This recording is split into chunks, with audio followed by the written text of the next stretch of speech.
a lot of people went and listened to the people they put on television as being the representatives of the science. And by the way, the science doesn't exist. It's just science, right? And so, but there's many other experts to listen to. There are many other thinkers to listen to. There are many other historians to read from that have a totally different perspective from the historians they make you study in school. You know what I'm saying? So freedom starts in the mind. And when you have a free mind, then you activate the true source of your divine intelligence, which is the free spirit that lives within you. And of course, the freedom I'm talking about isn't the freedom to go and do whatever you want at everybody's expense. That there's a role of responsibility, personal responsibility that comes with that freedom. And I think that's the biggest problem people have with it. They would rather somebody come in and give them a prescription for life, a 12-step program, and give them all that they need so that they don't have to think for themselves. And that's the sales pitch. Hey, don't think for yourself. Don't live free. Don't take self-responsibility. We've got that covered for you. You just got to sign here in blood and do what we tell you or else. Like that's, so anybody that thinks they live in a free society right now, just look around you. What are you allowed to do? What are you not allowed to do based on certain criteria? Even with your own finances, are you free or are you a slave to your debt, to your mortgage, to working for other people's interests, right? And so freedom has to start inside of you. And when you activate that, then it's easy to see, a child could see that we're being played here, that this is a scam of the ages, and that we don't have to do it. That's the beautiful thing. Everything I'm telling you, as dark and scary as it might sound, it's actually liberating, because once you know that, and you know that those guys at the top are a very few group of psychopaths versus the many of humanity, which I think, yeah, we're ignorant, yeah, we're kind of flaky, but most people are good. They want just what everybody else wants, a fair shot at life. Well, then why are we still enslaved to these people who've been lying to us and cheating us for decades, if not centuries? It's because something's missing in us. Something wasn't activated in us. And I think it's that freedom spirit, that spirit of what they call the Spirit of God, the Holy Spirit, however you want to frame it. That was what they attacked first. They sucked your will to live out of you and replaced it with their program that was written by the best to get you to comply with your slavery. They won't call it slavery, but it is. Look at what Klaus Schwab's telling you. You're going to own nothing and be happy. Where did we hear that before, folks? Own nothing? Who then owns everything? Oh, the geopolitical elites. Right. That means you're renting from them. That means they write all the rules. That means it's the end of freedom because you don't own any property. You don't even own your body in that world, right? You won't own your body. That's what they're telling you, right? So that's feudalism. That's ancient feudalism. That's where we saw it before. So I believe these guys want to resurrect a modern form of feudalism mixed with the technocratic scientific dictatorship, so that they can make that more effective than they have before. And it's up to each and every one of us to learn how to value freedom so that we don't somehow buy one of the lies they sell us to go into this quote unquote utopia, which is going to be hell on earth. Trust me. And so we are able to be immune from that propaganda and that mind control. So activate freedom, start from there. Ask yourself, what kind of life do you want to live? Are you living it right now? If the answer is no, ask yourself why. Is it because of something you have done or not done? Or is it also because of the pressure you're getting from this deep state apparatus that wants to micromanage your life for you? And I personally live for freedom. I'm fighting for freedom. And I think it all starts in the mind. And if we commit on an individual level, the same way those Dutch farmers are committing, the same way those beautiful truckers in Canada were committing, and all the freedom fighters around the world who are seeing what's going on right now, then these guys, it's over. It's checkmate. And I think their time is short. And as long as I draw breath, they're not going to be able to bring this agenda into fruition. Very well said. Very well said. There's a lot of information in there to take in. That's very well said. All right, David. So for individuals that want to go check out your work and get more of the wisdom that you bring, the information that you bring, the research that you've accumulated over the years, how do they get to watch your work? You're up to 7 right now and releasing 8 this Thursday. Well, thanks, Chad. I got real excited today, so I hope it resonated. My main website is dwtruthwarrior.com, and you can find all the projects that I'm involved with over there. If you want Cult of the Medics, you can go to cultofthemedics.com. You can look at all the past chapters; they're all there for free. And if you would like to check out my collaborative work with my good friend and colleague Michael Tessarian, that is a paid subscription podcast. It's unique information you're never going to find anywhere else. And you can find that over at unslaved.com. So those are all the great places you can find me. Awesome. Yeah, you can tell you're passionate about this topic, and that we need more of that in this world, in this fight. And if people want to help donate, you mentioned there's a donate bucket or a button or something like that they can do. How can we support you? Oh, I appreciate it. Best thing to do is to share it out. That's what I'm looking for. But if you'd like to help support me that way, there's a donation link on the homepage of cultofthemedics.com. And that's probably the best place to go. Awesome. Thank you very much, David. It's always a pleasure having you on the show. Before we let you go, Travis, you got any final questions or thoughts? Just that was amazing. It filled in some gaps for me too, so I really appreciate that. The research that you do too, and translating different texts and getting those insiders, and that's the kind of content I like to follow, because it just feels like we're getting right to the root of it. And maybe some people have a bit of a ways to go in that, like when you described, if it's just greedy people, and it goes much deeper than that. That's the first step for some. And then that's great. But I appreciate what you just said too about awareness. Maybe that is the key to unlocking our future. So I look forward to seeing nice to meet you, Travis, and I appreciate that. Yeah, it's if we can free our minds, we can free this world. It's as simple as that. Love it. Thank you for sharing that. Yeah, great to meet you too. Folks. Awesome, good conversation.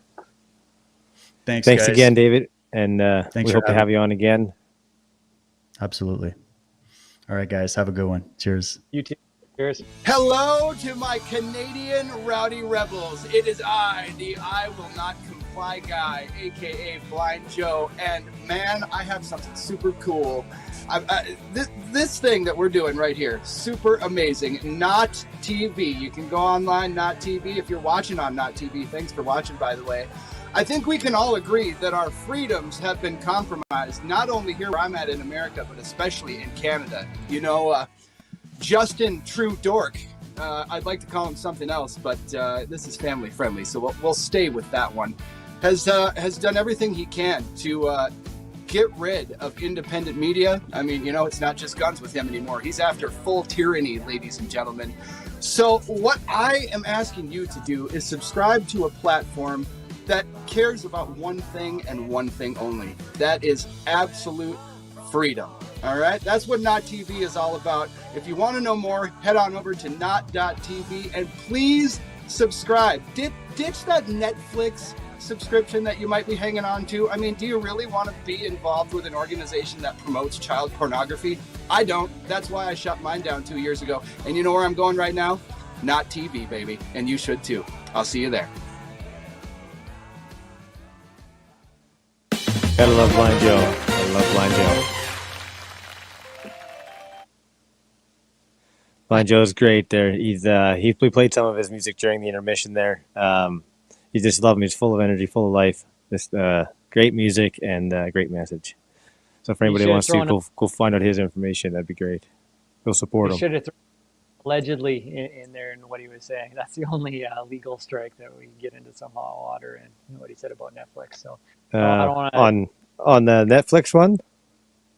Yeah. Have you seen Cuties? No, but if the way that he says it, the legal hot water is as if they're like openly, publicly stating that, and then they'd say, well, are they gone to prison, or has there been a judgment? And then if not, then that's fair. I mean, I haven't seen the movie Cuties, but I've seen the like a trailer for it, or ever, like the advertisements for it. And I mean, if that isn't supporting it, then I don't know what else is. So I agree with you. I mean, allegedly could be put in there, but yeah, I think that he's not wrong in my opinion, anyways. Blind Joe. No, it's awesome on here lots. Supporting notTV, and like you said too, if you want to support notTV, we've got today's a special day. So if you're watching, again, we're back on Facebook, we're back on YouTube, and if any of those streams get cut, or we'll cut them for some of the music and copyright issues, allegedly. No, the music has been supplied to us by independent artists, so it's if it's already on the platform, though, YouTube or Facebook, then they might flag it. And what happens to us is they end up releasing the copyright claim, but it takes a few hours. And then people can watch the content again, but they can't watch the live stream if the robot says that there's a copyright claim. They stop it until it gets reviewed and then released. So kind of puts a damper on a live stream broadcast like this. So if you find that you can't on Facebook or YouTube, head over to notTV and you can watch us live. Or if you're on the Liberty, LIBRTI.com social media platform, you can watch our live stream on there as well. And if you want to support the broadcasting of notTV and the development of these media boxes that will give you freedom from the government putting in a great firewall, then check out our auctions. Actually, that's not too shabby for timing, Richard. Let's get right into it. So Donna Skoglund has her 45-minute life coaching, which the auctions bids have started at $100. And you can email, we'll just leave it on the poster here for a second, but you can email Kathy at notTV, or rather, I'll let Chad say it after to repeat it, notTV at protonmail.com, I believe. And Donna, I'll just say one point about her. She's got a program called Align and Thrive, which is a step-by-step process and support system that helps you create the body and life you want, one small, simple shift at a time. She's a habit coach, so she teaches how to build healthy habits and routines that you can actually stick to with proven behavioral change strategies. So sitting down with Donna with 45-minute life coaching is very valuable to get clear on your goals and where you want to go and how to get to where you want to be in life so you can live your happiest and best life yet. We've also got Susan Stanfield's Betrayed book, which has just come out, and you can bid on, we got 3 copies, so the 3 top bids will receive this book, and the bids for this book start at $65, and you can send your details or bids to Kathy at notTV, and as well as we've got a few t-shirts and hats on our website, on our online store. So go to notTV and you kind of see what we're up to, but if you want to get in on the auction, get in while you still can with Susan Stanfield's book Betrayed. And if you want to just donate and support the broadcasting movement, this freedom broadcasting movement, you can send us an e-transfer, or I'm going to let Chad say it because you said it so much better. My brain's having a little bit of trouble switching to the real notTV at protonmail.com. Chad? Yeah, so if you do have an interest in getting involved and supporting us, you can go over and email your pledge to realnottv at protonmail.com. And we created that email address because we have been having issues with other email. They've been getting blocked. They've been getting all sorts of other issues, technical stuff. And it seems that certain groups, whoever they are, don't want our content out there and don't want the communications to go from us to you or to you to us. So we've created the Proton Mail, that is realnottv at protonmail.com, as another avenue which you can get a hold of us. You can make your pledge that way, then we can get a hold of you directly and complete the transaction. And then there is the other options as well out there. I did get a message from one of the viewers saying that the PayPal wasn't working, and then they messaged me back saying that it's working again. So if you are experiencing any sort of issues, either go to Kathy at notTV, email her there, or the real notTV at protonmail.com. Awesome. Yeah, thanks, Chad. And every little bit counts. Yeah, you betcha. So we got our goal, $3,500, and that will go a long way to keeping the broadcasting going, as well as developing. We talked a little bit in one of the previous segments about these media boxes and what they mean for freedom and continuing to get information out as a peer-to-peer system. So this is that each individual owns their own distribution point. So we get off of Amazon and Google servers. And we'll go more into that over time as it gets developed. And the website that we're building, our beta website, which is exciting to be able to take this whole thing to the next level and give you guys a whole new experience when it comes to notTV as an alternative to Netflix, YouTube. I mean, maybe you like watching live streams and you find you get a lot of live streams from. What about you, Chad? Like, do you watch? How did you get your media before notTV? I didn't watch too much on lives, which it just because I'm always on the go, and so I usually watch them late at night or early in the morning, or consecutively. So lives didn't work too well for me, so I did a lot of recorded stuff that I watched, and it was YouTube a long time ago until I realized that a lot of YouTube stuff is censored, and that was quite some time ago now, but a lot of it has been Rumble, to be honest, and now there is just still a pretty good platform. BitChute is another one that I used for a while to get to watch some videos on. And now watching notTV grow, I see a lot of potential here in that there is still people having issues with the other platforms, and just the way they work, it's like there's a lot of things that they could be improved on. And I see that potential here with notTV, and the fact that we are a freedom broadcasting network, born and raised in Canada, and and searching to expand into a worldwide availability, so that everybody can have the ability to to stream their work and to have their to be a part of the cooperation, the collaboration of notTV. So yeah, I mainly use Rumble besides notTV. Yeah. Nice. And I don't think Don was just asking if we've got notTV on Rumble. I know we had a Not Radio BitChute channel. I was playing around a little bit with that just to upload. And then, of course, Richard behind the scenes will post a lot of our stuff on his BitChute channel. But I don't think we actually set up a notTV on Rumble as of yet. So that's something to just No, I don't believe so. Right? Discoverability, like if you can be on all these platforms to get some of the videos. But Don mentioned being able to watch on TV, like if there's a Roku stick, which I guess has Rumble, and that's something I just started to look into. Like I've got a Samsung TV here that has this new Samsung TV app. It's built right into this TV software. So they've put in, it's almost like old school television with a grid layout of different channels. And you can watch like America's Funniest or the Fails or funnyordie.com. So they're taking channels or streams from people and putting it right onto the TV. Kind of makes me think of you get the Chromecast, the same idea, or the Roku stick, Fire Stick, I think is Amazon.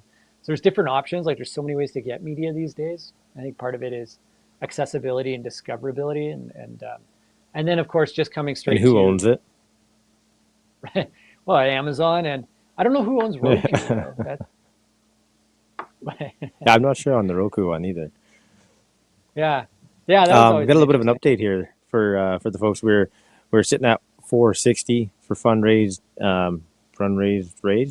raised, and that's from 6 different people. We got 125 viewers at the moment from the count that I'm looking at, and I don't know if that's across all boards or not. But if 100 people donated $30, we would make our goal today of $3,500, which would help us immensely in our progress forward. So if there's 100, do 30. I mean, there's if you can do 50 or more. We've had some $60, we've had some $100 support. So whatever you can do can help out, and the strength in numbers, right? If $30, that's in today's day, that's a lunch or two, maybe 3 coffees or 4 coffees, depending on how you take your coffee. So if you can do that to help us out to grow this network, it's Freedom Broadcasting Network, and the collaboration for other, you've seen multiple different groups or people on here with different groups. Like we just had David Whitehead on, we've had Odessa, we've had Norbert, we've had Susan, we've had I'm forgetting some of the other names now, but we've had quite a span of people on, and that is we've also had, I believe, over 28 interviews in the last 2 months, something like that.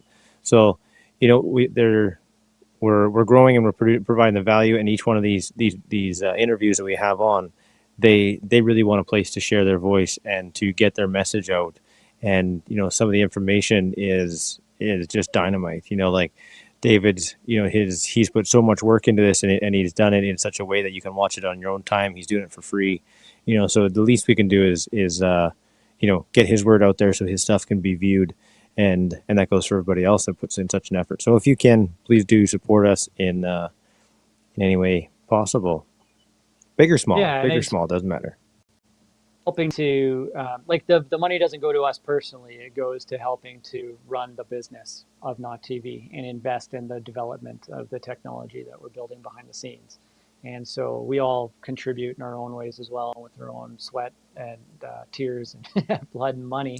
And so Depends put on the as much day, yeah. into it, but it's only there's a limitation, right, to the small family team, how much we can actually put into it. And then looking to viewers and your support to really help with this innovative time to get this next chapter of broadcasting online going, because it really is alternative to what the mainstream's creating, and supporting other local independent producers as well. And that's the big vision here, is to get the notTV foundation built and running, and then put the money into helping other content creators create new content, so that you guys can keep having alternative content to learn, to grow, and to change, to see the world like what Chad and David were talking about with raising everybody's awareness to understand more about the world around you.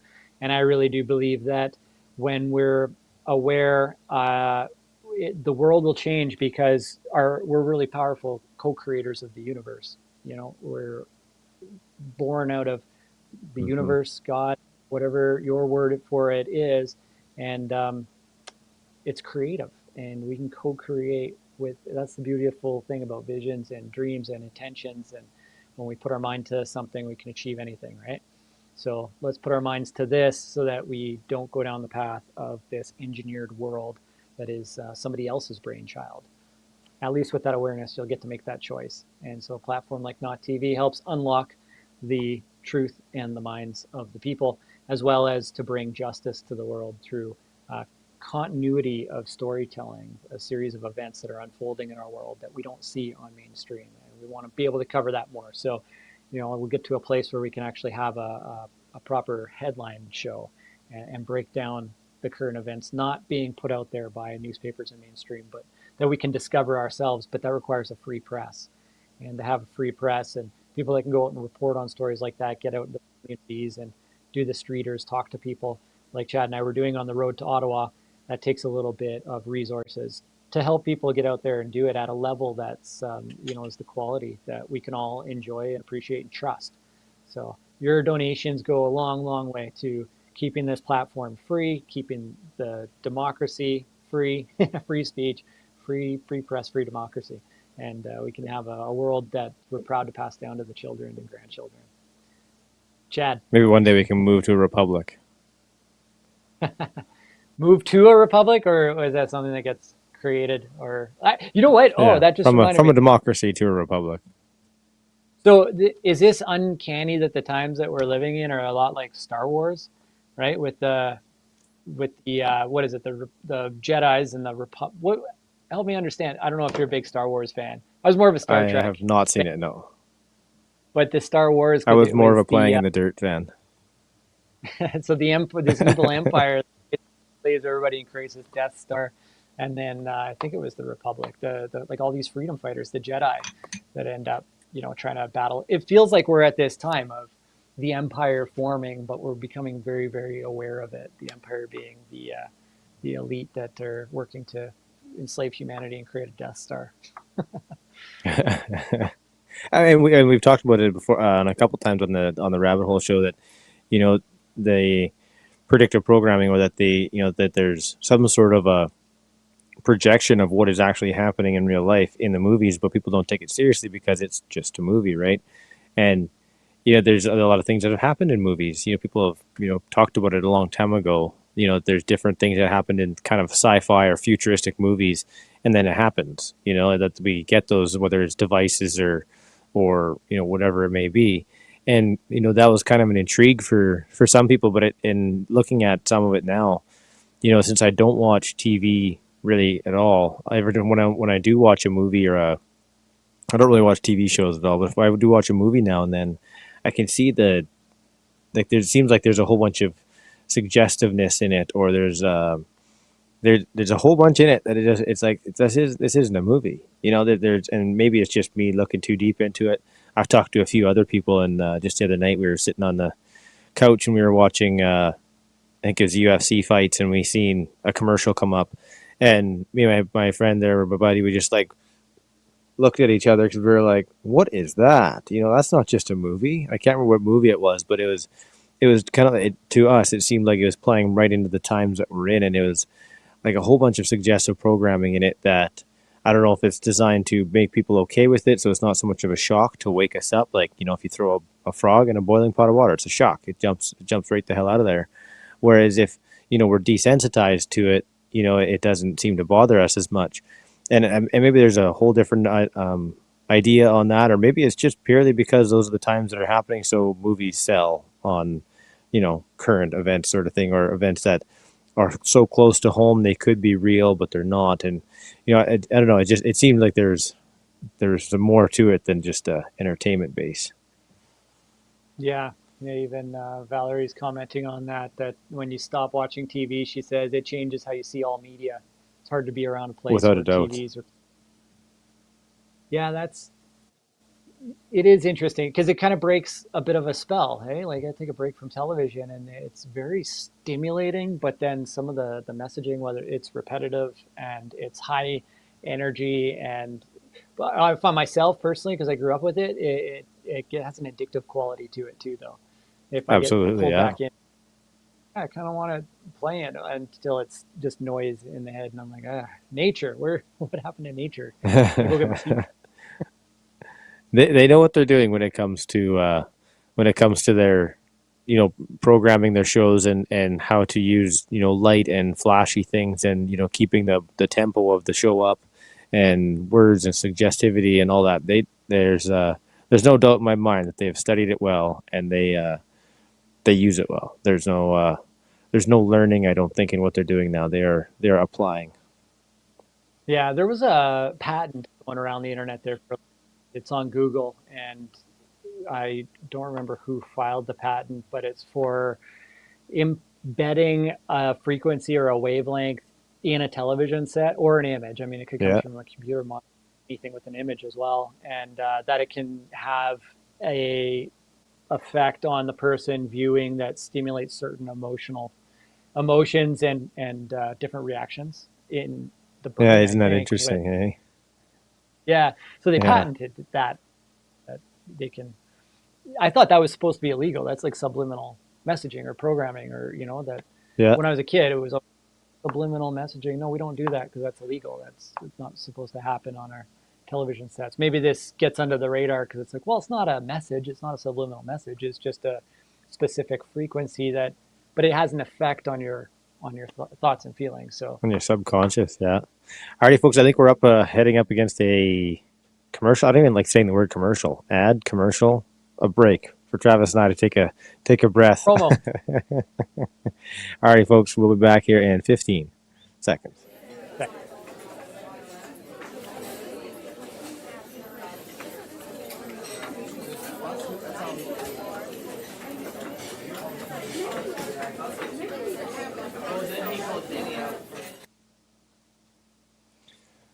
So there you can see a couple of our costs there that your donations or your support would go to helping. And as you can see in there, it was nothing that said Chad and Travis are going to Mexico for a holiday, or Kathy and Richard are going to Paris, or nothing. It is purely for rent, phones, and internet costs and things like that. That doesn't even include wages.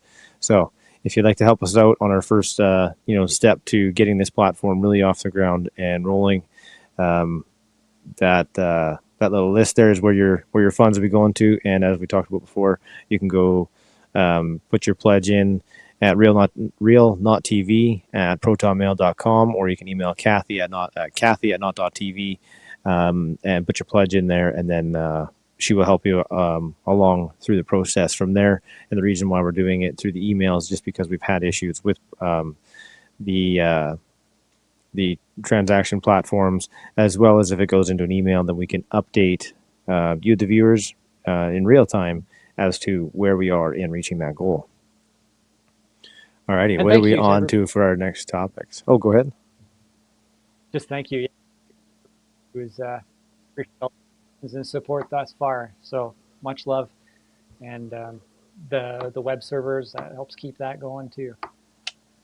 Yeah, Good old- yeah, and thank you very much for the anyway. people that helped us in Ottawa. That's we haven't forgotten about you. We got some massive support in Ottawa. I know it was a big event, so people they were in it, and it was something that was really happening. So people, I think, were a little more urged to support, and there was a quite a large group of people, definitely not the fringe, that were watching it. So thank you very much to those people that helped us through that, and our hopes are to continue and be there for the next big event, whatever it may be.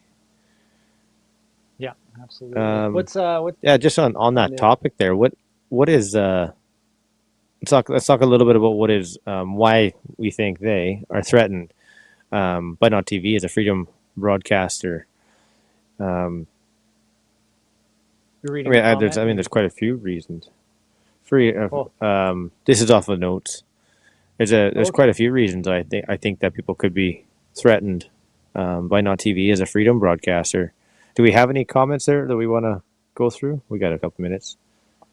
Okay, thank you, Sherry, for your donation. We'll Kathy's keeping an eye on all of that. Didn't know about the email. Right on. But yeah, much love. And I don't.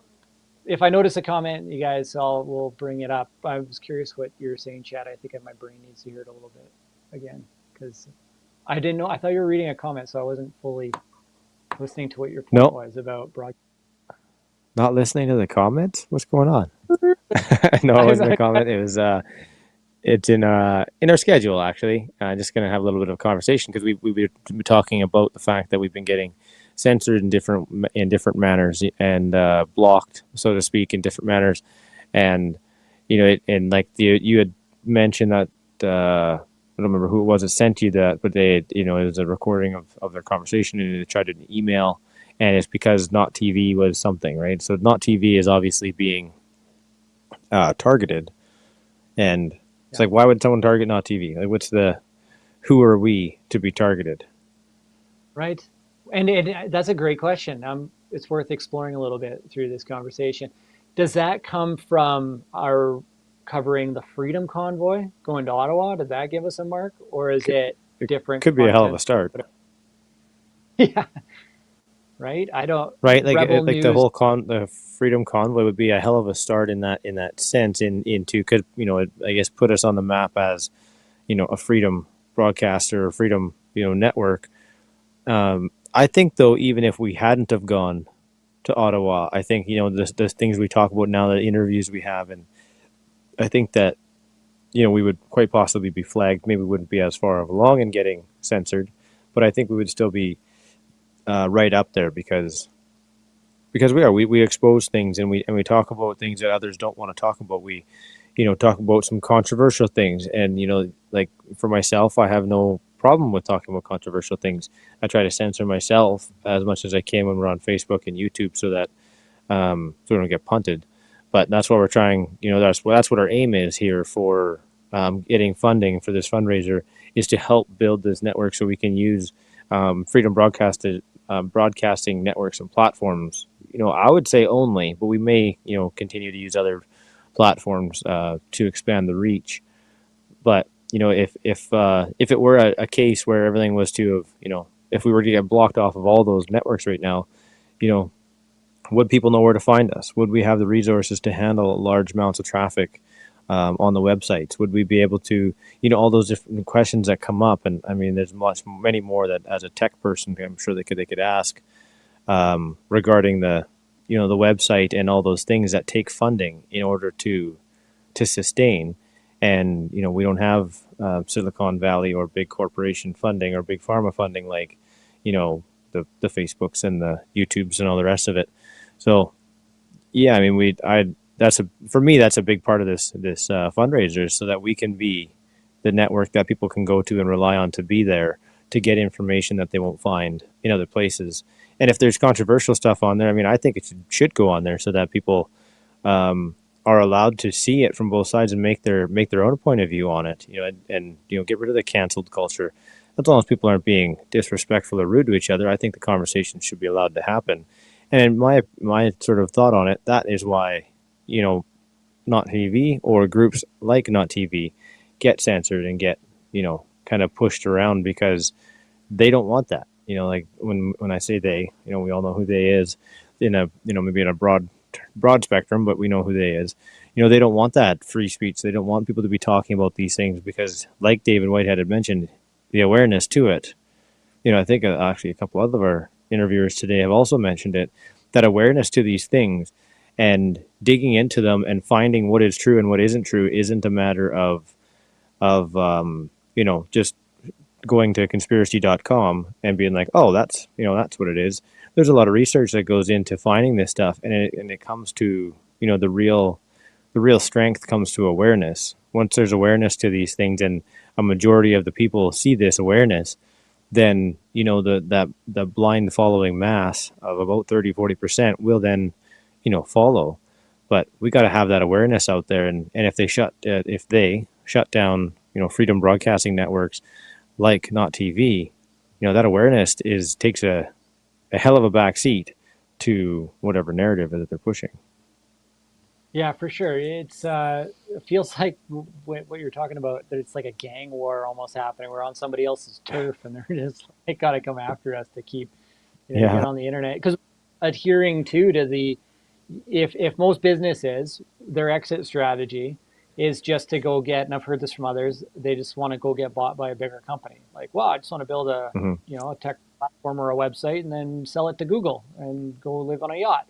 Right. And if that's the goal, then that's, and just shut down the technology and everything's good. The world is still the same. Nothing's really changed. Right. But if, you go and try and build a platform that is different and it's actually free and it's a different model, and that could be a threat. And so I don't know if there's a competitive landscape out there and it's just competitive business. Like there in Kelowna, when I was living in Kelowna, there was I think it was a Vietnamese restaurant, but then there was another restaurant in the neighborhood and they didn't like the competition. And so they go and vandalize the other restaurant. And then it just cost that restaurant a ton of money to keep cleaning up the vandalism. And eventually they had to shut their doors. And, is that just business? That's just the way. No, that ought to be illegal. Right. But you get into, certain battles and it's like, well, how's it going to live? How's it going to sustain itself? But we've been doing a slow, methodical years. So even if it isn't illegal, it's unlawful. Yeah. And like cutting, for myself, I think, and I see for notTV, we're not out there to cut other people down to make ourselves look better. We just want to be the best group that we can be, and allowing, the truth and the freedom to come out. And even if we have to talk about things that are, way out into left field, right field, down the rabbit hole, in order to find that truth, and some things along the way we have to be discarded because they turn out to be not true. But the only way we're going to find that, which ones to discard is by talking about them in an awareness. And, like you'd mentioned that different vandalism that, does happen. I think that's people that are there. They would rather cut somebody else off at the knees so they stand taller, rather than just putting the effort into their own group, organization, or themselves as a person to literally just become a better person. And come out as a instead of knocking somebody off a pedestal.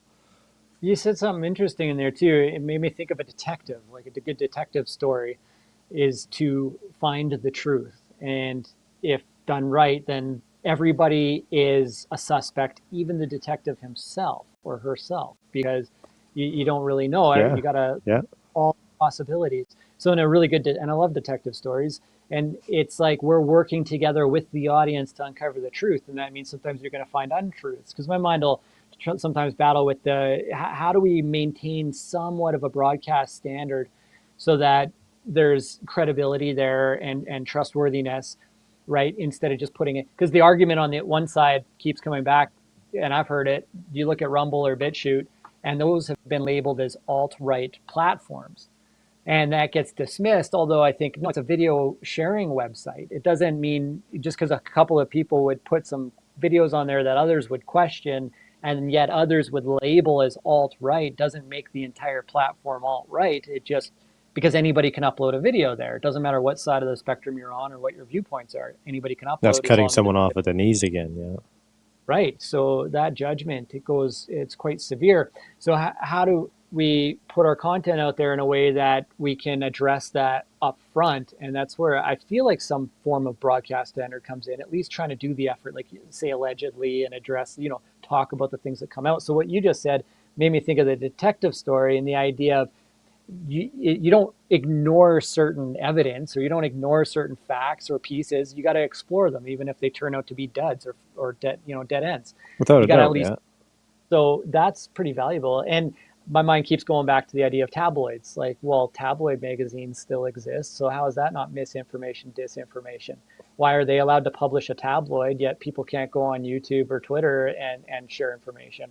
And that gets immediately labeled. Like, who's to really say? Maybe we need more detectives out there in the world to look at it all, but then you need to be allowed to share whatever's on your mind and then break it down.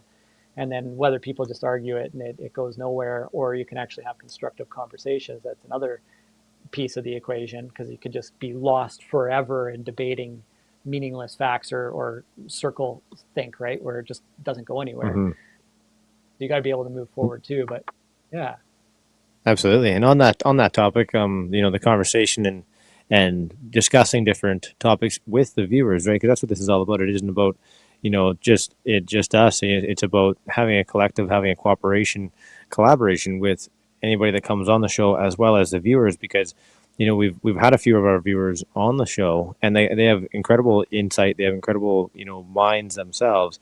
So this is a place that they can, that anybody that has a desire to come out and share can do so, as well as if you go over to the notTV Down the Rabbit Hole with Chad and Richard, there's a chat channel as well, and it's notTV Chat Down the Rabbit Hole with Chad and Richard, and you can go in there and discuss different comments or topics, different things that is posted on that channel, as well as you can post your own things, and to have conversations about it, to dig in and be like, maybe some people think something is true and other people think that it's false. So, I mean, then there's a safe place to go there and discuss that, bring your evidence to the table and talk about it.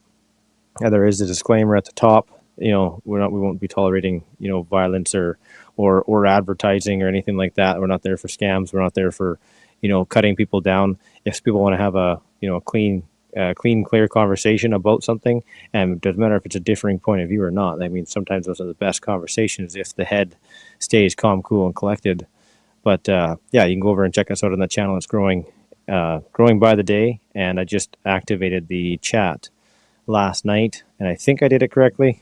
It's working, but it'll grow as it goes. So that's another way that that anybody can get involved. You as a viewer can get involved, and you'll be able to talk directly with us as well on that channel. It's just another place to get in and discuss.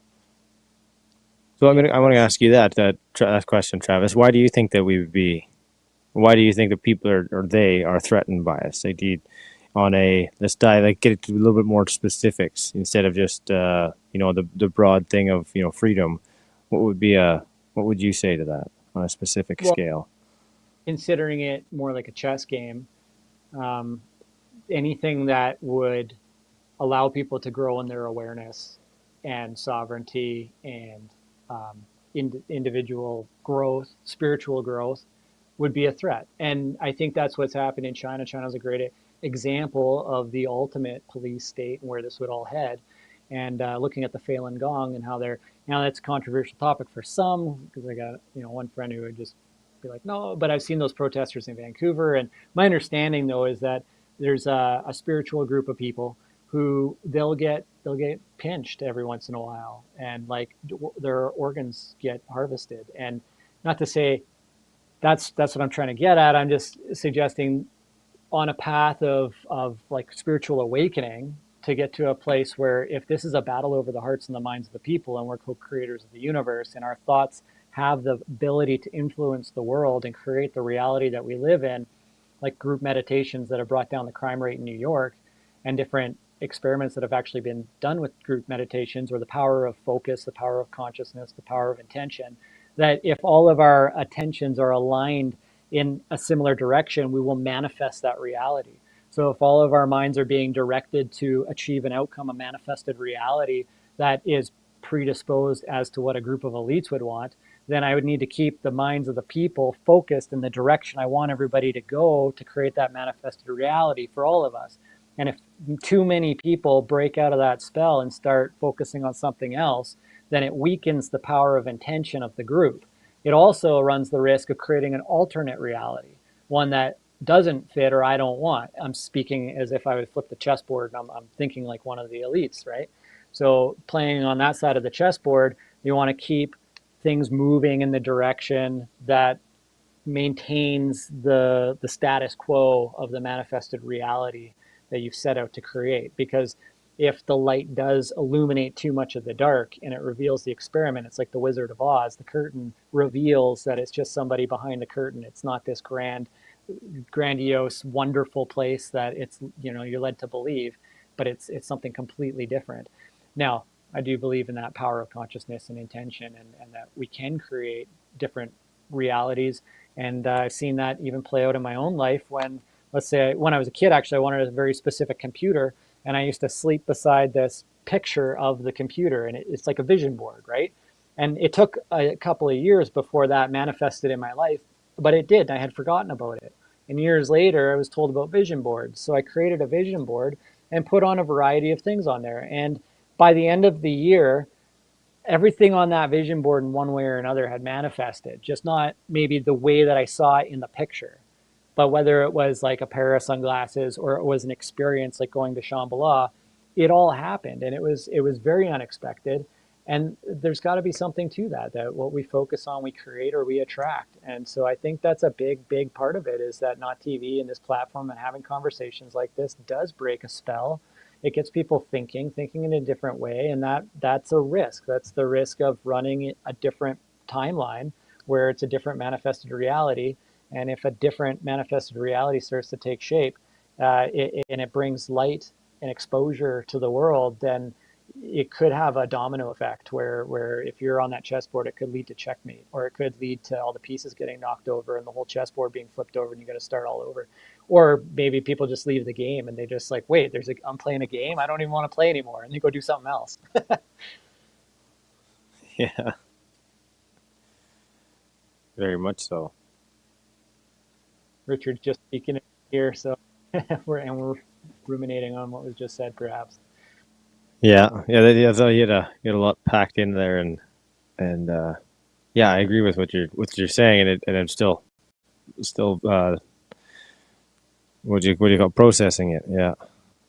Good thoughts though. Good thoughts. Yeah. Do we have a few more minutes on? We got another 9 minutes here. Is that correct on this set? Got a video. Oh, we got it. Okay. Well, let's. Yeah. Do you have any final thoughts on that? We got a couple. I guess we got 2 minutes left before we hit our 7. We got a little video coming up, 7-minute video. So, you got any final thoughts on our last couple minutes here? Final thoughts back to the spiritual battle and journey that we're all on, and just that if we truly change individually, like, it's in the hearts and the minds of the people. So if we're in a fear state, right, it won't. That's what we're going to create more of, or we become trapped. And for a long time, I keep going back and forth on this in my own mind of the tangible. Well, don't we have to actually do something actionable in the world? And it's quite possible that we do. I'm trying to understand that too. But what's the intention?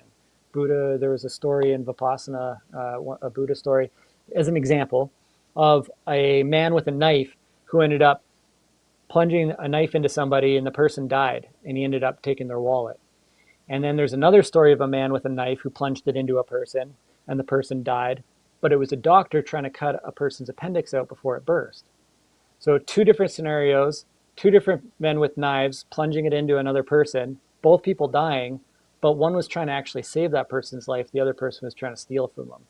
So it really has to do with the intention. What's the intention that you're putting out there? And then we carry out our actions. So I think that goes a long way. If we're carrying out actions and it's coming from a place of fear, right? Worry, then that's the intention. But if we're coming from a place of service, of love, of peace, then that's the intention. So I think it really has a lot to do with what's our inner state, and then we can act as we move forward in the world, and we can act with a clear conscience and a clear heart and a clear mind. Oh, that's an interesting analogy to ponder a little while, isn't it? Alrighty, folks. Well, we're going to go to a quick break for Travis and I. We have a 7-minute video for you folks to enjoy while we take our break. And when we come back, we have Kyle. An update and Kyle. Yeah, right on. That is awesome. Kyle's always great to have on the show. I love his perspective and a little bit of reminiscing of the times in Ottawa, perhaps. At least that's what his perspective reminds me of, is the way when he gets shot by a rubber bullet and he comes right back out there and he's just like, opportunities just keep falling in my lap. Not everyone would see it that way, but that's awesome. Ready, folks? We'll be back in 7 minutes.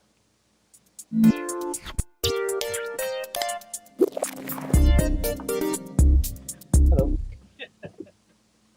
Wow, that's a little better.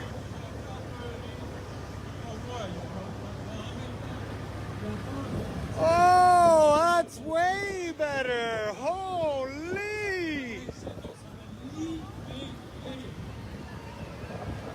Et la manière de s'en libérer, c'est de fermer nos TV.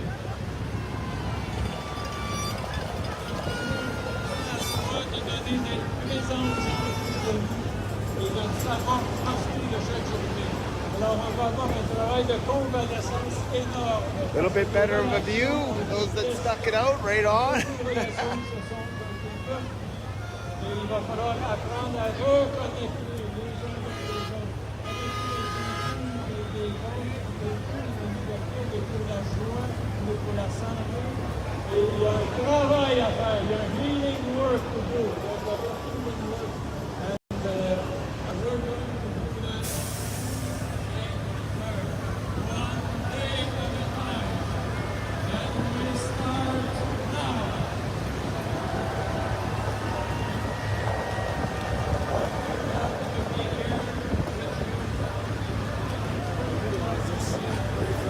DC. Kyle Cardinal, this is Liberty Bell Canada.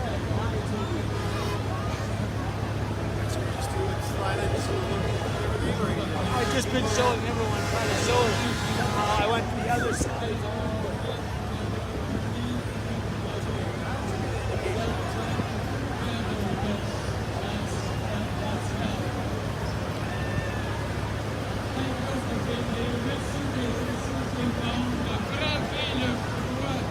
Ce qui est important, c'est pas le confort, c'est la liberté.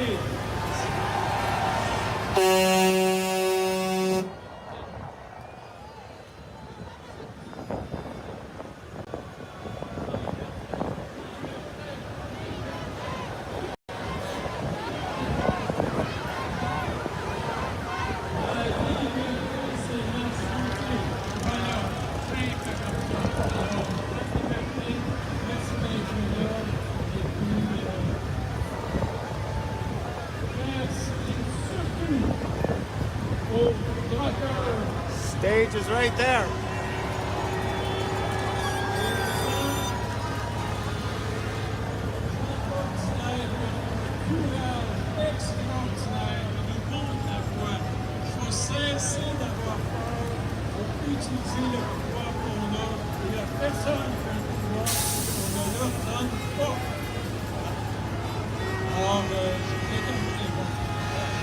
Bonne journée, merci.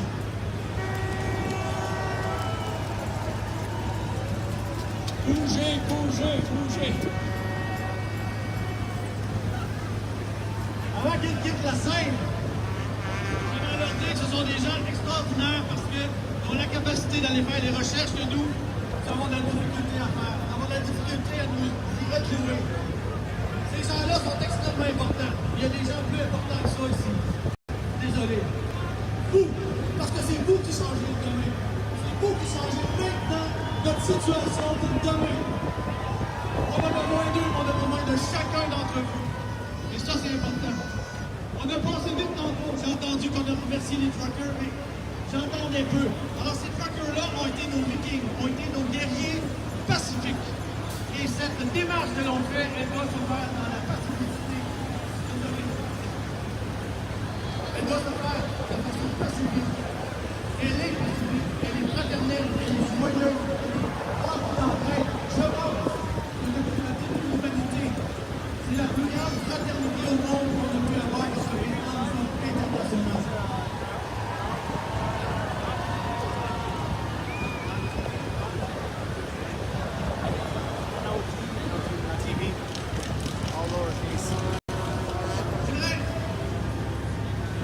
J'aimerais rassurer les personnes qui peuvent être inquiètes à la maison. Les gens qui regardent les nouvelles et qui peuvent avoir peur de nous, qui ne savent pas ce qui se passe ici vraiment. Il y a 3 semaines ici, il faisait moins 25. Je suis venu ici, j'ai trouvé ça extraordinaire. Il y a des gens, il y a des bénévoles de partout qui font des burgers, qui vous offrent des trucs pour vous mettre dans vos mitaines parce qu'il fait froid. Il y a une fraternité extraordinaire comme ça fait longtemps qu'on n'a pas vu.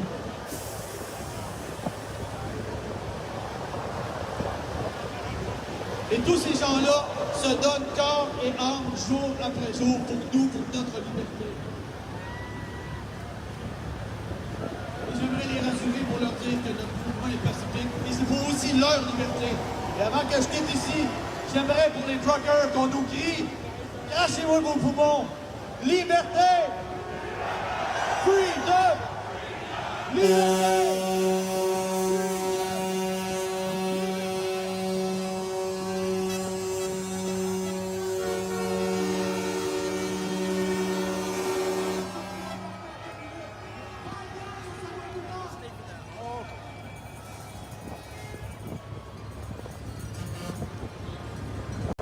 Hey guys, hopefully that was a good look for you.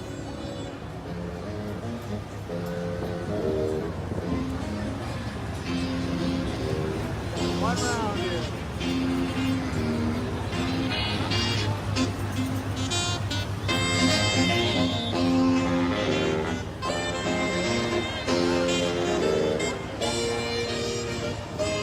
Right on. Thanks, brother. Good idea, this. That's slippery, eh? This is exactly why we didn't want anyone up here. It's an insurance nightmare. Don't worry, I'm a carpenter. Shit, I walk on every day. Yeah, tell me the boots.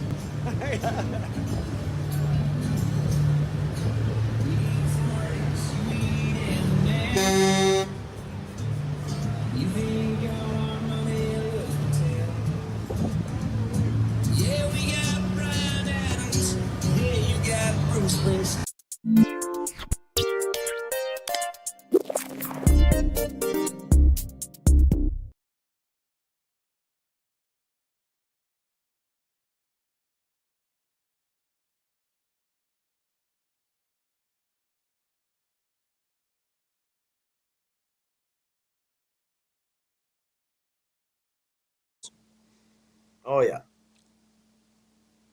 We had no audio. Am I? All right, on just to right now, explain. or- I'm not sure. Richard, are we have audio now? Okay. Yeah, just to explain to everybody. I was munching on a chocolate bar there, but that was Kyle's footage of being on top of the shed in Ottawa, and that's a pretty epic view there. I was looking at the people trying to gauge how many people were in there. It was like if there was 10 people in a spot that was this big, and there's how many of those spots, and that's a lot of people. Kyle, give us a little bit of your thoughts on that view. We have an update coming up. Thanks, I'm Chad. getting told. Let's Kyle, we'll get right back to you, Kyle. I'm just I think I jumped the gun we'll on do that it. one. I got to do an update first. So, my bad. I got caught off guard there with my chocolate bar. I was enjoying my chocolate bar. All right, so we haven't. Okay, Not let's do it. TV made in Canada. I want my Not TV. Not TV. Freedom Broadcasting Network. I want my Not TV. That's awesome.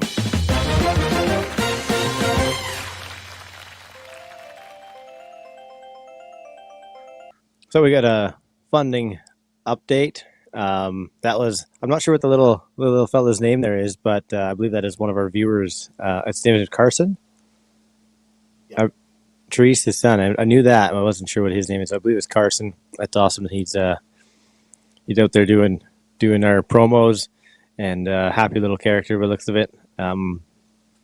Yeah, so do an update here. Richard, do we have a running tally? I don't have that in front of me as an update, but I do know that we've had a few more donations along the way, and so we'll go into how you can donate. You can go to Real Not TV at proton.com, and you can send an email there to Kathy and Proton Mail. Is that what did I mess that one up? So it's real not TV at protonmail.com, and you can send your pledge in, and then Kathy will get back to you, and you can go through that route to make sure that it doesn't get blocked or just to make sure that it goes through, and then we can also keep a running tally, as we have had a few issues with like the PayPal with it not going through. I've had a viewer send me a screenshot of it saying something went wrong or something's not right. So if you want to bypass all that, just go to Real Not TV at protonmail.com and email, or Kathy at notTV. You can also email. And as soon as I have an update of the running tally that we have, I will give that to you. And also just to raise a little more awareness of something that's going on, we have the 3 books from Susan Stanfield, as well as the 45-minute session with Donna Skoglund. Is that how you say that? Donna Skoglund. And yeah, so there's the images there, and Travis got a great description of what Donna's all about and what she's doing with that update. So, or with that 45-minute session one-on-one. So yeah, go to those emails that I've given you and make a pledge or make a auction bid to these items, and to the opportunity to have a one-on-one with Donna. The top 3 will get a copy of Susan's book, and the winning bid will get the 45-minute one-on-one with Donna. All right, and there's some of the ways you can get in on that. You can go and do the e-transfer at donate at not.tv, credit card, or PayPal, not.tv/donate. If you go to not.tv.com, I believe you can also get into that way, but here's a direct link with /donate. And then there's the email pledge to realnottv at protonmail.com, as well as Kathy at not.tv. Cool. Hey, boys. Everybody's back in the house. Brothers, Kyle. Cool. what's happening? Here, I gotta Good to see- move my ugly mug out of the way of Chad's beautiful mug here. Hey, what's happening, brothers? Doing Good good. to see you. I'm hot as can be over here. It's I hot and bet. muggy. The rain stopped and the heat come out. So Yeah, just before we that got all day. just before we did a little break there, Kyle, I was asking you what your 2 cents and what your thoughts were on that view up there in Ottawa, and we'll jump back to that. The bird's eye view, thanks to David Paisley, live from the shed. That was brilliant.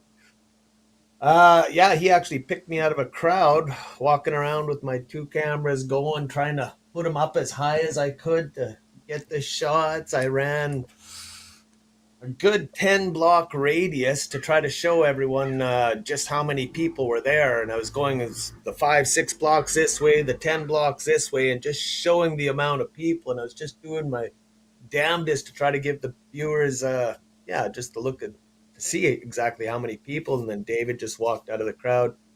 Hey, man, are you media? It's like, yeah, I guess. Somehow.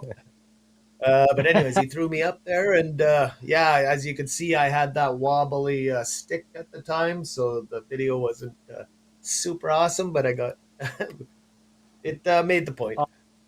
How did that feel being up there and just seeing the crowd? it felt amazing. And once again, the pictures, the camera doesn't do it justice, though. When you're up there, it just seems so much more immense. And yeah, seeing all those racist flags, those racist maple leaf flags flying around like that. And Like unbelievable. You ever think that would be the yeah. last time you saw those Canadian flags waving on Parliament Hill? That's a little concerning, eh? When your prime minister says no more flags on the house we pay for. Right. Yeah. That's pretty crazy. Sorry, I just Unbelievable. missed that last part. Yeah, I just said it's supposed to be the people's property, isn't it? Yeah. Yeah. We're changing And that though. It will be. do you Little guys bit of remember time being? still. I think it was it Arn Prior? We were at that hotel and we were Mhm. talking about broadcast and kind of paved the way to keep this whole journey going after the fact. Like out there running around trying to get these stories told, all these live feeds to the people, and then we just sat down and we were talking about keeping the journey going. And it just, like any good cooperative, it just starts with at least 3 people. And here we got three live streamers, creators sitting around going, yeah, this might be a thing. Maybe something's building here. I knew Here we are. it's a thing. you two weren't going to stop. You two weren't going to stop. From what I saw out of you guys out in Ottawa, for your viewers, anyone out there that didn't pay attention to that thing, these two were sleeping in their truck while the rest of us were in hotels because we had to warm up our cameras, we had to keep our batteries. These guys managed to do all that while sleeping on the streets in their truck. At one point, you got a window bashed out of the truck and a penis painted on the side of one you had to scrape off. I forgot about that. Yeah. Sorry, There's still a little bit of shouldn't bring paint that left up. on it, but yeah. Yeah, but no, you guys were troopers. And then seeing how you guys were there and seeing what you're doing now, I got all the faith in the world in notTV for sure. And Richard, after meeting Richard and Kathy as well, and grateful that you guys are doing this, like really from the bottom of my heart, super grateful to see you guys, people with hearts doing this.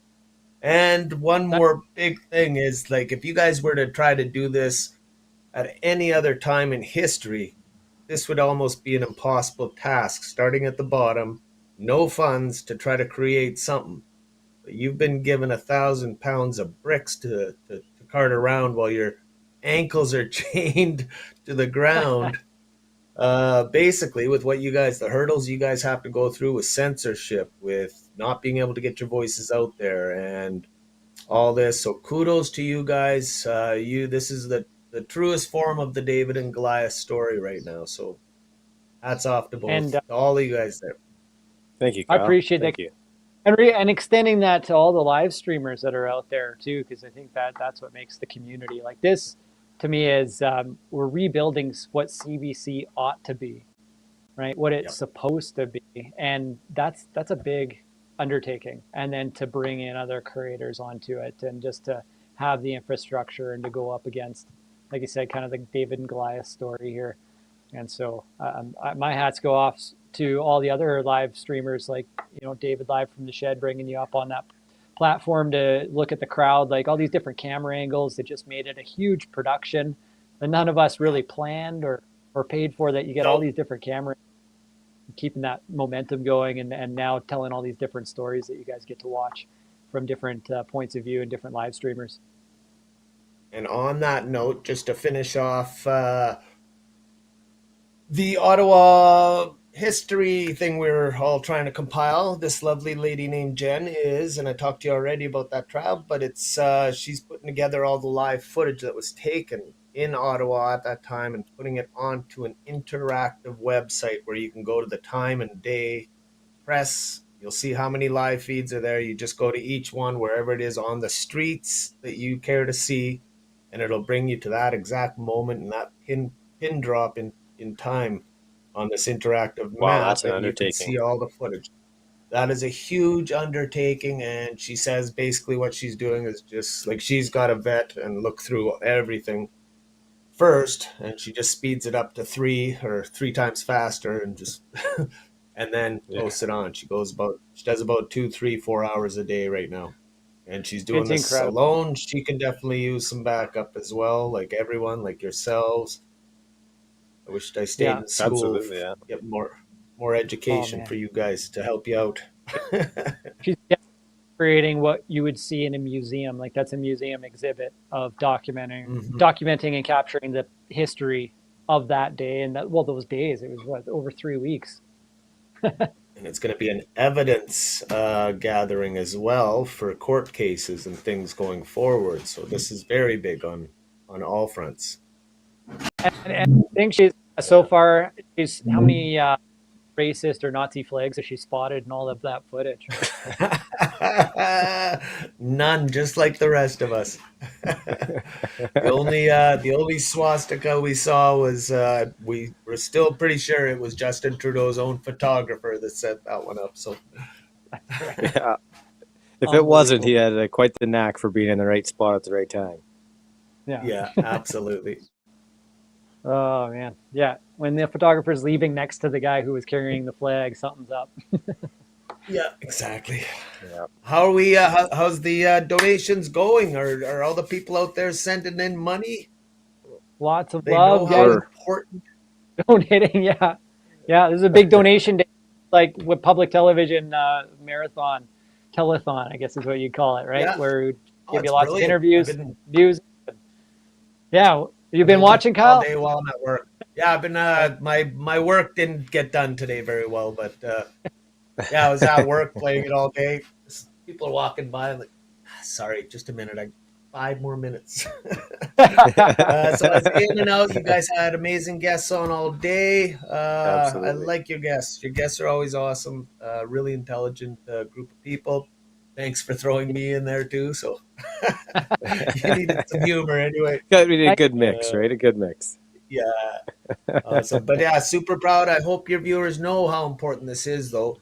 That you guys get funding. Like that, this is impossible for you guys to do. The amount of hours that you put in, um, everything. Like this is you're up against the wall. Like in the future, we're going to be knocking down CBC, and people like you are going to get the funding from us through our tax money. I know it. I hope that's where we're going with the media and stuff. But for now, to get you guys there, it's up to us to actually help fund this. So if everyone watching on all your platforms right now were to just throw down 15, $20 each, my goodness, that would go a long way.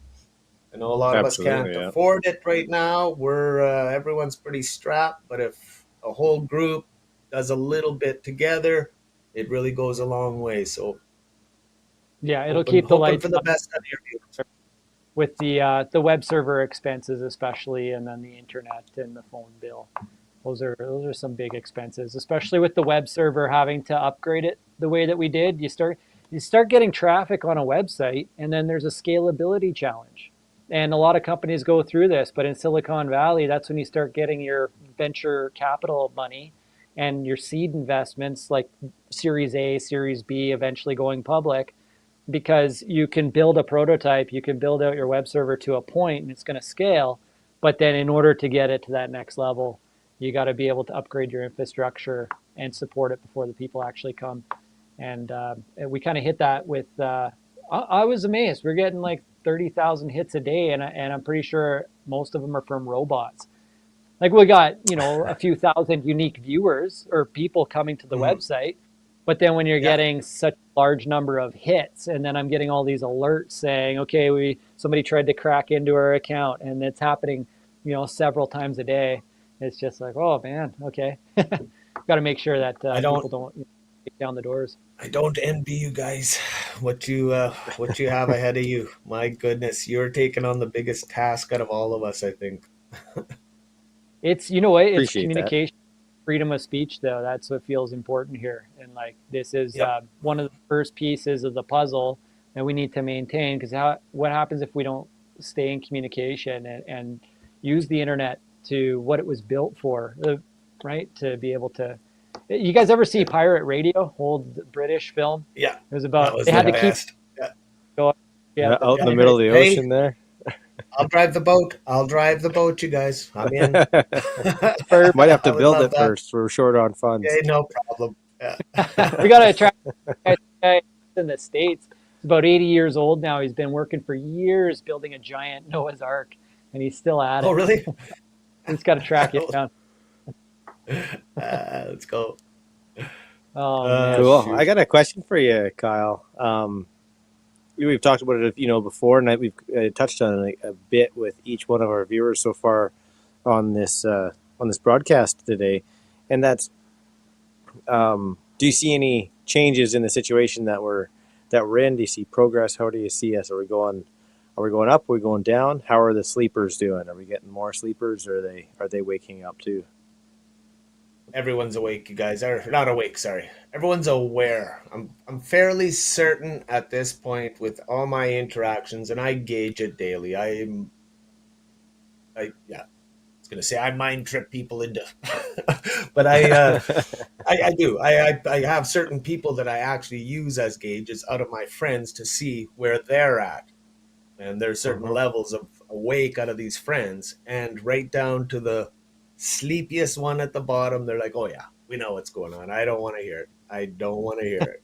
That's them. But they know this is all happening now.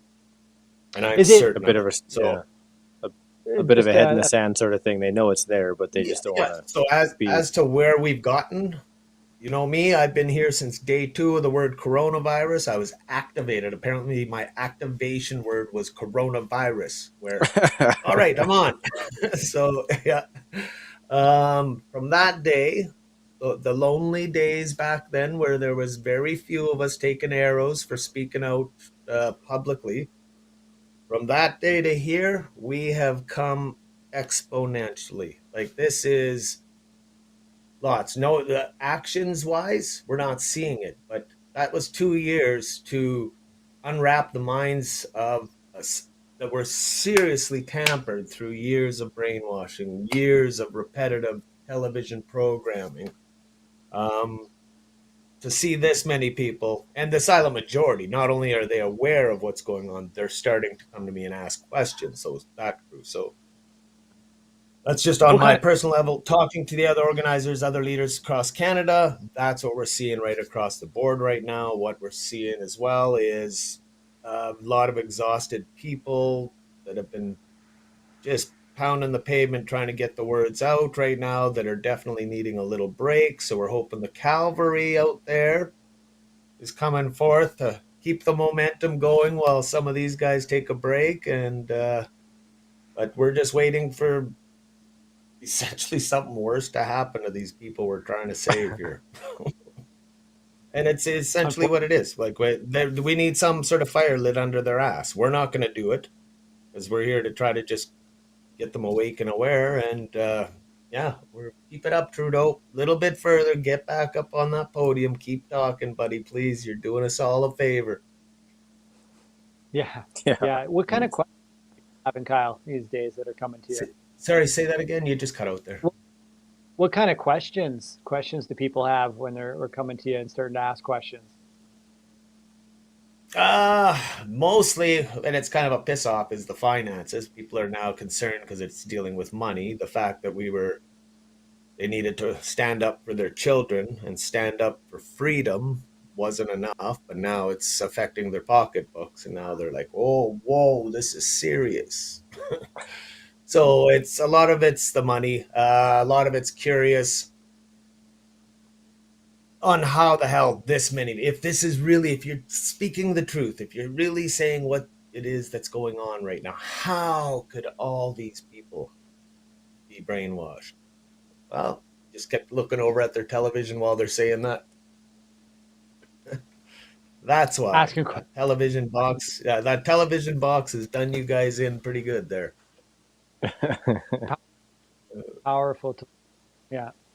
Other countries have all warned us about that too. Just the fact that, there's people in other parts of the world who are shocked that we actually watch our TV so much and don't realize it's propaganda for the most part.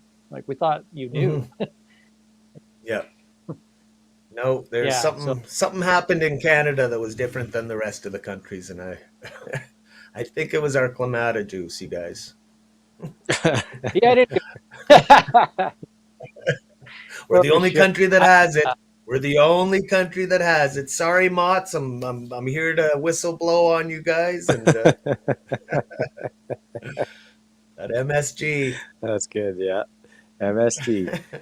MSG and MSM. Yeah. Oh, nice correlation. Joe makes me.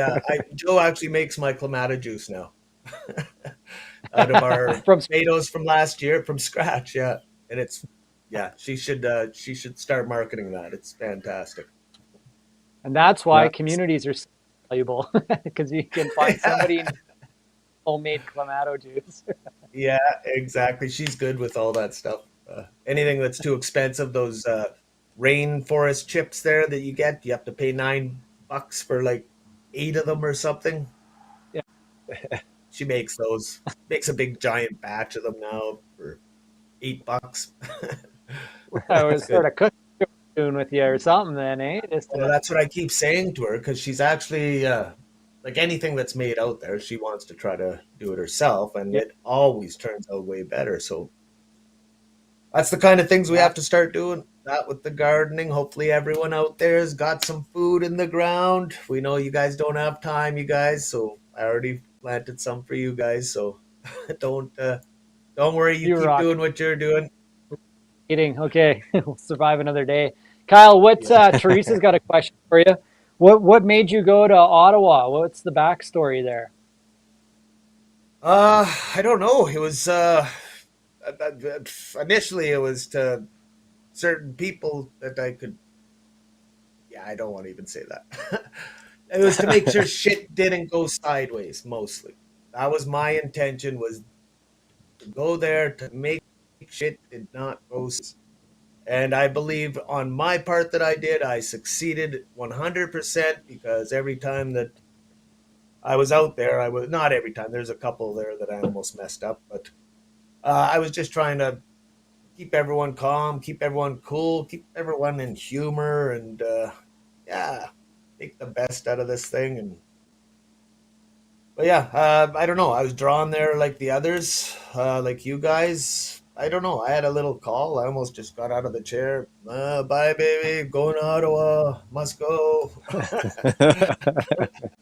Called again. I almost thought you And weren't it was. you weren't at one point. We had to get yeah, all the paperwork run out to you, and you're on your way, and then just Oh yeah, I right didn't at the even. tip. I was out there without my insurance. Joe had to send insurance and a little care package out there because I was staying longer than I thought. So you guys had to run it into the red zone to come get me and bail me out. That was always entertaining. That was the Yeah, best. That was a good time. Yeah. Uh, what an experience. Yeah, the cops didn't want to go back downtown, and almost said the no, wrong thing to one officer, and they're like, "No, okay, no, you know what? I changed my mind. You can't come in." and then I was No, no, outside no, the wait, where? I I'll was outside walk. the I'll walk Sheraton in. Hotel, and then you see the cop drive by and slam on his brakes, backs up, looks at me, and that was right after the iconic cafe thing went out pretty viral. But you just see him get on the CB there. It's like, oh, time to go. Hey, yeah, you guys, I think I'm That's ready the to hop guy. out of here. No. That was great. I love that. That was the greatest moment ever. Old Ottawa.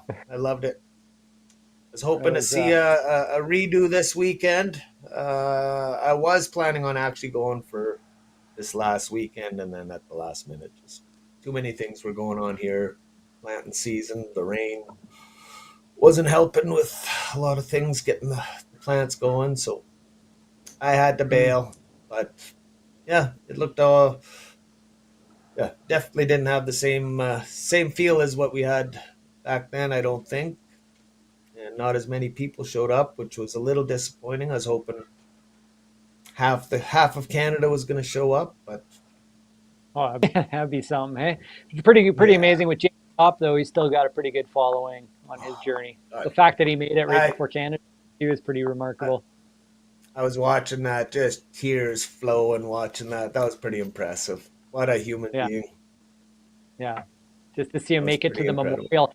I didn't even know the Tomb of the Unknown Soldier, that the soldier is actually, it is a tomb. His ashes are actually inside that memorial. Oh, And really? it was Really? Oh, I didn't know that. I thought it was actually the tomb of just all the unknowns. That's good to know. right. Yeah, one individual who fought for our freedom, and they don't know his name, they don't know who he was, but he stood there in World War II to fight for our freedom. So they wanted Nice. to pay tribute. Yeah, I'm sure there was many of those. yeah, yeah. Yeah. Just like So- the unknown soldiers in Ottawa. The many unknowns that, yeah, and a lot of them became known. Ottawa kind of Yeah. gave you guys a little lift, didn't it? Yeah, there was Did some in a lot of momentum ways, there. yeah. People appreciate that. And John, I believe is his name. I don't know where he is now. I wanted to give a shout out to him though, because I seen him twice on the front lines, and then he ended up getting a baton in the chest, a cracked rib, and one of our viewers had sent some money as a donation to him specifically, and hope to see him Good again stuff. one day so I can get, because that was pretty remarkable that he kept coming back. He knew it was the right thing to do, to be there and show his support. Yeah, he was training to be in the fire department, flying a helicopter to put out wildfires. So the freedom thing was impacting his journey a little bit, and he came out to show his support. Yeah, we've got a few of the firefighters around here. A lot of the firefighters live across the lake here from this whole region, and they were in contact with me. Many of them lost their jobs through this stuff, and the firefighters took a really big beating. I don't know why, well, I know why, but it was a pretty crazy summer to can a whole bunch of firefighters when you really think about it. For not taking an experimental something. Yeah. For sure.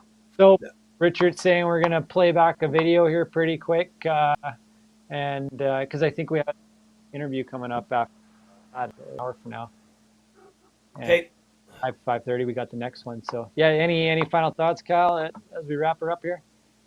Yes, just a big, huge thank you to you guys, and please, viewers out there, these guys need to keep getting you the truth so you can keep spreading it out so that we can actually get through and win this.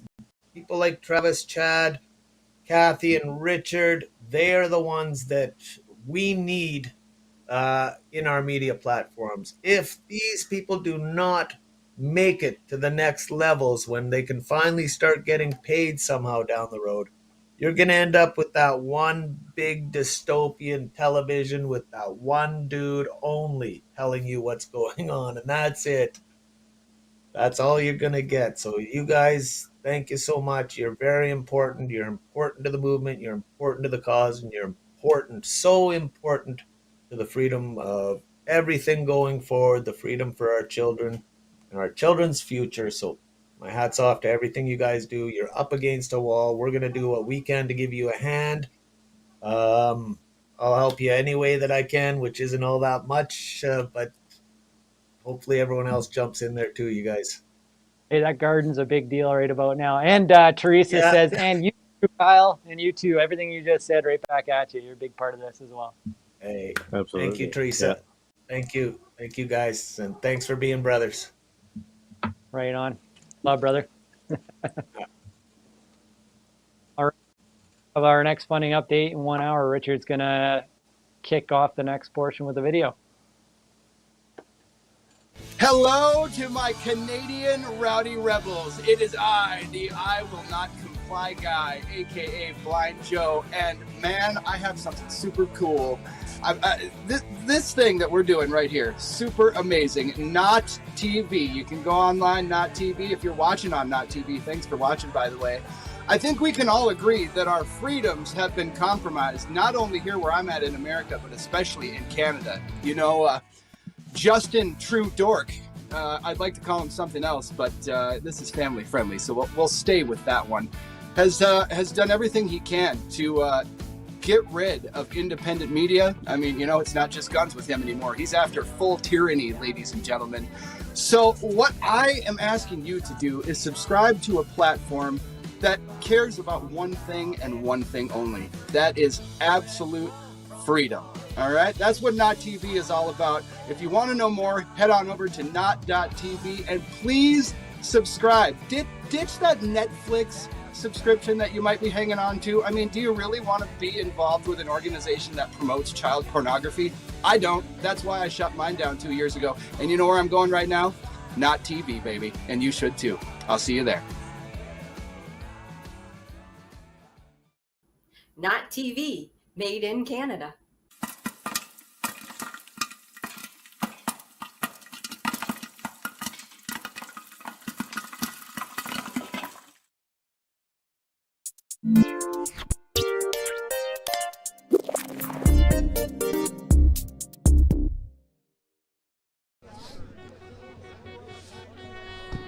Thanks, guys, for joining the live feed again.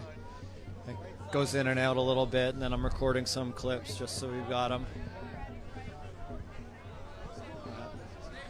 They're going to push. We don't know how far or what the actual intention is here.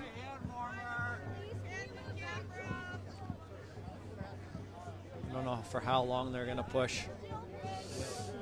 How you doing? Good, how you doing? Good, good. I'm from Ottawa, and there's no reason for any of this with Canada. Hello, everybody. My name is Richard Joyal, known as Rich Longjoy. I ran as an independent in this area against Justin Trudeau and his government. And sadly, peaceful resolutions for all people. We're one family globally.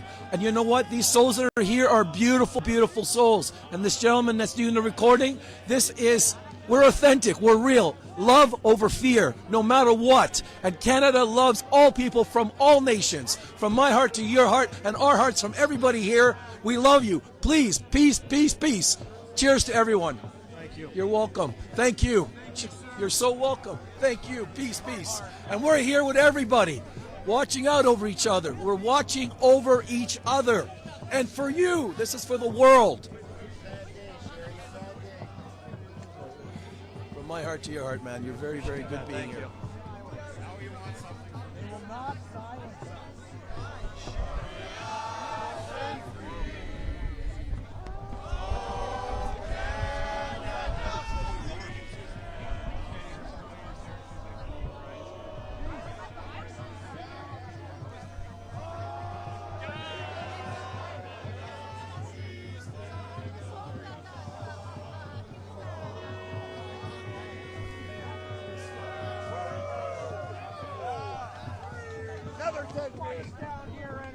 So, I want to keep an eye on some of these guys.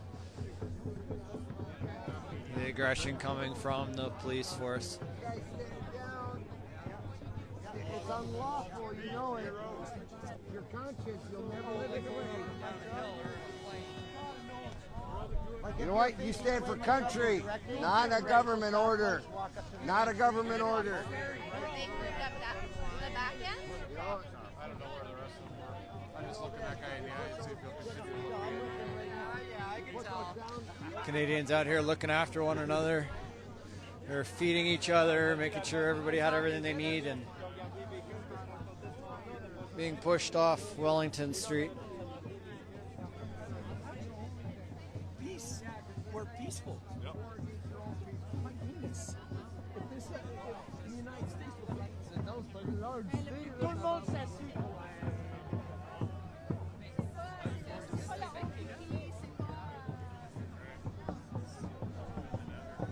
Now there's a armored vehicle.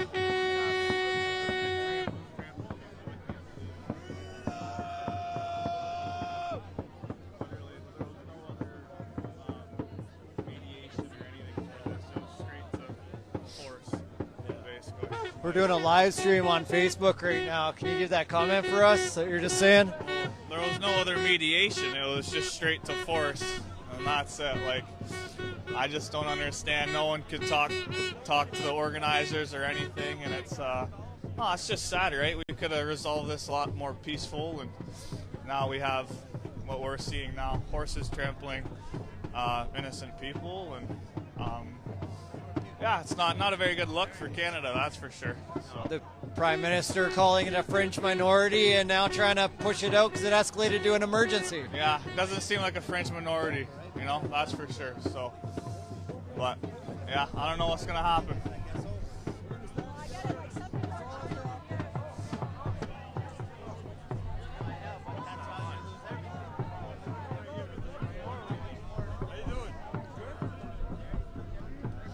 Is it possible to get rid of tyranny? We're on Facebook at notTV, notTV, no spaces. Okay. Our website's not.tv. That's probably the easiest way to find us. notTV, okay. Yeah, because not.tv, and then we've got our social links at the top. That's what I should be telling people. Okay. Because then if you can't find us on Facebook, you go to not.tv. I really like you guys. I've seen you here a lot, and you guys are doing good stuff. So I appreciate that a lot. I'll definitely follow and everything else. Yeah, absolutely. Thank you. So you can see the Facebook link at the top of the page there. Yeah. Thank you. You're welcome.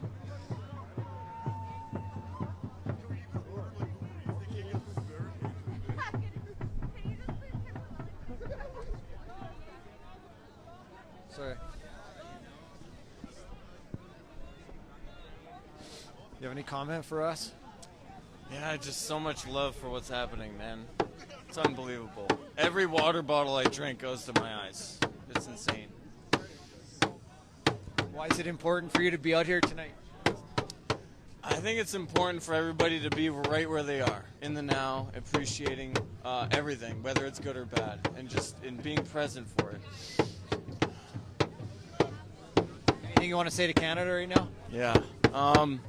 Have love in your heart, tell the truth, and follow your heart. Follow your heart. These police, they may seem aggressive and they trample people and stuff like that, but, you know, they're all human beings and they chose a really dark path to love, and we got to remind them by remembering ourselves. What's your name? Frazier.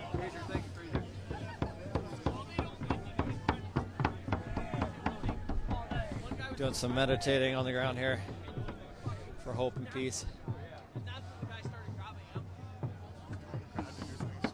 Our website, Fraser, just so you have it too, it's not.tv. Yeah. N-O-T.tv. Yeah, that's the website. How you doing, brother? Good, how's it going? You been out here all day or what? No, just got here now. Yeah. And were you watching it on TV or live streams or? No, just figured I'd come check it out. Okay, and what are you seeing? What are you feeling? Seeing police up in everybody's face. They haven't made a move since I got here. Yeah, I don't feel too in danger right now. I'll be honest with you. Yeah.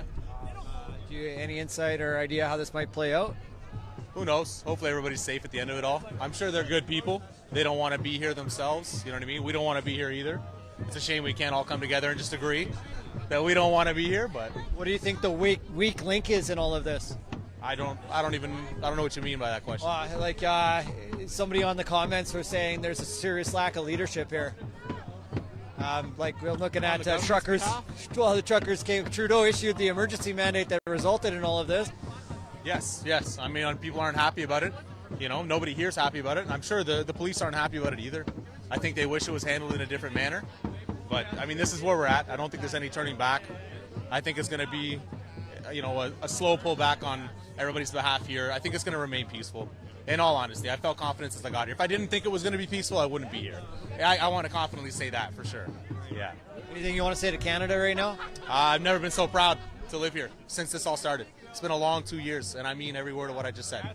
It feels great to be Canadian again. And God bless everybody who came down and everybody who supported this. I mean that a lot. Thank you so much. What's your name? David Wilson. Thanks, David. Thank you. Yeah.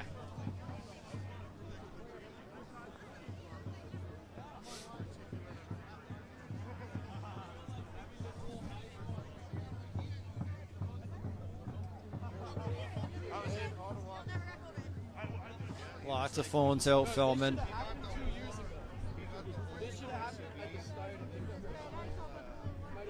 And you head over to not.tv and share that. We've got posts of everything that's been happening over the last 27 days.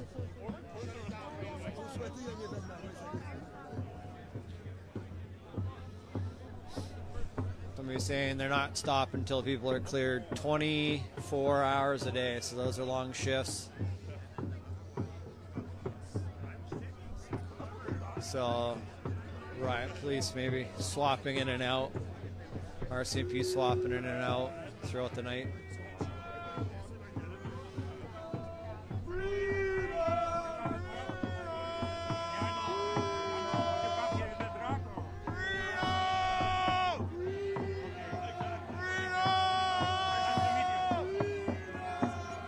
People just seeing there's a lot of energy right here right now, but also keeping an eye on the police, holding them accountable.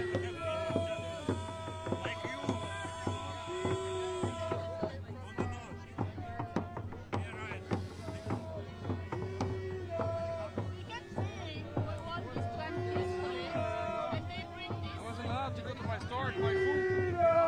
So it's like, what the fuck, I'm gonna stay at home.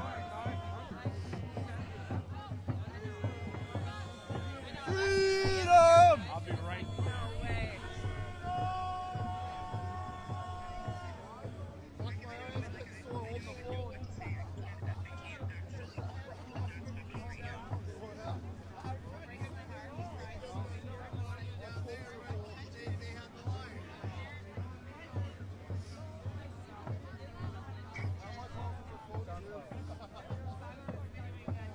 So people feeling this is peaceful, being in the front lines too, where one of the police in the riot gear was pushing people back and saying, move.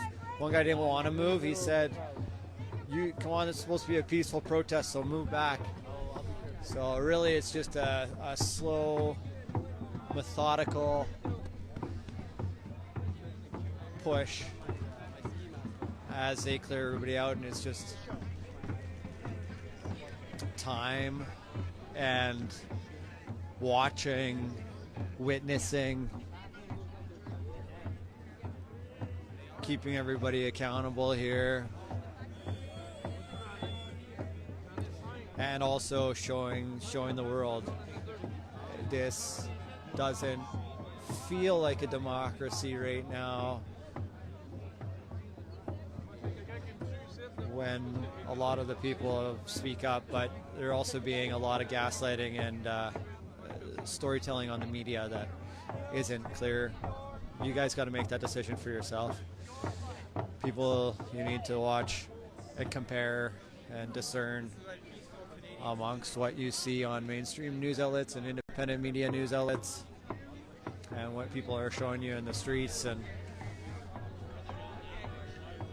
maybe we'll break the spell.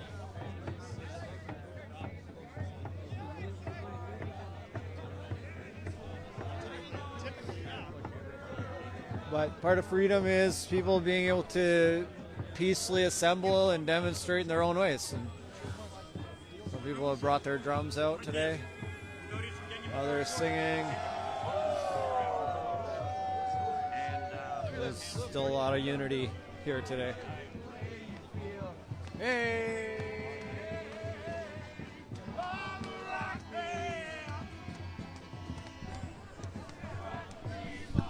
And Danny Wolford, yes, he was arrested earlier today in our first live stream, or my first live stream of the day. Kyle was live streaming earlier. He peacefully went with the RCMP.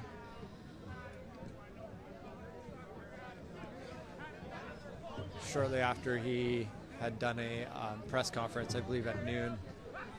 And I wasn't there for that, so Laura Lynn, I believe, was there for the Danny Bulford press conference at noon today.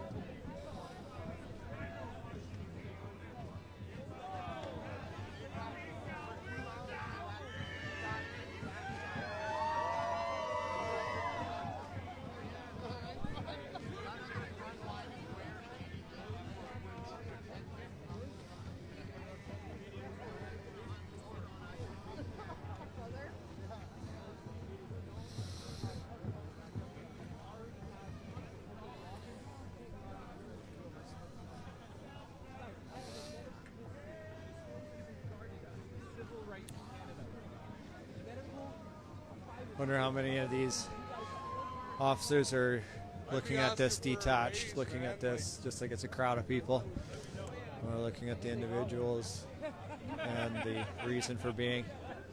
Can I ask you a question for our live stream? Yeah, so we're on Facebook Live right now. I'm Travis with notTV, and I just wanted to ask why you're here today. I'm here today because this is not Canada that I know it is. This is not Canada. This is not freedom. We're supposed to stand for unity and freedom. This is nothing I've ever seen. I can't even comprehend what's happening in front of us right now. It's devastating. These people, yes, have a job to do. They're supposed to serve our community. Instead, they're serving a communist government that's making his own rules as he goes. They're supposed to be serving us, and I understand they have a job to do, but all they have to do is one of them stand up. I know, in their hearts, they know what's right or wrong. They will follow. This can't keep going on like this. Like, they're pushing us back, and we're standing here peacefully. It's been okay for a while, but they've used horses to come in here and trampede us back. They even trampeded an old lady down with her freaking walker. I'm not even kidding, that happened. The police officer admitted to it. All what's happening right now is wrong. We need to come together and stand for what's right. What do you want to say to Canada right now? Just have to keep holding the line, keep standing strong. Freedom is what matters. This is much bigger than us. The whole world is watching this right now, and they're fighting for us. They're cheering us on, and we need to keep on fighting. This is what matters, freedom. And how does it seem a little confusing? It does, at least for me, how Trudeau said that we're still welcome to peaceful assembly, yet you guys are peacefully assembling and they're not allowing it, so I'm confused. That's the whole thing. We've been peacefully protesting for 3 weeks now, and then the first day they come here, it has turned to violence. People have gotten hurt, all because I'm showing up. Before this, we've had hockey, we've been dancing, music, singing, hugging, smiling. This is one of the most, honestly, heartwarming protests I've ever been to. The second they come here, violence starts. Because they are pushing us when we're just standing here in a line. We're not even doing anything, provoking them. And they come charging them. They're the ones. I've lost. It's a confusing time, too, with their attitude and why they're doing it, is it? Yeah, for sure. I mean, it's hard to comprehend, like I said. I can't believe this is honestly happening That was a lot. right now. Yeah. What are you feeling right now? Overwhelmed. I'm scared. Because, like I said, this is much bigger than us. Thank you. What's your name? Lisa. Thank you, Lisa. No problem. Are you from Ottawa? Or? I am. I live just a few streets down. I've had not one complaint since I've been here, since this started happening today. Sad. We need to stand together. Thank you.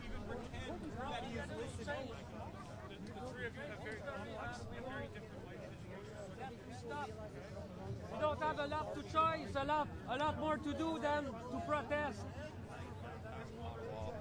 But if they cannot use you lined up here, there's hundreds of police. to do what they want And you to do, now it's gonna change. Because for sure, if you do everything they say, you're not gonna win nothing. The York Regional Police have been very good, kind, at least in my experience. You know, on the front lines here in Ottawa. It's peaceful, even it's not protest, it's assembly. And the York Regional Police standing side by side with the Quebec riot team. You ready, Ben? You know what? I'm not the one standing face to face with a bunch of crazy. Are you kidding me?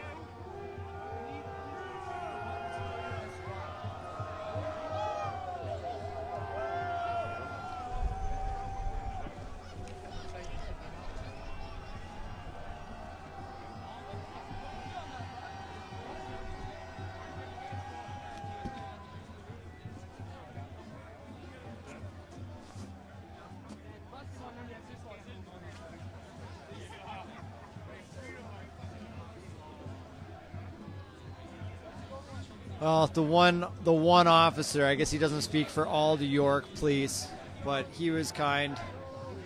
And I've had very limited experience with the York police.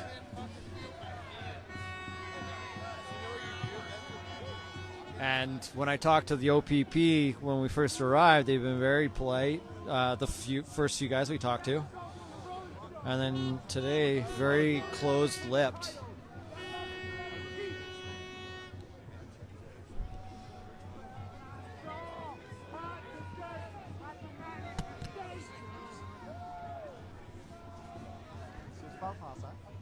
English. Yeah. Yeah. No, sorry, I'm not able to.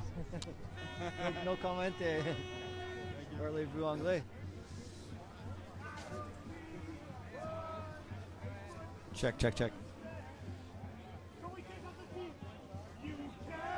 always get what you want. Yeah, you can always get what you want. I said you can always get what you want. And if we try sometime. So the police on horses continue to push back the lines of people in a very calculated and methodical, systematic way. You can see they've now got a armored vehicle here. That's a riot vehicle, isn't it? Probably outfitted with a number of different crowd control devices.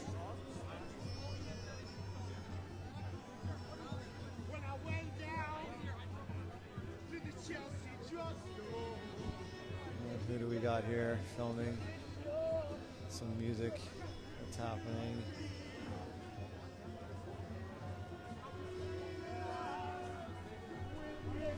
There's a big crowd has gathered to peacefully assemble.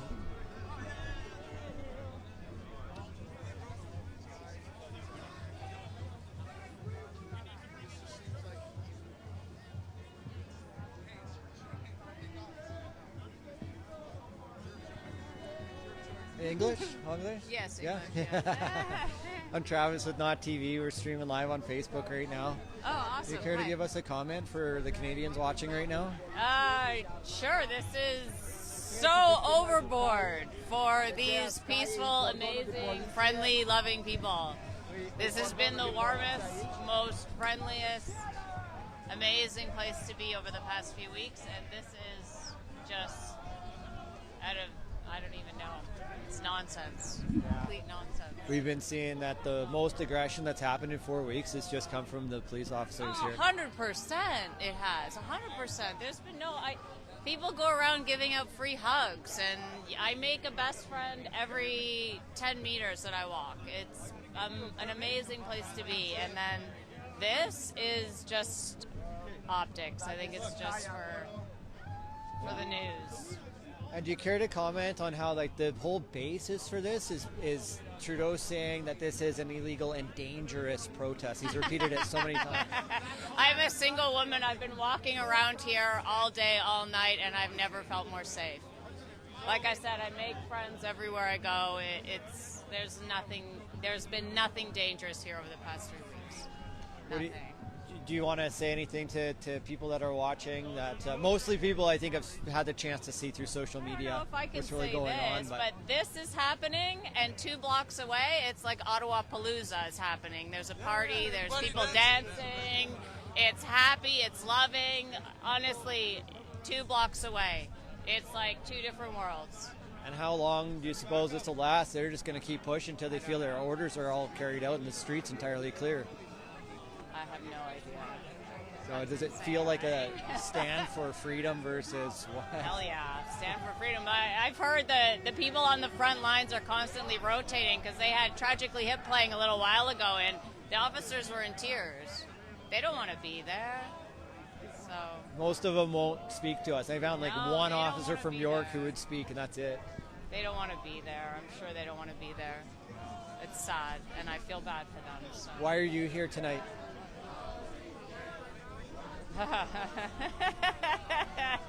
Oh my God! Honestly, my biggest issue has been the extreme lying that the mass population believe, and that it's just such a narcissistic situation, and that's what's so sad. So I know you tell the truth. I've watched you before. Appreciate that. Yeah. What do you think the biggest problem is with the leadership of this country right now? Oh God, I don't know if I can answer that question. Sorry. Okay. Honestly, I've never been into politics. I've smelled the bullshit a mile away. I'm sorry, but it's never been my thing. So. Okay, fair. Any other comments, or you want to say anything Anything else on your heart or mind Tell tonight? the truth. Thank you. Thank you. What's your name? Heather. Thanks, Heather. Thank you.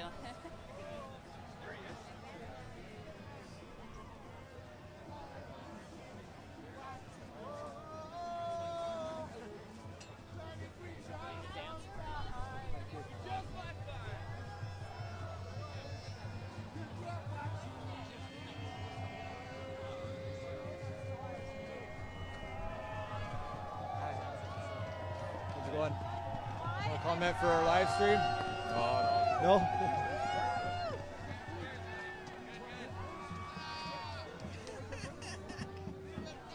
How's it going? Comment for our live stream? Sure. Yeah? Okay, so I'm Travis. This is notTV. We're live on Facebook right now. And what do you think? I feel like the crowd, like everybody that comes out is Canadians. They're out here. These guys are on a paycheck. They're on a clock. So how do you think this all plays out, or what's I the hope end? they're not getting overtime because that's coming out of our taxpayer money as well. Look, it's a sad state of affairs. No one thought it would come to this. This is due to a failed leadership in our government. We are only doing what we can to stand on guard for Canada. People do not understand what is happening. It is too complex, and especially if you're sitting in the comfort of your own living room and you've never experienced the lack of freedom, you will not understand. The individuals who are here are doing what is our last resort, and we hope that you understand one day. We are sorry for everybody in Ottawa. We're sorry for all the police, but you know what? We're doing what we gotta do. They're doing what they gotta do, and we're gonna hope that our government sees this and stays accountable.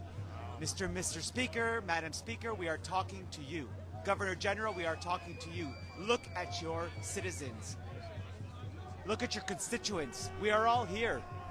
We are standing on guard for this misinformation, for this. I can't even find words because this is unprecedented. Who can put a word to this? What is this? What is going on? It's insane. And it is definitely not the people here, because if you're here, you feel what's going on. This is peace, love, unity, and freedom, and nothing else. We hope to stand as long as we can. We hope to hold the line with love and light, and the numbers are still coming. I don't think you could stop this. The only way to stop it is to end the mandates. Please, listen to us. Thank you for giving me a voice. Thank you. What's your name? Jason Potvin. Thanks, Jason. Are you from Ottawa? Sorry? Are you from Ottawa? From Montreal. And apologies, but I have earplugs in just in case any sonic attacks. We have no idea what to expect here. This is unprecedented and definitely un-Canadian. Thank you. Keep on the good work. Thank you, Travis. Peace, everyone, for freedom. Oh, may I add one more thing, very important, so that all the viewers understand what is going on here is not even officially legal. This was meant to be debated today in the House of Commons in Parliament. And what happened? The Liberal Party, everyone cancelled because of an emergency. But who brought the emergency? They brought the emergency. This doesn't make any sense. So now we have to wait till Monday. Will we make it till Tuesday? Monday? Monday's a holiday. Oh, on top of it, Monday's a holiday. So this is stall tactics. This is bullying. This is absolutely despicable at an unethical level. But let it be known, we are not moving. Let's hope democracy stands today. Thank you.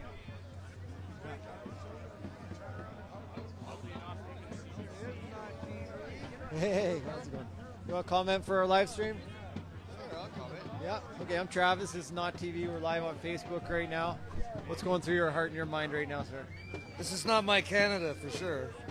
I can't believe that they would use our own army and all the police forces that they can combine to move peaceful people. That's about all I can say right now. What's your name? Brad. Thanks, Brad. That's about all I can say about that. It's just so disheartening. It's not even funny. No, it's not.tv is the website. NOT? Yeah, .tv, not TV, not .tv. That's the website. We stream live on Facebook, so it's right at the top of the page is our Facebook link. NOT, yeah, it's like TV, but it's not TV. See if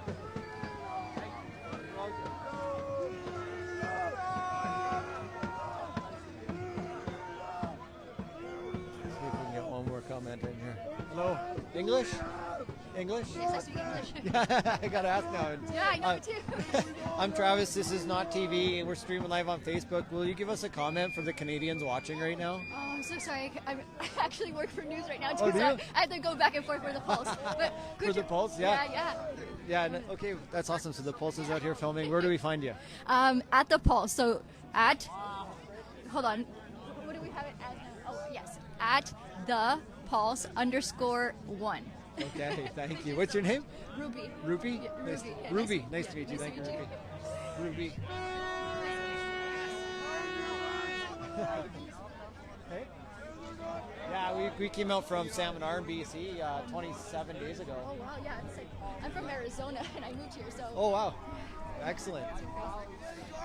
Yeah, we need everybody filming to show people the truth, right? And to hold them accountable. Seriously. Yeah. And it's crazy. Earlier, I was the first one in the front line, and my body was getting crushed by the people. And then the horses came. Yeah. It was insane. Yeah, yeah. I feel that. Show that three sniper over there. Show that. Three. Yeah, I've seen. You guys, they're all pointing at the guys on the glorious democratic flag. Yeah, that building and oh, they're not on that other building anymore. Right on the Senate building. Bunch of cherry pickers. I mean, really, you're going to use a sniper on us. Keeps an idea where everybody is, I suppose. But if everybody keeps staying peaceful, then the only aggression I've seen is from the police. There has been no aggression, and any aggression here was even called out by the people here, because none of the people peacefully protesting here want any violence or anything of the matter. Yeah. Yeah, I have actually seen them kind of move people to the side if they get too heated or too. There's a lot of anxiety, of course. It's understandable, right? People Frustration. are self-regulating. I mean, that's literally, I'm here for that. My business is all about self-regulation. I'm here to represent mental and emotional health. And I have no idea how much therapy these police officers, RCMP, OPP are going to need after this, because the shame's going to hit them like a ton of bricks. Yeah. I hope their pension is good.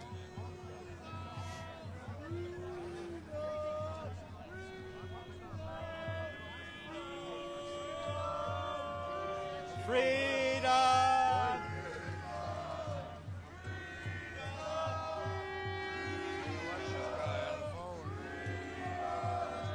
just sent them a voice message. Thank you, Betty Lou. I love you. You're awesome, Betty Lou.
We go in and out. Sometimes the feed seems to go offline, but thanks guys for sharing this and liking this and loving this and getting it out to other people to see.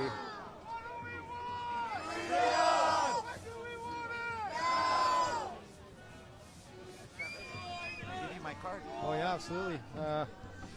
If you put it right beside the mixer in there, I think that'll be the best spot for it. Thank you. Cheers. How you doing? Hey, I'm good. How's it going? Good.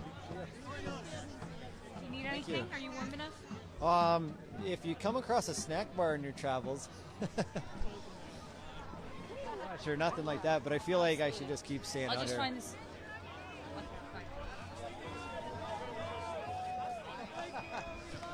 Yeah, if you had one of those in your pocket, but if you get hungry, eat it yourself. I did buy. Oh No, it's all Yes, good. Thank you thanks for so much. asking. Thank that.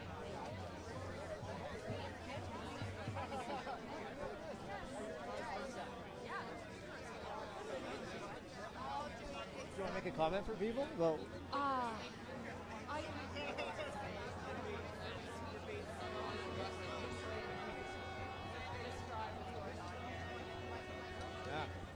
say that. Yeah, okay. All right. I'm joined with Hi. Rachel here now. Yes, hello.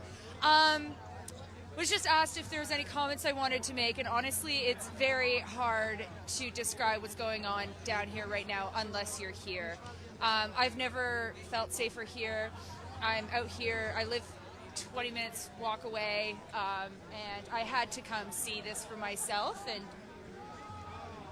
these are incredible Canadians. I'm just looking around right now, and this is remarkable. I wouldn't want to be anywhere else, honestly, to witness this. I've been following politics for quite a while, and it's very important to me. And to see the state the enforcement on its own people is a little worrisome. So. And it came about pretty quick too. Like some It people were did. saying that it was supposed to be debated today, but then Monday's a holiday, and this might not so even. the Senate, which is right here, used to be the Senate, used to be the old train station. Yes, the one with the snipers on the roof. They are, I'm sure they're just gathering intel from the sky, but the Senate has been adjourned until 2 p.m. on Monday. Yeah, just remarkable. It's very peaceful here on our side. The only tension that is occurring is from the other side, is from the police, is from them over there, honestly. I'm seeing all kinds of people out here. My favorite are the grandmothers that are out here with their handmade signs that just say freedom and love, and I think about everything that they've been through in their lives, and to be out here again, and it's crazy how many people that if you've been here for a while, you get to make friends, and you just run into them in the streets and you share. It's just remarkable. So definitely not a fringe minority. No, I don't think so. I'm with random truckers all the time, and they're like, this guy from Israel is calling, this guy from Australia is calling, and he's a trucker, just spreading the love, talking about how they're getting organized and doing their own kind of stuff. Yeah, it's remarkable. It very positive, peaceful. The most violent thing I've seen are those horses. I love horses too. I love horses, but seeing those horses come in to disperse some of the crowd, that is the most violence I have seen. But aside from that, it's been very, very peaceful on our side, for sure. Yeah, that's good. So how does it feel to be a Canadian right now? I was a little concerned for a little while there. Last 6 months have definitely been pretty hard. But yeah, I'm proud to be a Canadian again, honestly. Thanks, So Rachel. God bless everyone. Stay safe, and guys, come on down here. We're waiting for you.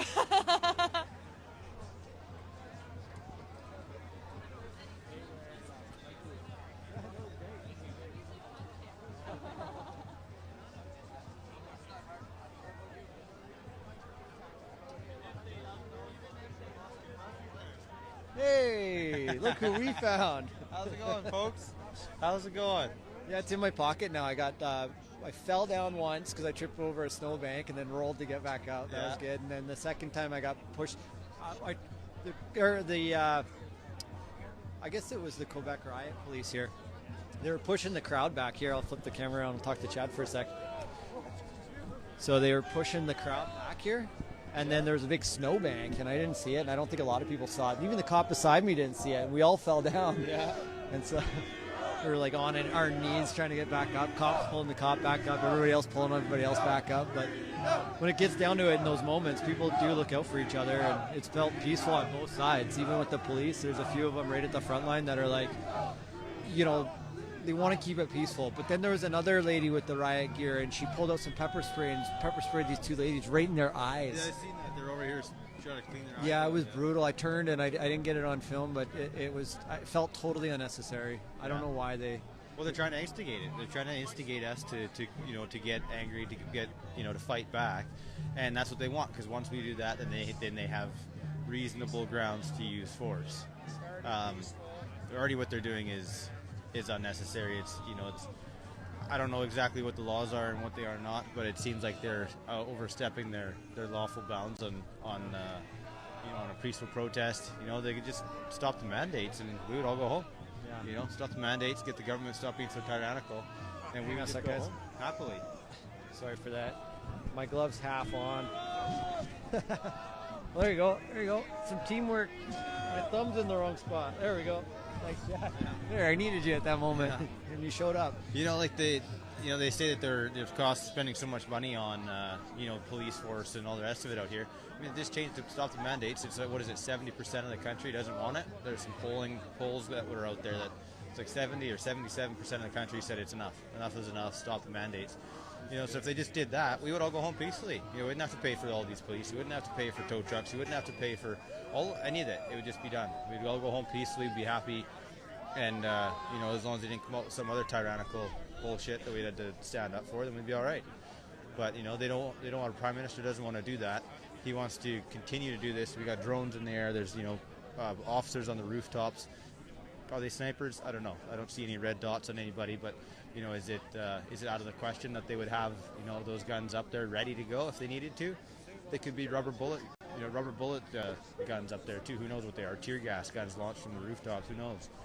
And depending on how long this whole thing takes, you see that armored vehicle, that riot control car there, or whatever it is. Yeah, they keep moving up with the... Yeah, so they're just pushing everybody back, and somebody else commented on here that they're going to be doing this 24/7 until it's cleared, and I don't know if that's... I would imagine. Because if they all went home, they'd lose all this ground, for sure. I'm sure they were going to want to continue to keep going. They're probably putting up fences behind. I don't know for sure, but if I was a tactical person, that's what I'd be doing, is putting up fences to keep control of areas, or something to keep control of areas, whether they have a whole bunch of police force back there or what. So if it is Wellington, if it comes down to right here, especially before the road splits out too much, if it is a matter of people, one thing I did notice is when there was more people and the vehicles were on either side of us, it was very difficult for the police to push everybody back. It's like we're getting denser and denser. Because if there are enough people, I don't think they could actually. But then that's where they would probably pull in other riot control tactics or crowd control tactics. Yeah, sound waves, whatever. Yeah.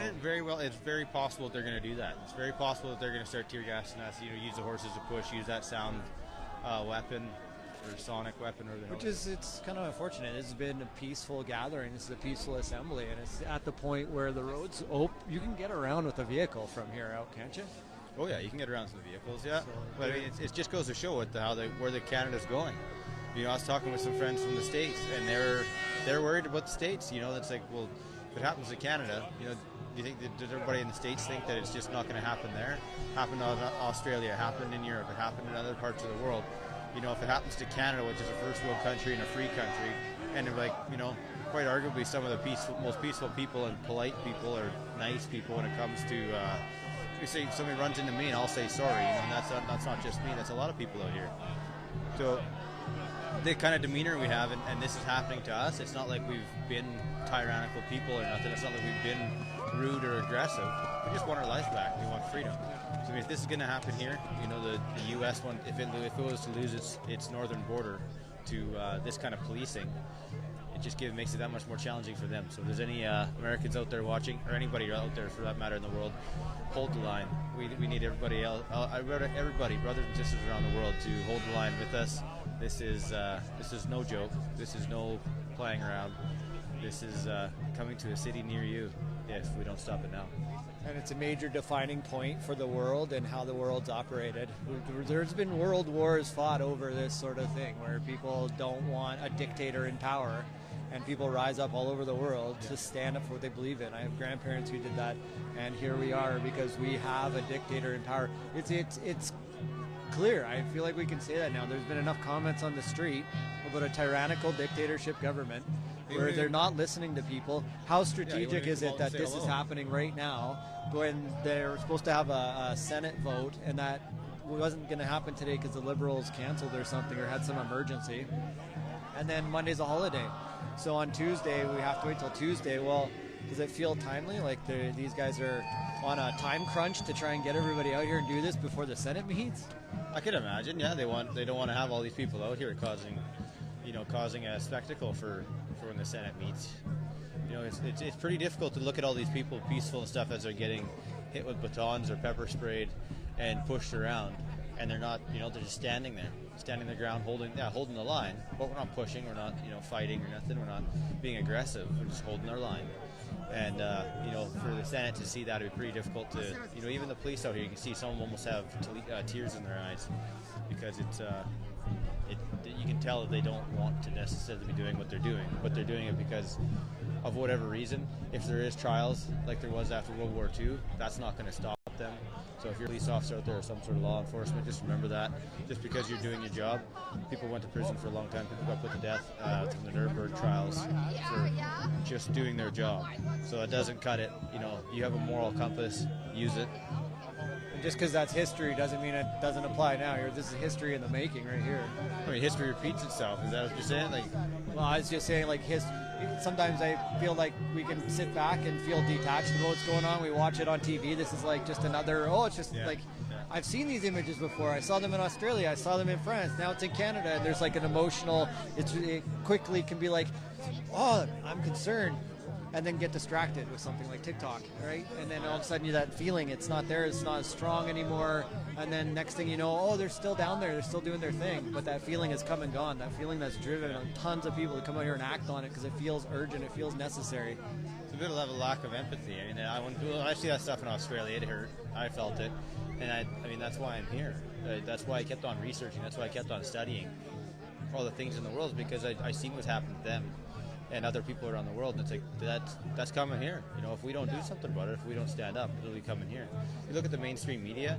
You know, I was just watching CTV a little while ago, earlier today, and it was like they're awful the way they make this sound. They say the protesters are aggressive and rude, and they're spitting on police officers, and they're screaming at police officers. They're screaming, you know, love, freedom.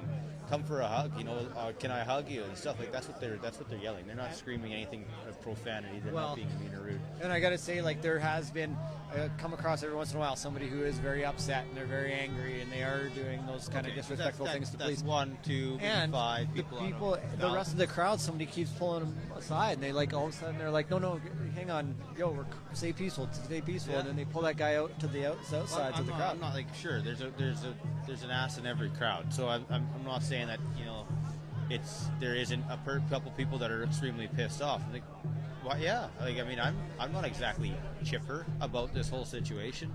You know, I keep a level head about it, but there's the warrior in me would love to go out there and just start swinging, or, you know, to fight back, because that's what they're doing to us. But that's what they want us to do, and it's not going to help us. You know, like, if we all started to go and fight, well, then we'd all just get shot and tasered and sonic boom blasted, whatever the fuck it is. My apologies, get a little bit of pissed off. But watch your language, we're on notTV. Yeah, it's not TV. Aren't allowed to swear on notTV? No, that's not radio after dark. Oh, that's not radio after dark. Okay.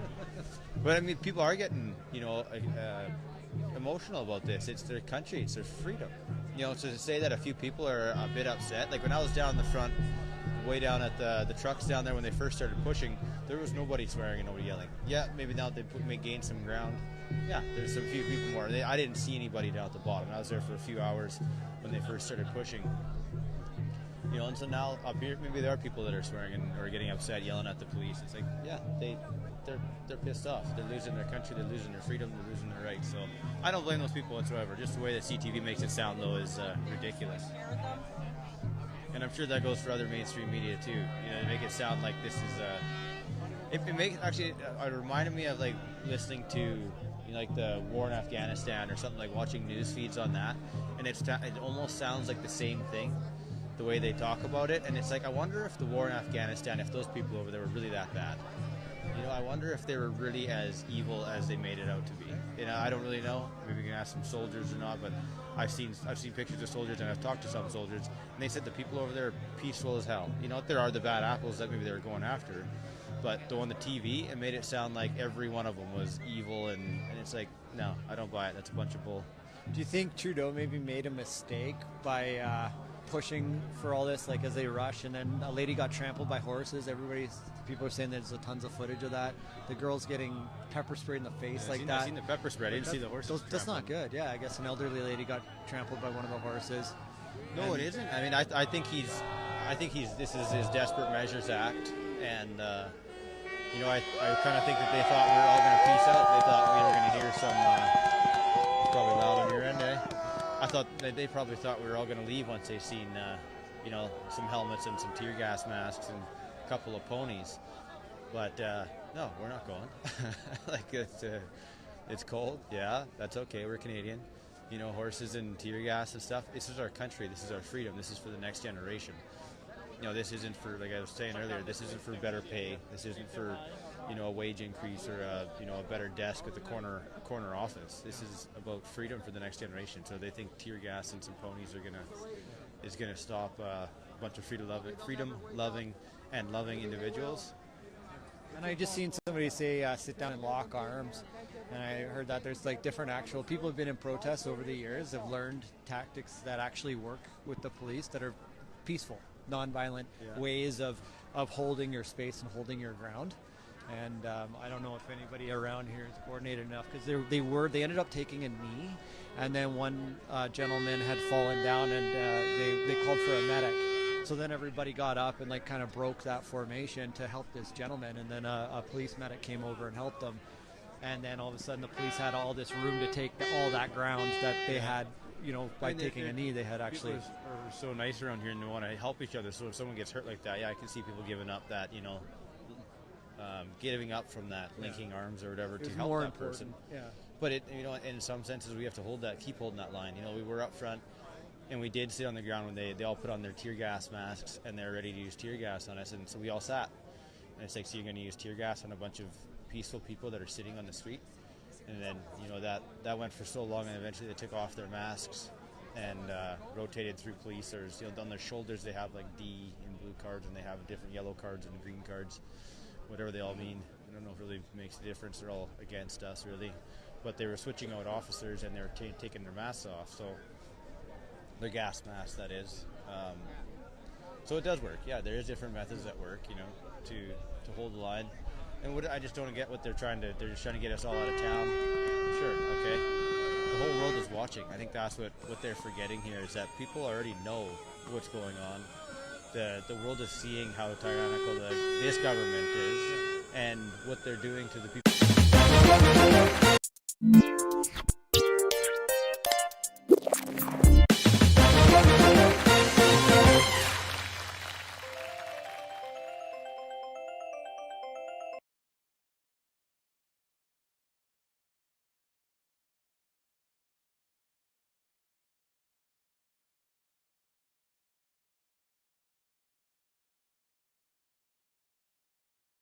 Wait for the mic to kick in. Just wait. 1, 2, 3, 4. Check, check, check. Hello, world again. And we're back. We're back. Apparently, we're back. Still waiting for the cat to go up to see if we're seeing out there in not TV land. I'm not 100% sure, unless my phone's broken right now. I'm not seeing that we're actually live. I don't see any audio. You hear? If Valerie hears us, there you go. All right. We'll see if the captions kick in or not. Weird. Phone just kind of froze or something. Right on. Welcome back, all right, chat. cool, folks. Yeah, welcome back, Travis. Did you get your coffee? I did not. I thought of it with 5 minutes left. Wait a minute, we had a long break. What am I doing? I'm like looking at the Senate schedule, and I didn't even realize like the Senate, because I was watching the Bill C-11 talk or debate or whatever they do in the Senate, and then they were talking about September, and now I'm looking at their schedule, and July and August there's no meetings. They don't sit again until September 20th. So is that normal? They must get the summer off, but I don't know what that means for Bill C-11. Like, I don't think the Senate made any decisions on it. So they started to debate it. They had some points about it that it needs more review. It's not really, interesting. And Mark Gold, the Trudeau, he was just like, well, everybody here is capable. That might have been in relation to talk, but they were like, when is Mendocino going to resign? And he's just like, everybody in this cabinet is perfectly capable to do their jobs. Like, could be debatable. Yeah, absolutely. Alrighty, we're gonna do an update here. Update. Yeah, We we'll got do Rob. for the fundraiser update. We are up to, from the tallied number, we're up to 720 and counting. So we are coming close to the nearing the end of the show. So for anybody that wants to get in, this is one of your last chances to get in, and one of the last times that we're going to announce it. And that is the auctions, and that is for Donna Skoglund, and that's for 45-minute life coaching one-on-one with Donna. And if you were on earlier, Travis gave a great description of what that is and what she's all about. And yeah, so that starts off at I think $105. I don't know what the current bid is on that. Maybe Richard or Kathy can give us an update on that. But yeah, get in there and do some bidding. As well, we have the books. We have Susan Stanfield, her new book that it's just been brought out or just been printed, and she has 3 copies of it that she is giving to the auction. So you can go and start bidding on those. The top 3 bids will each get a book, and the reserve on those starts at $60. Yeah, and then other ways, if you want to support us, like we said, we were at 720, and excuse me, we're at 720, and that money goes to support notTV as the group, and that goes for everything from cell phone, internet, power in the keep the lights on and the internet running, things like that. And so you can go to e-transfer, donate at not.tv. You can do credit card, PayPal, not.tv/donate. You can email a pledge to real nottv at protonmail.com. I'm going to redo that one. You can email a pledge to realnottv at protonmail.com. And the reason why we're doing that is because we have been getting some censorship or some blocking on different avenues. Like I had mentioned earlier, the PayPal was not working for a bit. One of the viewers had messaged me, and they said it's working again now. But yeah, if you do the pledge, then we can get in contact with you directly as well. If you do the pledge through the emails, then we get an instant tally of what people have donated and how they're supporting this fundraiser. Another email you can use is Kathy@not.tv as well to make that pledge. If you find any content in this video whatsoever in our broadcast today, if it's worth $15 to you, if it's worth more, we would it'd be great to see that support to help us move to the next stage in helping notTV grow as a collaborative, as a collective, to bring more and more interviews, more content, and more content creators. So much love to everybody that has supported us, everyone that has donated in some way. That goes all the way back to Ottawa and all the way up to this broadcast today. And let's help if you can, if it's in your heart, if you found some value in what we've done today and in any of the guests we've had on today, please do go over and use one of those methods to support us. All right, we have a quick commercial here, and we will be right back. And we're back.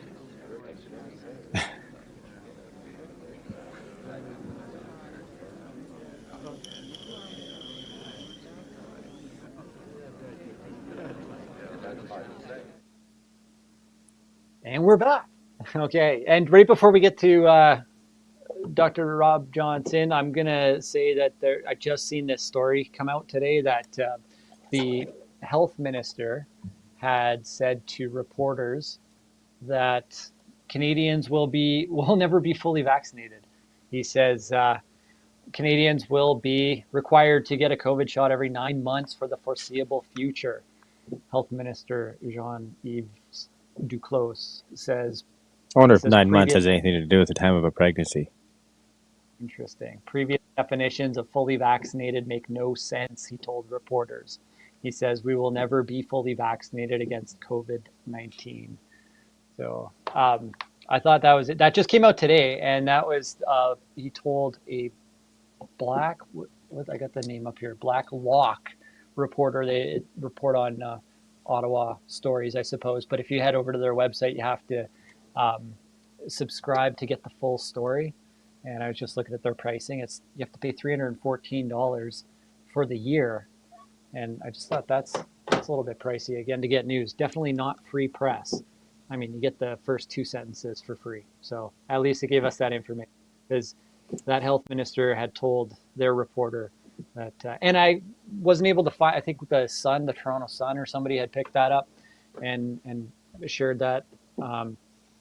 Curious to hear what you guys think actually about that. That it's going to continue. They're going to change the definition of what it means to be vaccinated, and then just make it. One person had even said 6 months. I think on the Andrew Lawton show, he might have been talking about it as well on True North, and saying could be 9 months, could be 6 months, but 9 months, that's more than once a year, right? That you would need to keep going with this. And where's the science? That had come up many times about where's the science behind this? And if they're just going to say, well, you'll never be fully vaccinated and it's not going to go away, but meanwhile, we know it doesn't do what they said it would do. It's not effective at stopping the transmission. And even our prime minister continues to get the COVID. All right, we're on to Dr. Rob Johnson joining us. Welcome back. How you doing? The first time we chatted, we were trying to chat with you, and you've been busy. What has been keeping you busy since you started this journey of doing these interviews and speaking out? Oh, nothing. I just sit around waiting for people to call me. So I did. I haven't done a whole lot. I did. The BC Libertarian Party made a documentary, so I was in that. True North News did a follow-up story about what Bonnie Henry was up to, so I talked to him about that for a bit. And then the most recent thing I did a podcast with this group called Students Against Mandates. I don't know if you guys have heard of them. They're like university students. There's a whole, some law students, some psychology students, some science students, like all, I think there's over 1,000 of them across the country. I think it's kind of mainly centered out of Winnipeg, but I'm not sure. Oh, cool. So I've just been, like I said, I don't know if you guys, I gave Kathy some bio that I just said, for the last 10 years, I've been trying to burn down the College of Dental Surgeons of BC and the orthodontic establishment. So it seemed like I got a shot now, so I got to try to take it while I got it. So, because I've been dealing with, I have 2 complaint files with the College of Dental Surgeons of BC, so I've been dealing with that on top of everything else. So that's been fun. Right on. Yeah, that's it seems like more and more people, as they start to speak up, it changes the landscape a little bit. Like you realize that it's not a small minority, but like we had heard earlier in the show today, a lot of people are at least aware, if not everybody's aware of something going on, that they want to pay attention or not, or put their head back in the sand, trying to avoid it. Well, I was laughing when you were showing that thing about, the previous definition of fully vaccinated made no sense. It's like, none of it made any sense, dipshit. Like, thanks for telling us what we already knew. Like, what do you think? They just can't... Go for it.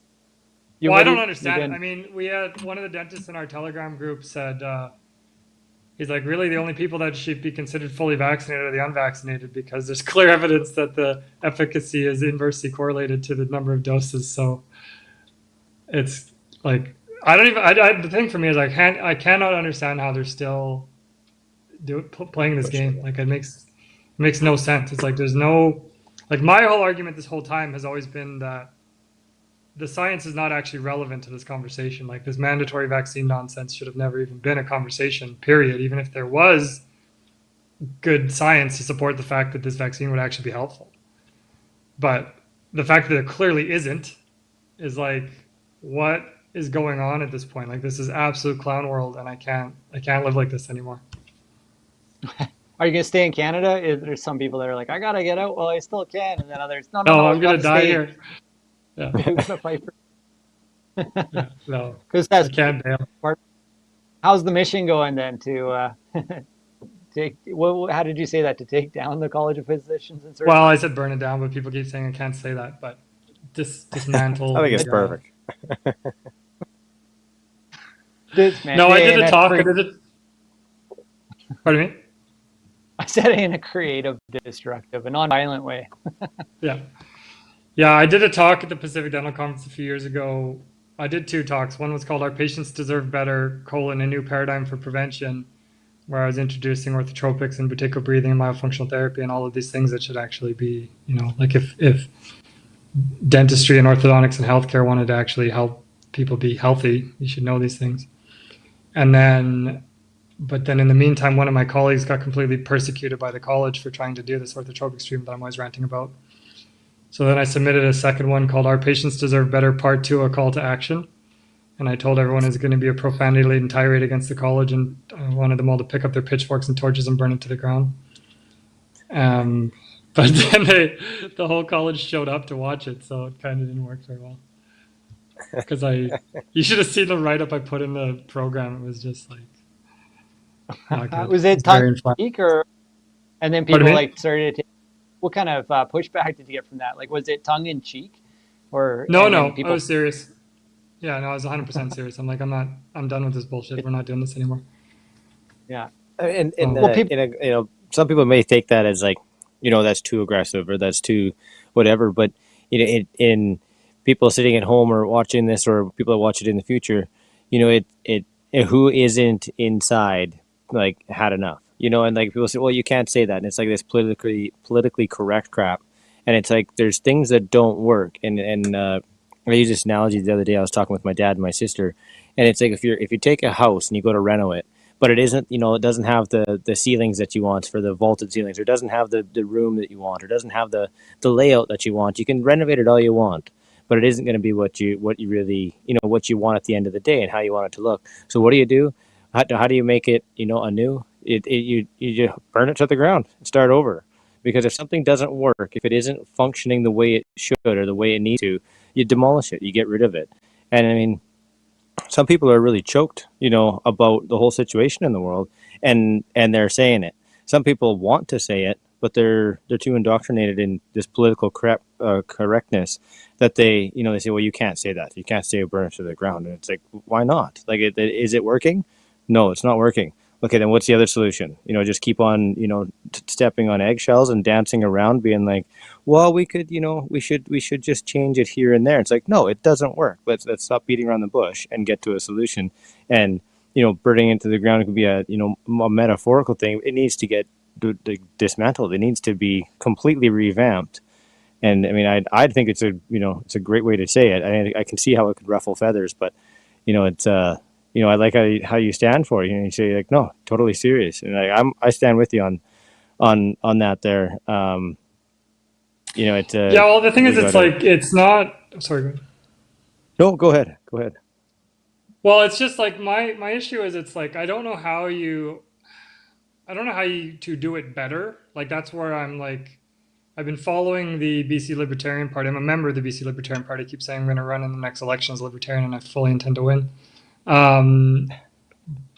I'm still trying to wrap my head around like how do you do it better, right? Because like my issue, well, I mean, there's so many issues, but like the thing for me is it's like it's hard to articulate these things, but it's kind of like if me as a dentist, if I'm actually a professional, if you understand what that word is supposed to mean, it's like you shouldn't even need the college, right? Like the college is just there, like they create work for me to justify their existence. Like there's no actual value to the public or to the patients, right?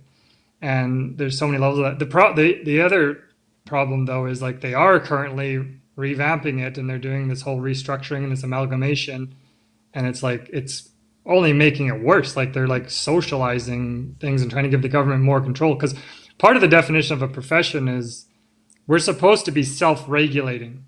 And the reason that there's a definition, like a medical legal definition of a profession, that's something about, a group of people with a specialized body of knowledge that they use in the service of others, and something about self-regulation. And the self-regulation bit is tied to this idea that we have this specialized body of knowledge, right? Because it's like, if you're not a dentist, how are you going to evaluate the work of a dentist, right? And so, which I actually think is a flawed idea anyways, because I've personally spoken to 10 lay people from various backgrounds that know far more about facial growth and development and TMJ problems, sleep apnea, and airway issues than 95% of orthodontists out there. Because this is the information age. We've been living in the information age for like 40 years now, so it's like it's not hard to find some information if you want to look for it. But yeah, so that's the whole, again, I don't even know, because that's my whole issue, is who has time to keep up with this garbage, right? Like, it's just, there's so many levels of nonsense, and these people, because they have nothing better to do, they can waste obscene amounts of time. Like these 2 complaint files that I've been dealing with. I don't know if you guys have, every time I get an email from the college, I write this jackass response back to them and tell them to apologize for wasting my time and wrap it up. And I screenshot their email to me and mine back to them, and I post them both on Facebook. Because I'm just pointing out how preposterous this whole fiasco is, right?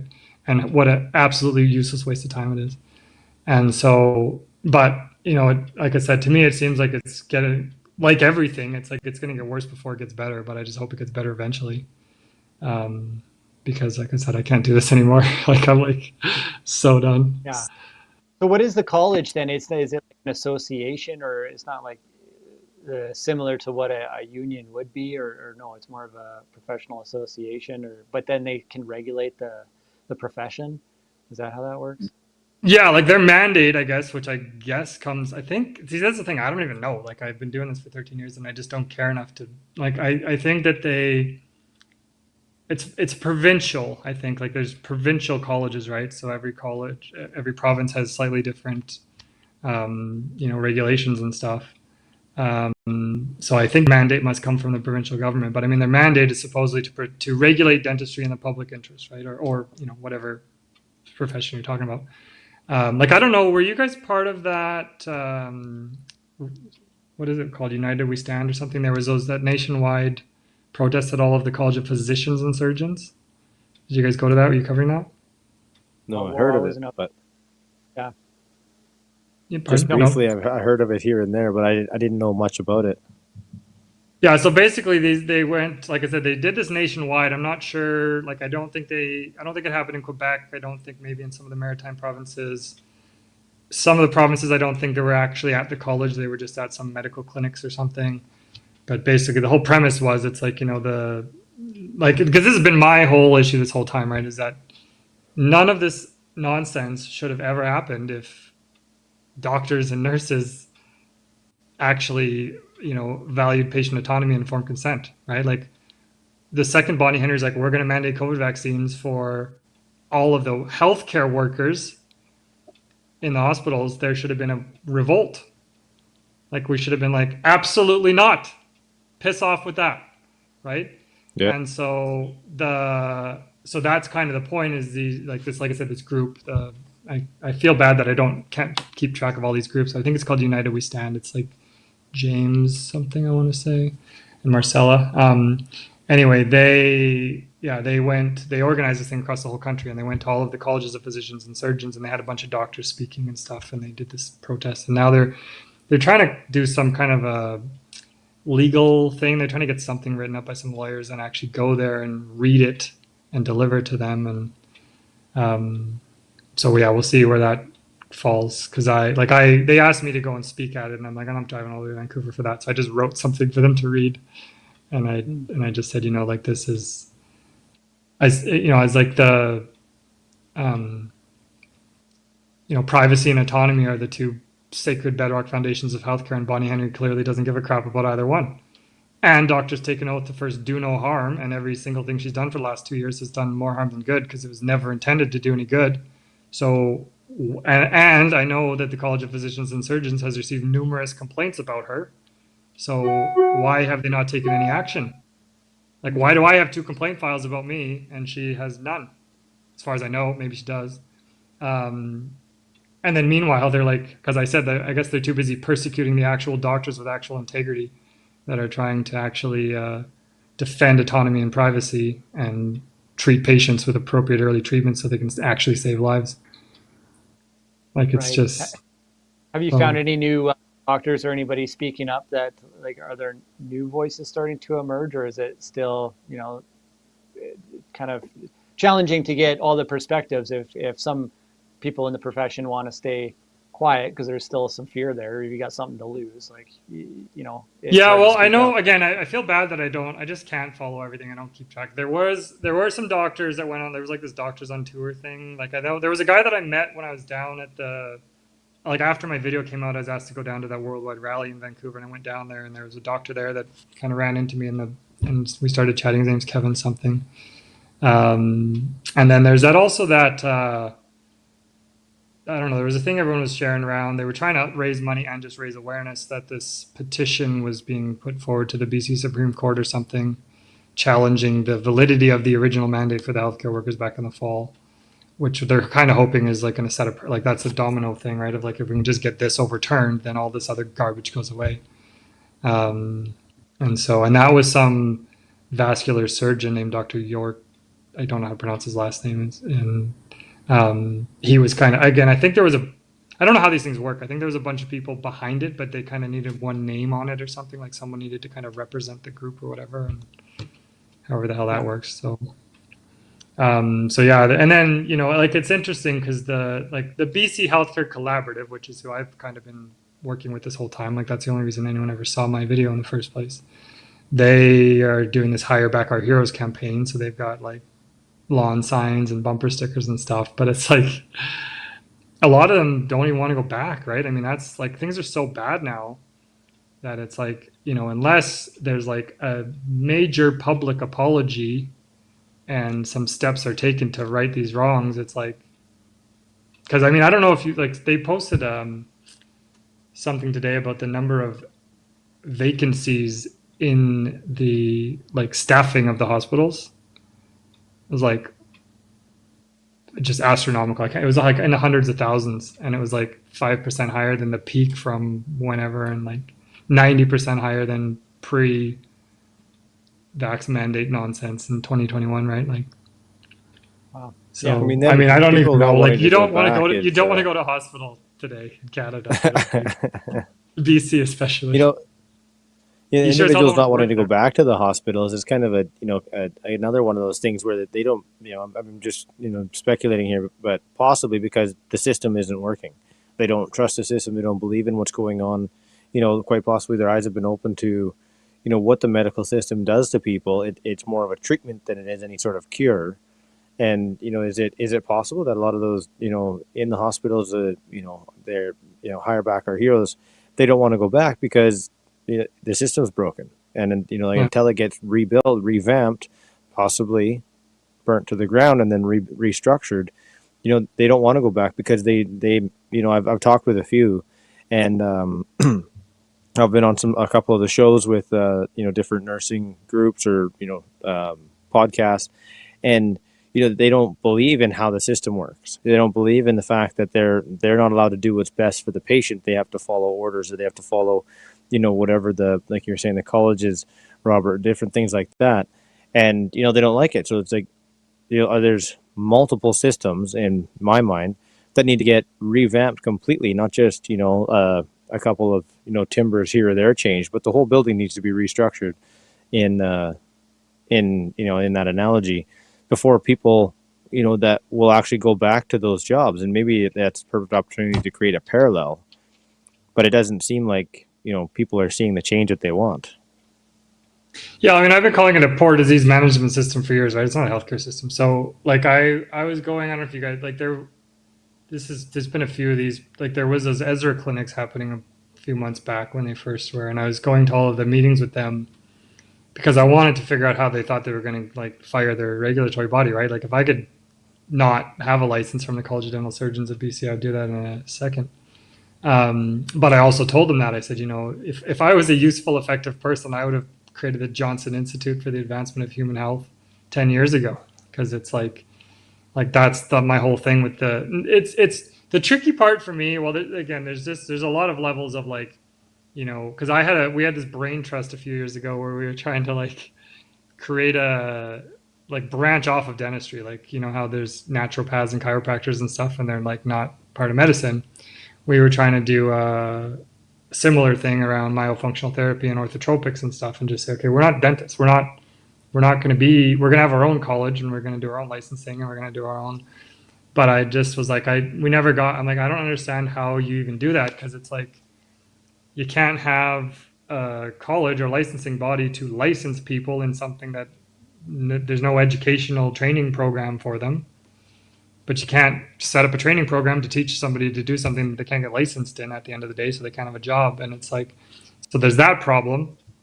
Then there's the fact that it's like there's no money in prevention. Like I saw this, well, there is and there isn't, right? I mean, that's the part you got to work out. Like I saw this old guy from Shreveport, Louisiana, speaking years ago on his lecture was called "A Dentist's Perspective on a Lifetime of Dysfunctional Breathing."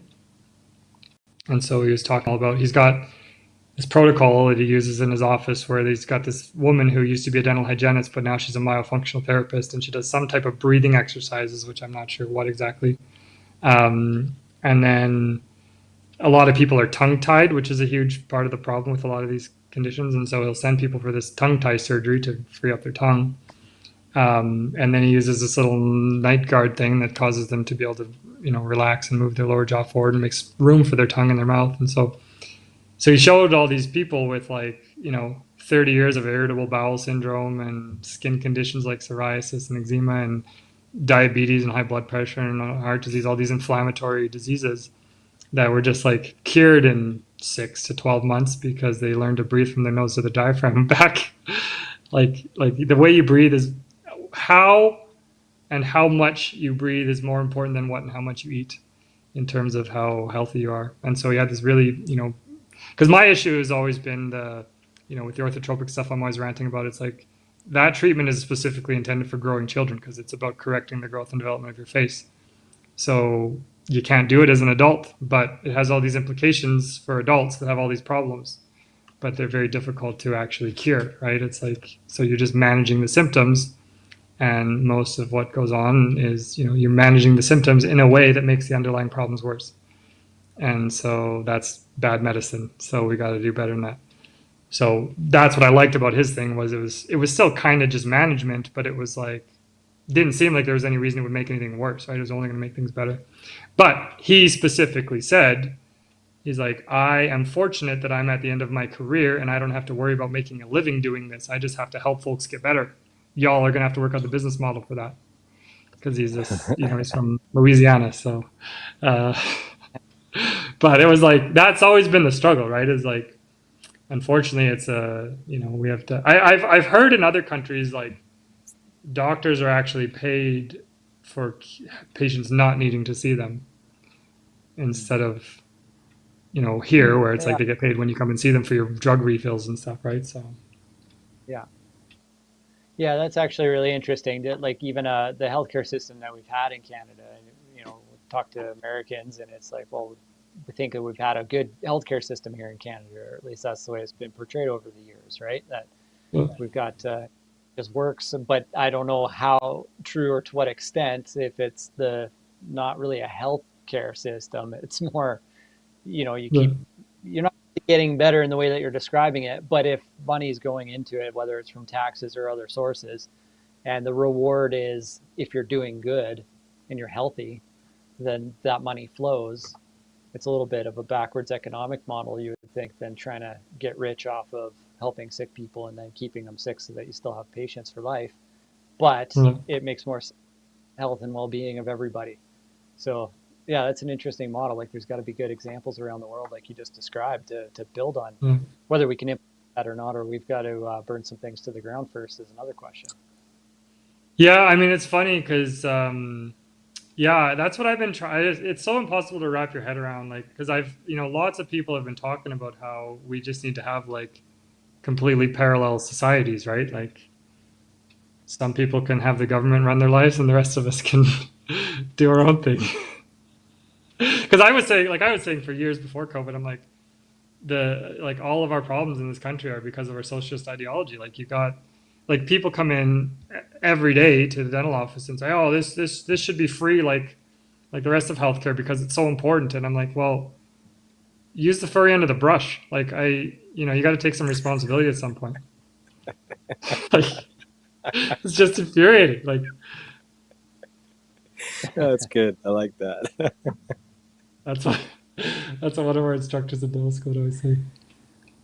It's kind of Is that a big thing with dentistry, like that people don't take the the responsibility to look after their teeth and whatnot, and then it becomes they just come to you to fix it? Is that kind of the basis yeah. Well, of I it, mean, again, or like is it? it's super complicated, right? Like that's where, like I say that I've given up on solving all the world's problems. Like I just because it's there's obviously if you just like completely neglect everything and don't brush and floss and eat garbage and drink pop, and you're gonna have problems with your teeth. But there are people that try and they still have issues because it's not, again, like I said, if you're breathing through your mouth, that's really bad. I don't, I've given up on figuring out what a healthy human being is supposed to eat. There's all kinds of like, there's diet, genetics, physiology, whatever you want to call it, right? Like some people just have better saliva that protects their teeth and they don't get issues, and other people have crappy saliva. Like there is actual ways of testing your resting and stimulated saliva flow and pH and buffering capacity and stuff, and trying to, again, it depends how hardcore you want to be. I got a question because I was wondering this yesterday. Like, is flossing and brushing legitimately like that's something to do on a daily basis, or does that support continually going to a dentist repeatedly, or is it possible just for you to have like eat healthy food and just have like nothing would go wrong with your teeth? Like I know that tea and coffee and things, nicotine could stain your teeth, but that aside, just to live healthy and keep all your teeth for a lifetime, is it like in human society, that's a thing we've just had? I don't know. That's the thing, right? Like who the hell knows anything at this point? Like like I was at a course years ago where it was about like tooth decay and stuff, and I thought I was going to be the only one there because I thought most idiot dentists thought they knew about that because they weren't smart enough to figure out that the model they learned in dental school made no sense at all. So, but it was actually a pretty packed house, and it was a really phenomenal speaker, but they introduced him and they said, have you ever heard somebody say 9 out of 10 dentists recommend something? You wonder who the 10th guy was. It's this guy. And, and like, you need to understand the magnitude of the problem. So he walks out and he shines his laser pointer on his forehead like a sniper dot. And he says, I feel like I walk around like this because the fluoride people are going to take me out. He's like, I'm not anti-fluoride, but I have very strong anti-fluoride tendencies. So he had this whole protocol using xylitol and baking soda and this product called MI paste and like some kind of licorice lollipops or something, like different things to just like, again, it's all about kind of modifying the physiology of your mouth, right? So, but he did say, he said, because I feel like, wasn't there a thing going around with some dentist from Europe saying, don't floss, it's a waste of time or something, and everyone was, because he made the comment, he said, there's, because this is a whole other issue that I was talking about on that Students Against Mandates thing, where it's like, this whole concept of evidence-based medicine is kind of a farce as far as I'm concerned. So he said, if he's like, there's no, and he claimed, and this was a few years ago now, he said, there's no good evidence to support flossing. He's like, I'm not saying go back and tell all your patients to stop flossing. I'm just saying if you think there's evidence to support that, you're kidding yourself. And so, but I mean, again, I don't know. Like John Mew, the guy that invented orthotropics, claims that he's extremely strict with his patients. He's like, you're not allowed to be my patient if you come in here with plaque on your teeth. Like, you need to mechanically remove the plaque from your teeth 100%, like a lunatic, or you're not allowed to be my patient. And he claimed that you don't get cavities if you do that. I mean, it makes sense. Like, you don't want to have, like, again, some people could get away with not brushing and flossing and they wouldn't get cavities. They'd probably get some gingivitis and or periodontitis, but they wouldn't get decay, right? So yeah, I think it's most people, it's probably in your best interest to brush and floss and see your dentist or especially your hygienist once in a while. Like I said, if we were doing our jobs properly, I always say that if we were doing our jobs properly, you would never need to see my face unless you had trauma, right? But I don't know how to get rid of hygienists. Like I think people do need to get their sheets clean once in a while. Right on. It's just my personal question itself, and I guess going into the idea of the College of Physicians and Surgeons, or whether it's a different body, like you were saying, how do you set something else up, but then you need to get the schooling and the training for it in order to get the licensing, and it's just almost like you got to build the whole thing, but we live in a society where that's already been done for us, but it's all this evidence of it's not necessarily working. And there's a lot of, is it just the bureaucratic side of things that's where the big downfall is in the operation of trying to manage all of this, whether it comes from the government or it comes from the college. There's inherent flaws in people coming together professionally or maybe anywhere and trying to work together to set a group of rules when, as you just described, like each patient's different, everybody needs something different. Are we in there for a specific case where we need help with something that's maybe trauma based or something with the child that you can, help course correct? Or is it just trying to come up with work and like stay employed? Like what's the like the problem for me is like when I did that presentation at the PDC, I put up a slide that said Dr. Robert Johnson, BSc DDS, because those are my degrees, and I said that should actually say, and I clicked the button and it changed to BS TMDS. And I was like, BS is pretty self-explanatory. You probably don't know what TMDS means. That stands for taught my damn self, because I consider dental school to be a 4-year waste of my time. Like, it was an absolute bureaucratic nightmare. It was impossible to learn anything there. And so I've been running around for 10 years saying I could teach you to be a dentist in 3 months. And you would be so far ahead of anyone that ever walked out of a 4-year dental school program that it wouldn't even be funny. Because it's a joke. Like, it's a pathetic joke. But I mean, people will say, well, it's no better in the trades and it's no better in this field. And I'm like, well, that's not okay. Doesn't make it right. Like, yeah. Why are you like, well, that's just how it is. Like, wish we could do something about it, but can't. Like, and it costs hundreds of thousands of dollars, right? Like, dental school UBC is $250,000 for 4 years. So you're paying $250,000 for a worthless education so you can go out. So this is where, I don't, like on the Kid Carson podcast, I talked about that, how it's like, I met my wife in dental school, so that we're both dentists, so people think we should be rich. And it's like, no, we have twice as much debt. And, we've been out here we're not debt slaves as bad anymore, but like, the first 10 years we were here, we were here for 12 years. We got a 10-year-old, 9-year-old, and 6-year-old. Like, she wasn't working in the office for very many of those years. So this clown is having to service the debt by myself, right? Like, and like I said, patients, you're like, okay, well, I got $800,000 of debt. I got to make $50,000 a month before I get paid. And people constantly come in saying they can't afford to pay me, right? Like, they don't, they need whatever, and it's going to cost them $1,500 and they can't afford to do it. So it's like, how the hell is that supposed to work? Like, this is garbage. It's kind of a flawed system. So that economics model, it touches everybody. There's inherent. Well, I mean, we talked to this whole last 2 years, and people start talking about following the money, and then people are getting like, what a system, eh? Let's just government mandate our cash flow. Yeah.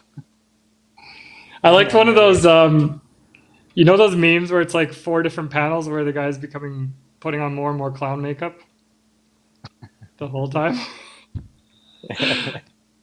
There's one I wish I could do it justice, because it was like, I'm an anti-fascist who believes that the government and industry should work together to create a product that is made mandatory by law, or something like that. Like, it just keeps getting more like absolute clown. People start asking enough questions, you'll change, because that's what it sounds like at the end of the day is your mission's about, right? This is a personal mission at this point, but you've got just to create real change, or to like take down this structure that doesn't work. And I guess that, not to let people get all intimidated by the words that you were using. I'm not talking about going and like burning down specific people, or like, I don't know, burning witches. This isn't Salem, Massachusetts. Yeah. But to burn down an institution that doesn't work, right? Isn't that how new forests are created? You got to have new growth from the old, out of the ashes. Yeah, like I said, I mean, it's difficult to, that's why I've been trying to figure out, like, what would the world look like if it was run by libertarians, or like, because again, there's some kind of like, I went to the Libertarian Party's AGM a few weeks ago, and there's kind of like classical liberals and ANCAPs, and like there's all these different people under this umbrella of like, and I saw a meme once that said every conservative is a libertarian just waiting to learn about something, and every libertarian is an anarchist waiting to realize that there's no exceptions or whatever. Like, because I texted a friend of mine a few years ago, and I said, I think I'm going to become an anarchist. And he wrote back and said, what? Jordan Peterson wouldn't approve. And I said, who the hell's Jordan Peterson? And he's like, what? I've done you a huge disservice not telling you about it before now. And so then I start watching all these Jordan Peterson videos. I'm like, holy frick. Like, there's a guy you might want to listen to today. Like, spent his entire life understanding how the authoritarian nightmare of the 20th century happened. Yeah. Like, you might have some insight into what the hell's going on right now. That's actually, yep. And even with your own story, like, what first comes to mind when you mention that is A Hero with 1,000 Faces, Joseph Campbell's work. It's like every story throughout different cultures and myths throughout time that tell the story of a human's journey, this mythological journey. It's just a metaphor for our own individual lives, that we have to go on this journey to basically become who we truly are. And it's the self-discovery process of, going on the journey, which is the call to adventure if we accept it, and then we're thrust into darkness to meet our darkest self or whatever aspect it materializes as, to triumph if we're able to, and then come back to the village and share the story of change, personal growth. And that's the hero's journey. That's an individual human journey, and that's shared throughout culture. And Jordan Peterson talks about it a lot, and then bases it in Christian principles, which our entire society is built upon. And that if we just throw all that away and we get rid of all these Christian principles, that the fabric of our society is lost, and it's going to be detrimental to the world that we live in, the world that we know, and the structures that we've based ourselves in. So whether we keep some of those principles going forward or not is a different question. But to bring that up and then explore, like, I don't know very much about the libertarianism. I don't know if you can shed some light on that, but the way it would, feels like open. Yeah, it's interesting. I was going to ask if there was a way that I could somehow send you a little 2-minute video and you could play it on here somehow. Because there's a guy. So basically, to me, because I'm really simple, right? Like, I can't, I like to have just like basic principles and then go from there. And so, like, what little I know about libertarianism at this point is I just consider it to be personal freedom, personal responsibility, right? It's like the opposite of authoritarianism. So so there's this video of Spike Cohen, who was the vice president candidate in the U.S. for the Libertarians, and he was being interviewed by some woman because he'd done some speech. And she was asking him, she's giving him a hard time because I guess he said in his speech, he was saying that he was referring to people as normies. He's like, libertarians need to learn how to communicate better with normies. And she's like, am I a normie? What's a normie? And he's like, oh, I'm glad you asked. Because he's like, there's a joke in the libertarian movement that we're all a bunch of weaponized autistic people, so we're not very normally wired. But anyways, he goes on and he says, he's like, we have what I think is the most connecting and empathic message ever. You own yourself. You have autonomy over yourself. Nobody knows better than you what you need to do. You should be empowered to work voluntarily with other people to create far better solutions than these pandering, craven politicians that want nothing better to enrich themselves and the people that put you in office, and blah, blah, blah. He's like, but we delivered it in the absolute shittiest way possible. Like, it's just kind of a funny little...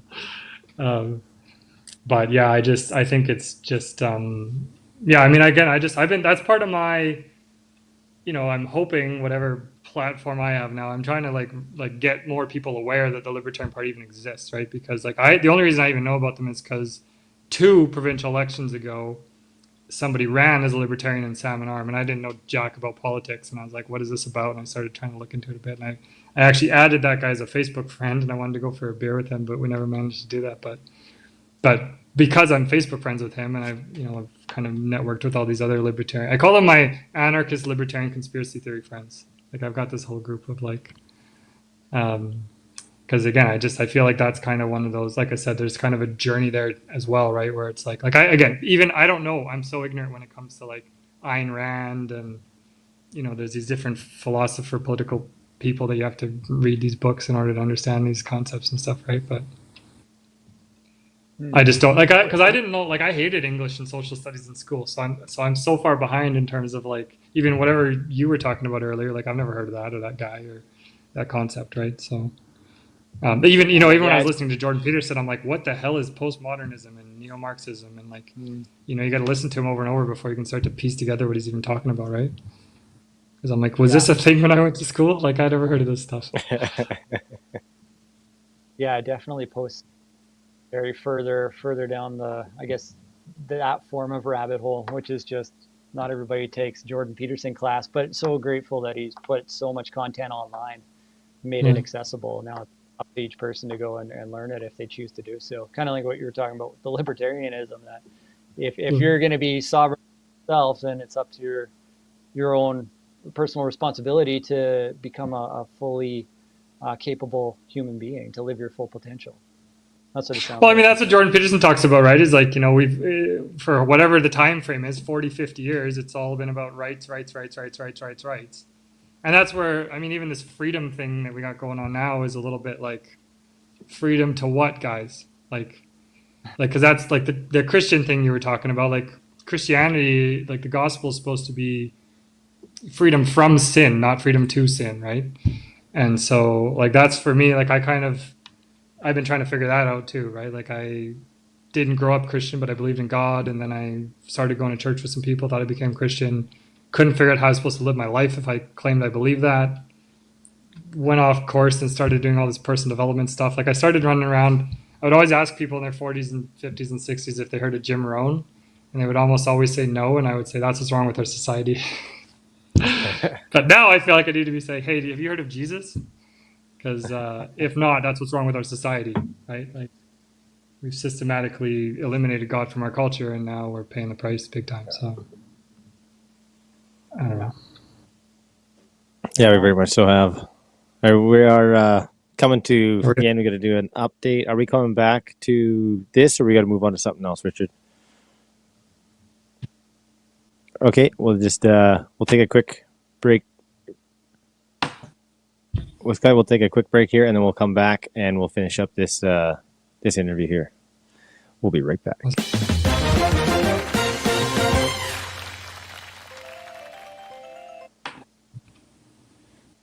Cool. I get back. Or am I saying something? You're back. Funding update. A funding update. What are we updating? I'm looking for $1,000 now. So thank you so much to everybody watching. This is our 10-hour Web-a-thon, notTV says launch and fundraiser, and continuing to build the notTV platform for you guys for free press so that it can be free and actually work on the journalism aspect. So we've got a couple of auction items for you guys too.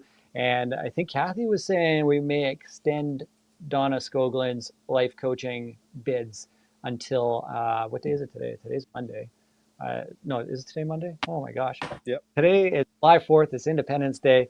And if you want to bid on Donna Scoglin's 45-minute life coaching valued at $385, she does a whole bunch of different things. So you're going to get a ton of value out of this. The opening bid started at $100, but email Kathy with your bid and learn to live with more flow and ease by aligning to nature's energies, cycles, and upgrading your daily routines. She also has a community of people like you who are ready to take their power back and committed to becoming the healthiest and happiest version of themselves. So Donna's been my own personal coach as well. I got a ton of value out of everything that she has to offer and her life experiences, knowledge, and wisdom. So I highly, highly encourage you to take advantage of this life opportunity. And we've also got Susan Stanfield's book, Betrayed. We're taking the 3 top bids, and we will send you a copy of Susan's book. And that bid has started at $65. And again, just send your information about your bid to Kathy at not.tv. Her email's at the bottom of the screen there. And that auction item closes at midnight tonight, Pacific time. So you've still got a little bit of time. And thanks for popping in and out of our entire broadcast journey today. We've had some amazing guests. If you want to support us and donate at not.tv. So we're closing in on our goal. Our goal we set today is $3,500 to continue to pay for the expenses of notTV, the base operational expenses. the internet, the phones, the web server. That's a big one. And we're utilizing a new web server to build our prototype on, which includes these fancy little media boxes, so that we will essentially run our own internet media streaming network that is completely outside of government censorship and control. So thanks for tuning us. And we're joined here with Dr. Robert Johnson, or Rojo, as he moves forward on his life mission and purpose.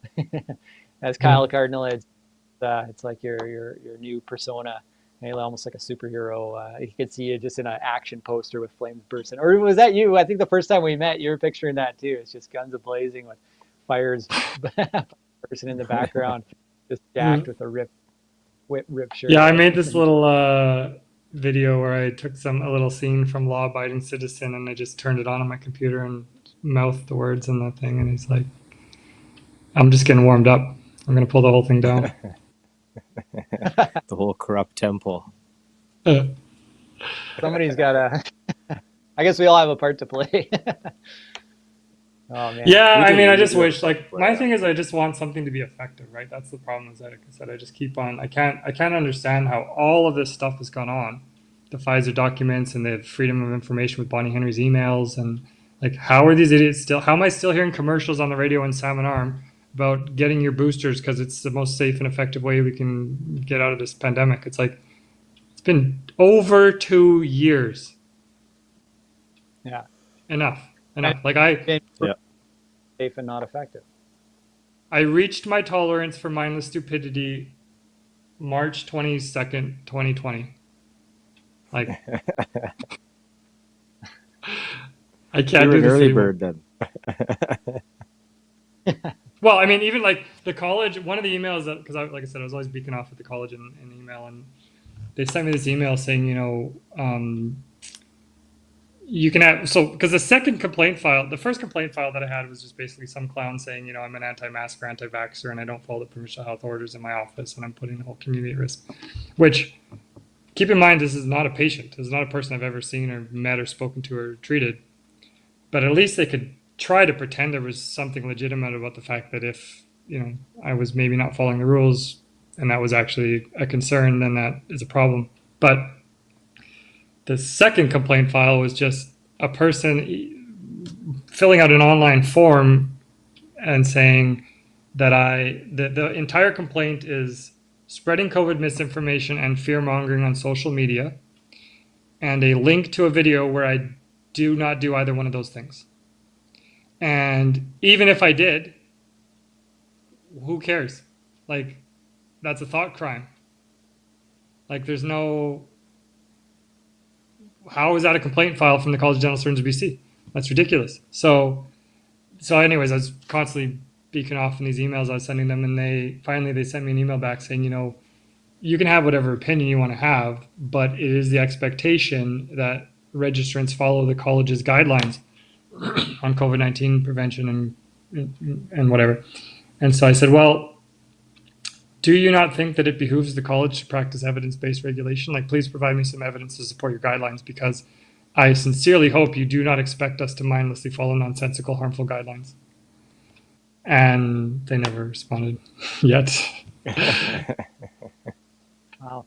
Yeah. Because I'm like, I'm not going to... You had some good points.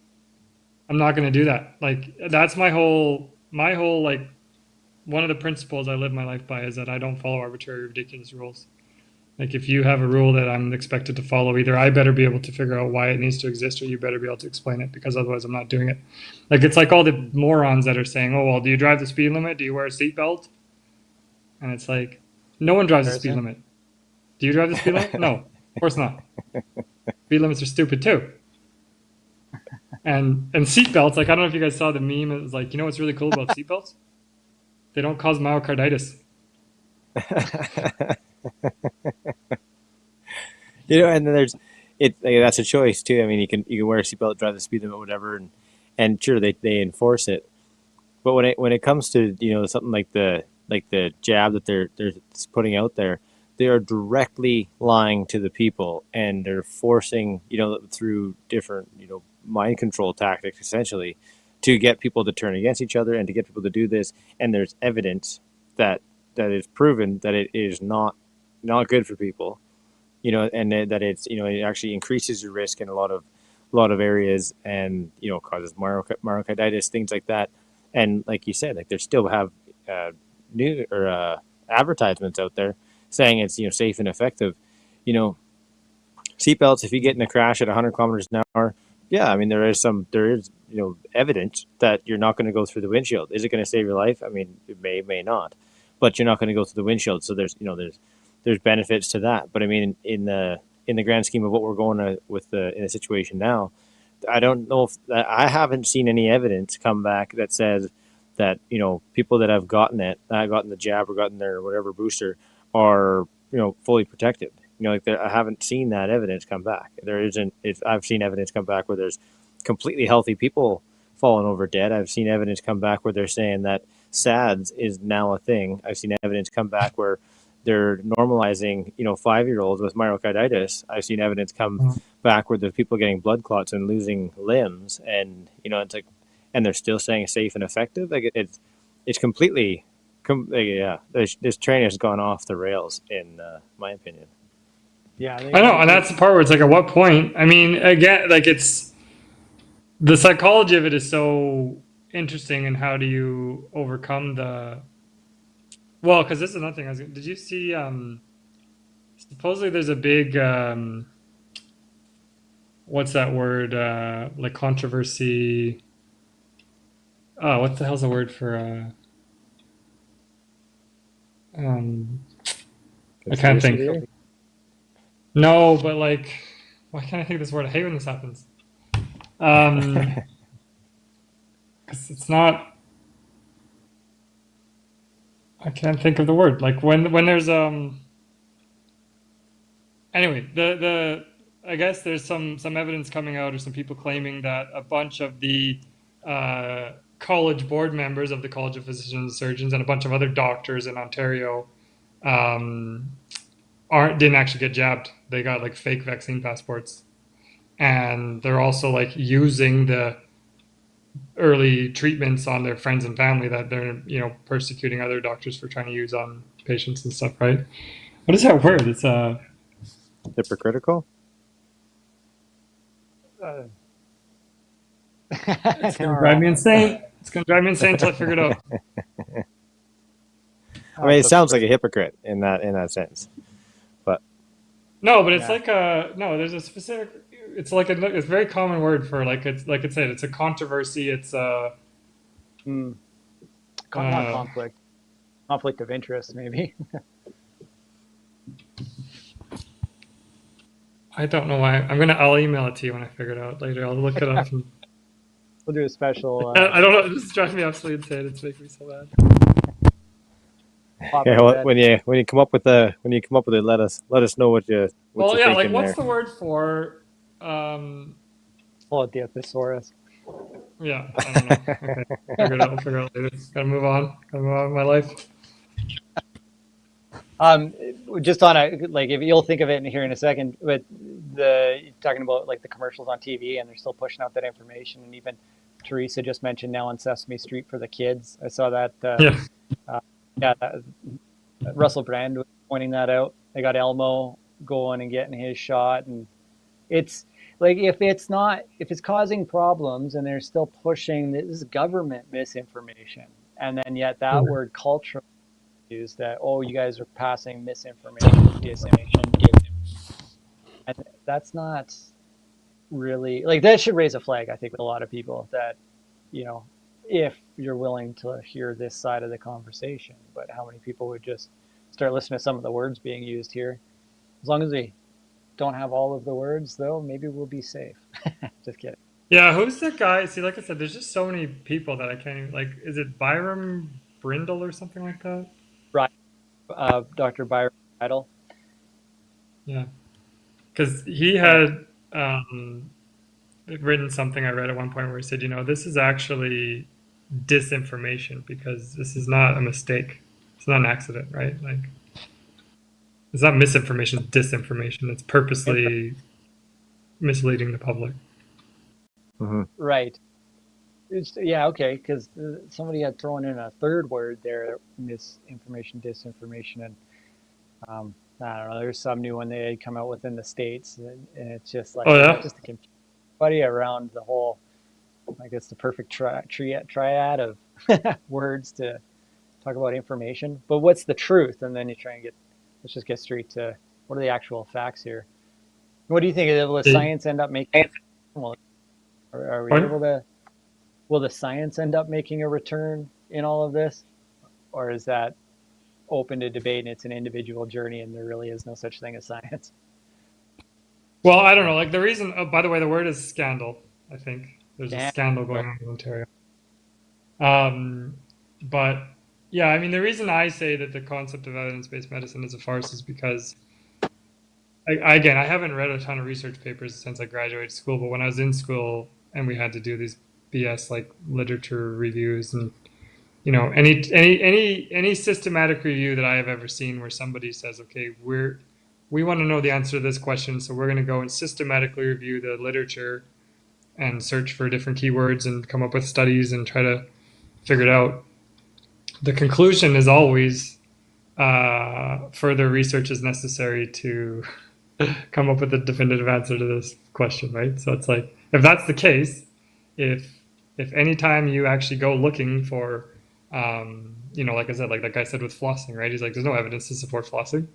You're kidding yourself. And so it's like, so I said, the thing is like the actual definition of evidence-based medicine is supposed to be a three-legged stool of the best available research evidence, patient expectations and values, and clinical judgment and experience. And so if you look at it that way, you can at least half-ass attempt to do it. But the way most people use that term is they're trying to claim that they have evidence to support their procedures and treatments that they're recommending and doing, and that's not true. I don't think. Wow, and especially, no, there was a interesting public knowledge. Like that term. I don't think that's public knowledge. They'll just throw trust the science at us. Yeah, exactly. Well, that's the funny thing about, because I've been talking about how there's that Matt Walsh "What is a woman" thing where he's like, trying to push back against his gender ideology nonsense, and he says the second you ask them what's a woman, the whole thing collapses because it's so incoherent. And so I was trying to figure out what the equivalent question is for COVID, and it's like, what is the science? Right? Follow the science, follow the science, follow the science. Okay, well, what's the science? Right. Simple question, just to get to the heart of it. What's the truth? What's the science? Yeah. Like, show me some science to support any of this, please. And I'll wait. Yeah, that is an important conversation. The closest I see in West get is when a group of doctors go to try to meet with the government board or scientist group or their advisors, and that government advisors don't even show up. So we've never had, my understanding, that conversation to actually break down.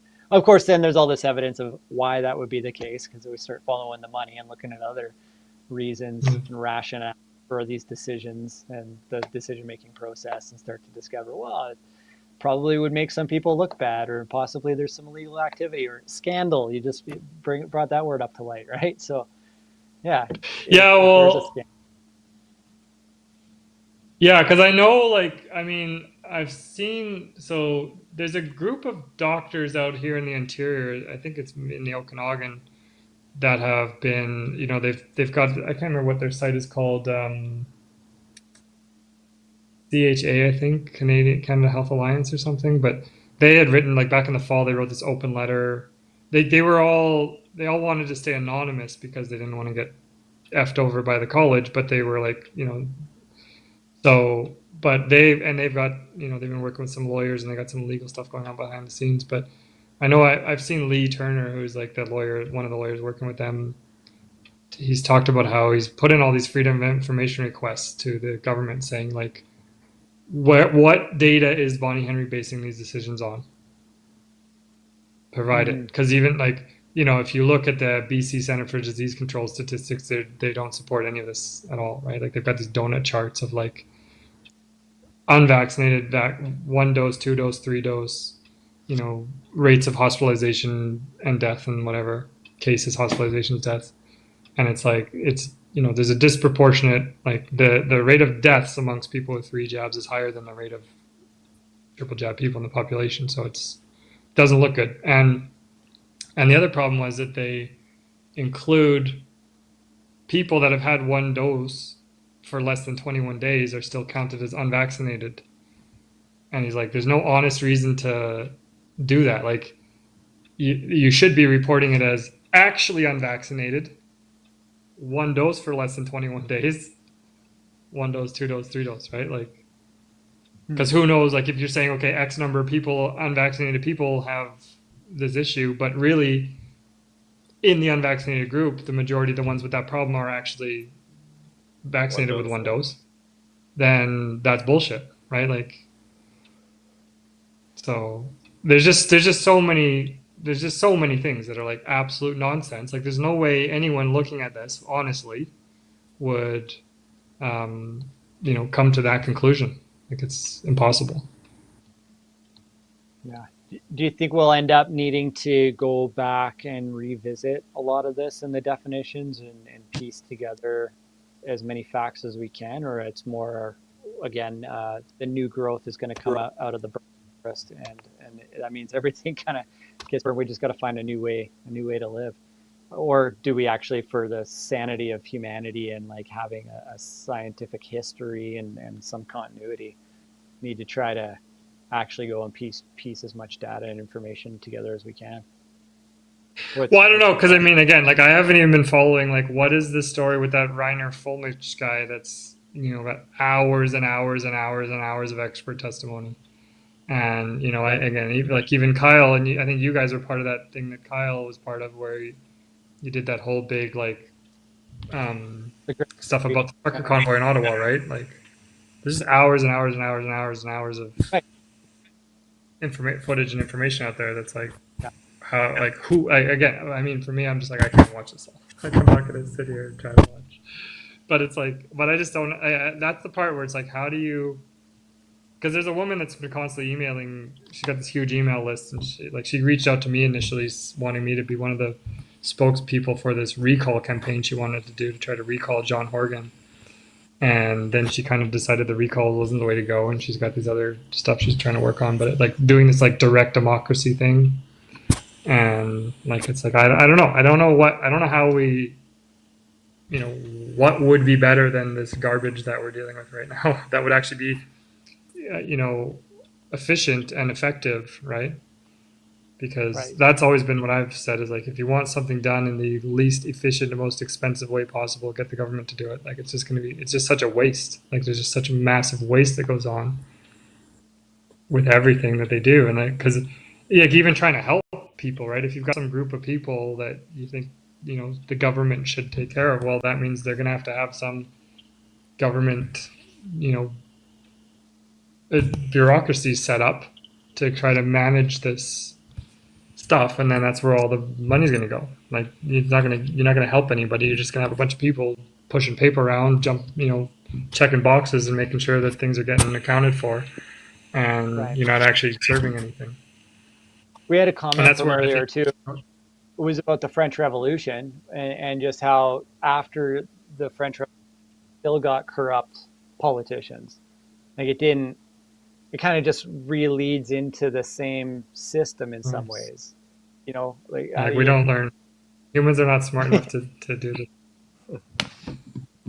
So we're going to wrap it up here for this interview. Robert, what do you have for the viewers there? What's something you want to say for the last little bit to leave them with? I have no idea. I don't even. Well, I guess the last thing I should say is just thank you to you guys. Like Kyle, like I caught the tail end of what Kyle was talking about. Like, I mean, that's the whole, like I don't know. I said this in my little True North follow-up thing too. It's like, I think the alternative media are our only hope at this point, because we got to push back against the never-ending propaganda nonsense coming out of the government-controlled media, right? So, yeah, just. Thanks to you guys. Thanks to everybody that's been doing whatever they can for the last 2 years to try to push back against this garbage, right? So. Yeah. I think Thank you very much. Yeah. Yeah. Well, it's thanks for joining. That's awesome. Thank you. Thanks for Dr. Robert Johnson. It's awesome to have you on, and I'll have you on again. Good luck in your quest. Thanks. I'll let you know if they manage to take me out or not. They don't seem to be trying very hard yet, so I don't know what the hell they're doing over there. You got to rock the boat a little more. Alrighty, folks, we're gonna head to another auction. We're gonna talk about the auction again. I think funding. Last funding update we have. Oh, Richard's gonna play a short video. I'm Lieutenant Stephen Rogers. Today we in America celebrate the birth of our nation, a birth that led to spreading and supporting freedom and liberty worldwide, and has not stopped since July 4th, 1776. On this day in 1776, 56 men came together to affix their signatures to a document declaring their new nation's independence from a tyrannical power that did everything it could do to take from them the God-given gifts of freedom and liberty. It is important that on this day we remember the patriots who came before us, the patriots who in past times fought on battlefields here and abroad, and the patriots who in our time continue to fight to preserve freedom and liberty through peaceful protest and courtroom battles. It's our duty and our obligation in our time to pass on to future generations of Americans the time, the dates, the places, and names of all those Americans who spilled their blood, sweat, and tears for the cause of freedom and liberty, so that they in their time can add our names to that list of Americans who fought the good fight, finished the race, and kept the faith. As President Reagan said years ago, freedom is never more than one generation away from extinction. We didn't pass it to our children in our bloodstream. He went on to say that it must be fought for, protected, and handed on for them to do the same. And let us always remember that it is the prayers for divine guidance that continues to lead us to victory. Victories like the ones we saw this week in America. For decades we fought for the right to life of the unborn, and we won.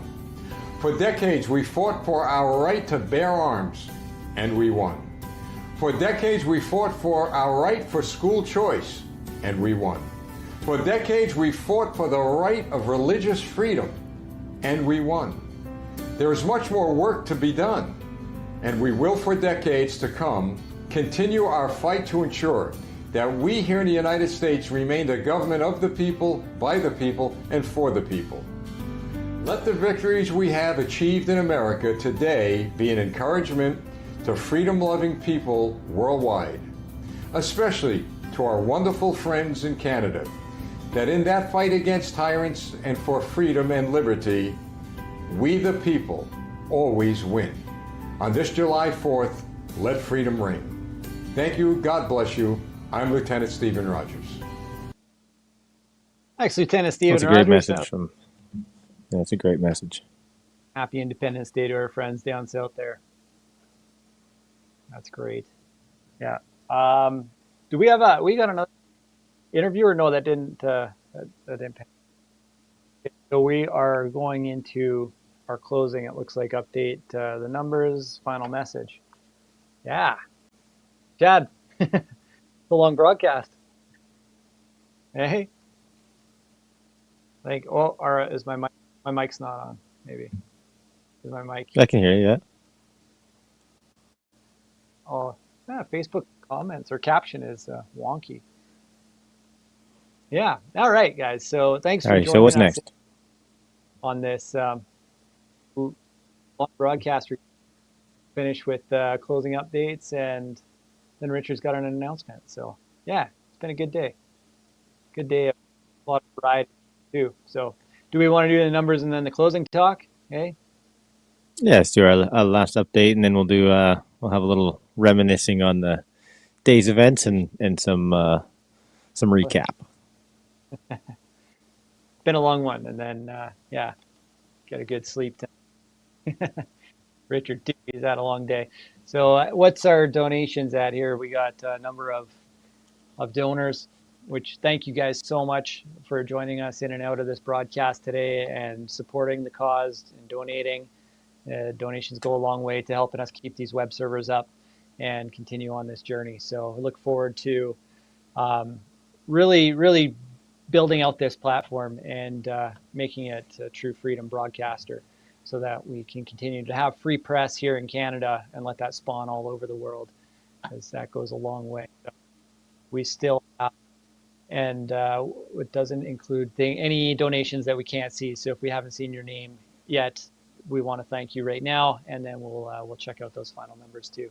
And again, we're going to extend Donna Scoglin's coaching auction item. So email Kathy at not.tv if you want to bid on this. And it's, let's see here. Donna runs a transformational 12-week health coaching program that combines an Ayurvedic lifestyle with behavioral change science to radically improve the health of your body and mind. She's been doing this for a long time, so she really knows what she's talking to and what she's getting into, so she can help dial in what your goals are and how to get you there to the best state of mind, body, health that you've experienced. So, and then we've also got Susan Stanfield's book, Betrayed, and these bids start at $65, and the bid for Donna Scoglin's course starts at $100. If you want to bid on either of these items, send your details to Kathy with a C, Kathy at not.tv. Right on. And you can email us a donation at donate@not.tv. You can head over to our website, not.tv/donate. There's a donate button on our website to keep it easy. Just go to not.tv. Or you can email pledge to realnottv@protonmail.com if any of the emails aren't getting through for any reason. We have faced various types of censorship on this platform, our channels through various platforms. And you can always email Kathy directly, Kathy@not.tv. Thank you so much, guys, for your love and support on this journey. Chad, what are your thoughts? There was some great conversation today, and I love how they kind of all piggybacked on each other, touched on different things, touched on some solutions and some problems, and then some roundabout information that people need to be aware of.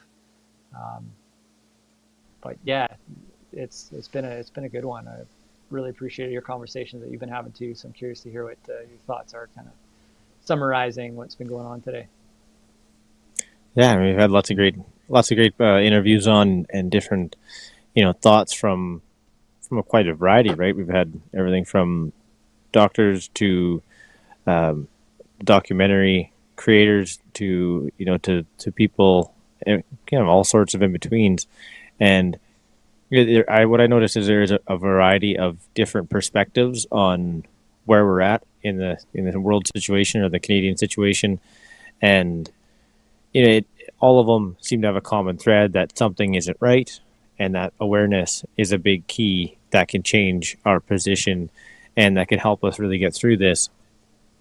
I didn't hear anybody say that we're watching a movie, which I think there is still a possibility that that's what it is, because they say it's the Great Reset or the Great Awakening, and the stuff that is happening. I think Dr. Robert there mentioned it, that it's just like, how is this stuff still going on? How is it still? I guess you could say it's like the Matrix or something, but it doesn't seem to matter what happens. Just continues to perpetuate whatever, agenda is going on, and it's like nobody's hearing us. Nobody's hearing the movement of people.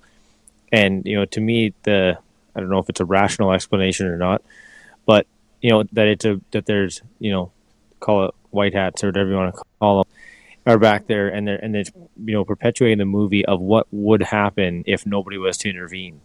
Right, if there was nothing to have happened, if there was no good people working, they're letting that play out in a controlled fashion. This is a theory that people talk about, that they're letting it play out in a controlled fashion so people see what the real plan was, and so to me that explains why throughout all of the different events that have happened, throughout the people waking up, throughout the people speaking up, and the whistleblowers, and the documents, and the emails, and all those things coming together, the FISA documents, all those coming out, it doesn't seem to have had a big impact. And to me, that's because the script is what it is, and certain people still need to wake up. There still needs to be a certain number of people to wake up before before the before the Great Awakening is actually an awakening. Because if people don't all wake up together, it doesn't have to be at the same time, but in the same time frame, then it's we're just going to repeat what we've already repeated. If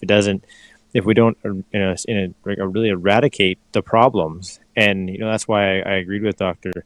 Robert Johnson there, is because like in some cases it needs to be burnt down, and I can see where people might take that the wrong way. They'll take it in a literal sense, and they'll be like, oh, there's that's a pyro or something, and it for any of those people out there that are jumping to extremes, I think that they need to work on themselves, because when people talk like that in that analogy, like it's what else do you say? Like, it needs to be reconstructed. Like, what's a politically correct way of saying that? It needs to be reconstructed, or it needs to be, and it's like people are pissed off.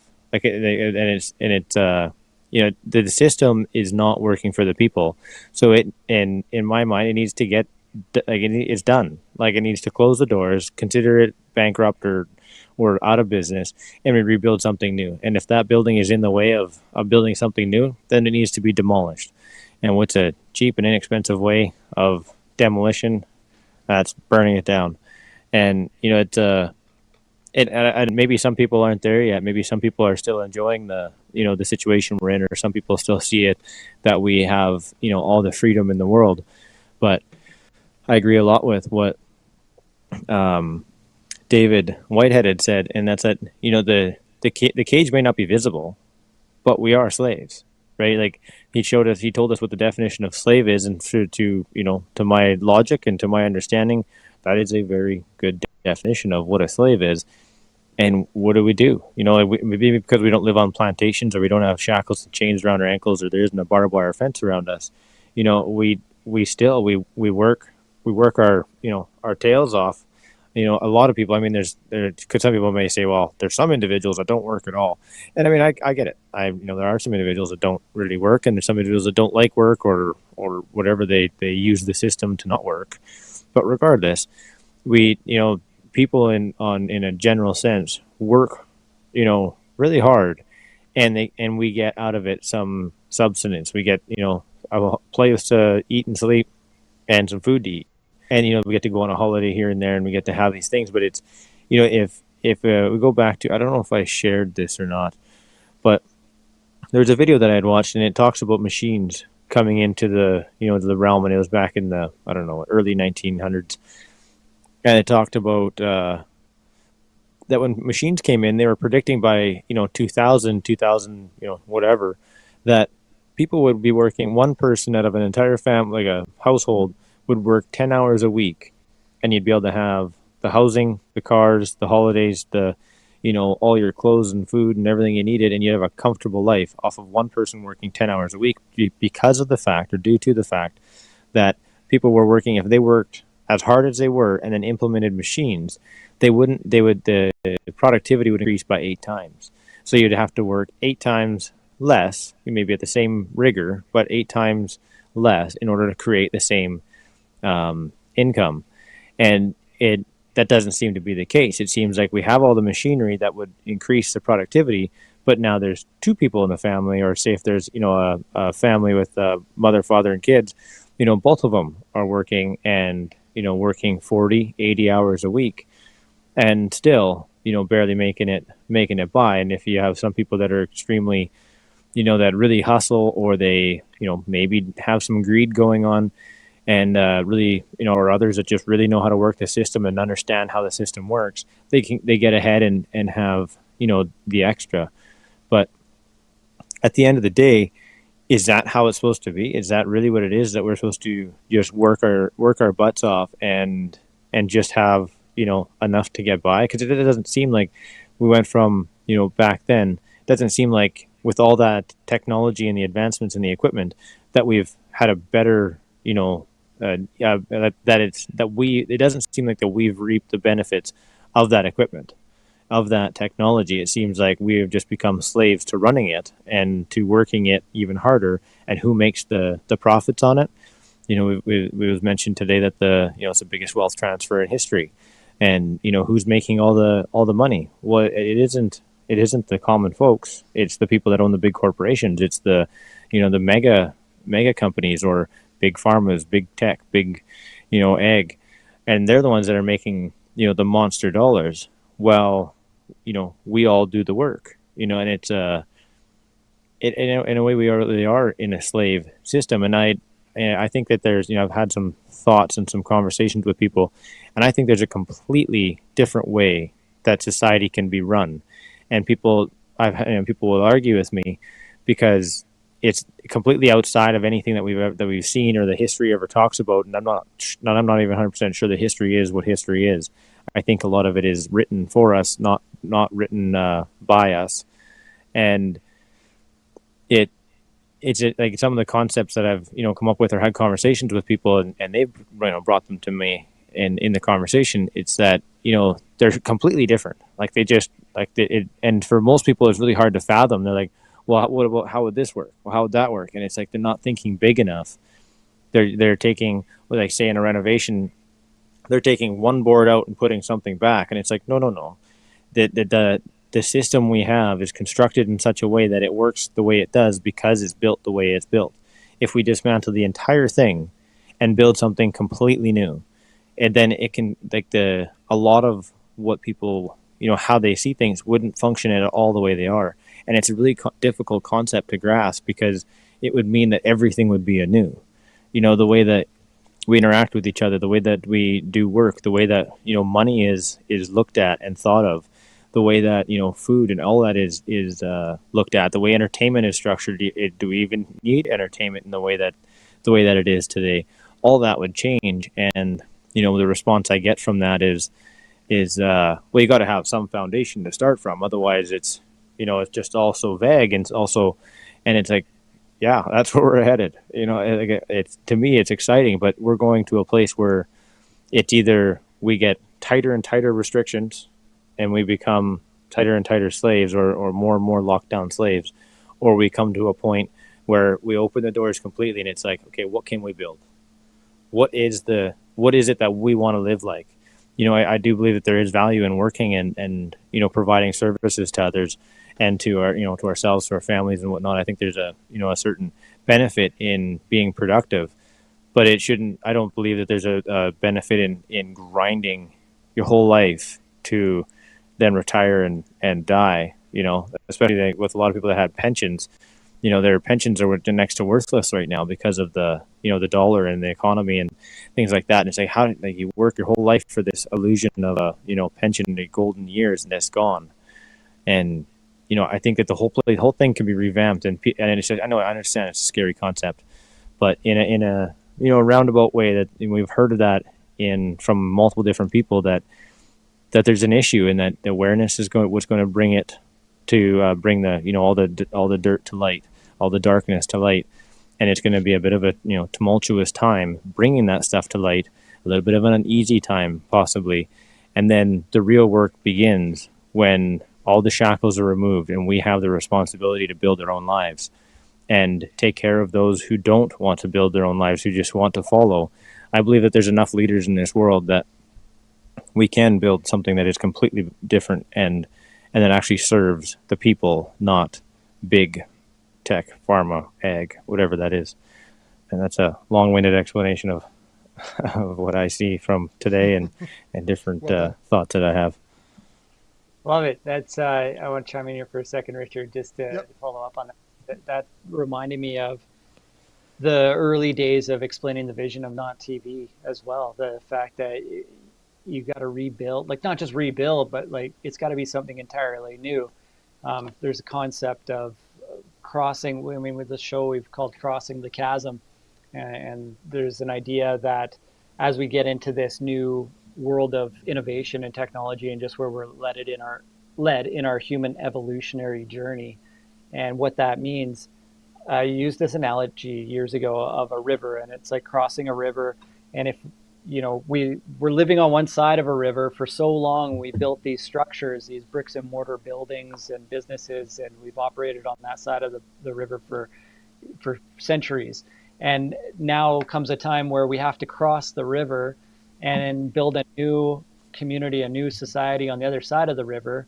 well, people are going to pick up what they can and take what they can over to the other side. But some buildings, some foundations are rooted in that old civilization, that old society, and you can't get them to go across the river. Whereas some things are going to be amphibious. You'll be able to get it through the river and over to the other side.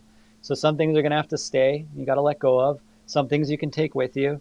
And some things are going to be seeded and planted and birthed on the other side, things that we haven't even thought of yet. So we've got to get through this river first, this river of change, this river of innovation, this whatever you want to call it. And then we'll be building new structures that we can't even fathom. And we have to recreate. And some people are going to feel really lost. And some people are going to just thrive because it's a new adventure, it's new opportunities. And yet we need to band together like a community to find and support each other and to be of service to one another, to to find a new foundation, to create a new foundation. And that's a big part of what this is. I described notTV years ago as it's a model for the broadcast industry, but it's not the old broadcast industry. We basically looked at how is the old industry structured and what worked, what doesn't work. And then I feel like it's a bunch of Lego blocks. And if we built a Lego castle, we pulled it apart. We just smashed it to the ground and then picked up the bricks that were useful, take them over across the river. And then some things we're going to have to build anew, and we can use some of the old bricks, but we're going to have to create something entirely different. So it's got some aspects of how it used to operate, but it's a totally new concept. And I think I've kind of learned on this journey that some things we'll just need to see it and experience it and to truly kind of get behind it. And some people picked up the vision and ran with it right away, and they understood. And I think that's how this whole project's gotten momentum. And then over the years, it's brought different people in different ways, like you guys watching right now and supporting us on this journey. You saw what would happen in Ottawa, and that was kind of the first real example for myself, especially of, oh, this is how it really serves community. And to jump in that truck with you, Chad, and then for you to take the baton and go on this broadcasting journey, it's pretty remarkable actually. And just to see that it doesn't have to be all polished and perfect right from the get-go. That's not how that works. Community broadcasting, public broadcasting, like I used to watch public broadcasting on TV and PBS and think, wow, this is nothing compared to primetime. You watch a primetime media and they got the big budgets. They're making it all polished and glamorous and like captivating, and maybe it's just I felt spellbound watching all that. But then you get the public broadcasters, and sometimes just the information was good. Now we can say the whole thing just it's not working for us, and that's what I got out of that last conversation with Dr. Robert Johnson as well, and everything that you just mentioned. It's like got to be aware of what's not working, maybe see the roots of what caused this. That's part of the story, and then go to build something new where it probably won't look exactly as it always did. And I've found that this whole conversation today has really kind of helped with the vision of the project in that sense, because I get a little hung up on some of the old ways too. I like movies and music and all of that, but there's something about getting out into the community and experiencing, live music or, entertainment with friends in person. And that just feels more important than ever than just sitting behind a screen all the time. So I feel like this has a purpose. It has a place in the future. And that broadcasting piece of staying informed, being educated, being able to tune in and just be aware of what's going on with each other and to hold a continuity. So we have a storyline that makes sense and that is truthful, trustworthy, transparent, instead of the timeline that's being presented to us from CBC, CTV, and other mainstream media that has clearly been serving an agenda and a purpose that feels corrupt and may even be, what was that S word that Dr. Robert John, it may be scandalous. Scandal. That's an interesting concept, lots to explore as we move forward into the future. But thank you so much to everybody watching and supporting us on this journey with your donations. And that helps us definitely continue going for another day and to see what we can build and bring to you out of all of this. So, Richard, what's shaking? Announcements. First off, we have another $100 from Sylvia, so we're up to 1130. Yeah. Right on. Plus whatever is still hidden behind the scenes in the bank accounts, wherever the transitions they go. Now tomorrow's shows, yes, we're back to a regular schedule. Susan Stanfield, 7 a.m. And Odessa has now booked a show at 12 noon, something about a bunch of doctors, if I'm not mistaken. And then tomorrow evening at 6, we have Deep Dive Down the Rabbit Hole, Chad. So he's going to be sending me stuff to edit for tomorrow. I got a late night tonight. Yes. Well, I've had a long day. This is hour 15 for me. I've been working since that time. This has been so much fun to put together. Kathy and I worked hard. We got everything lined up and the sequencing, videos edited, and all of the contributions from all the people, Blind Joe, Alicia, Lieutenant Stephen Rogers, all of those people that provided content for us for this show was just phenomenal. Plus all of the little promo ads that people have done for us over the last month, and I've been using them on all of our shows. Anyways, it's been great doing this. Looking forward to doing the next one. Now, the next thing I got going is we have a meditation, and then we have a 4-minute video I did for the start of the convoy. This is where Chad and Travis and Kyle were in Salmon Arm. It's just a very short video. I'll play that after. And then we'll do the fireworks. And a thanks for watching. So you can say you're over and out, Chad, and I'll push the button and get things going. Awesome. And just really quickly, thank you, Julie, for your support as well, and Valerie and everybody who's been watching. You guys have been amazing. Thanks for all the comments. Yeah, anything you want to wrap up with Travis on the talk, or the whole little recap on the whole event? Oh man, it's pretty phenomenal actually to get a variety of voices together and to start discerning and breaking down information of the day, and knowing that others are working on that journey of truth and information and justice, and that the freedom torch didn't just end, like we're not being pushed aside just because somebody doesn't want us to express what we have to express, or other voices and what they have to share. That I feel like that's part of the internet.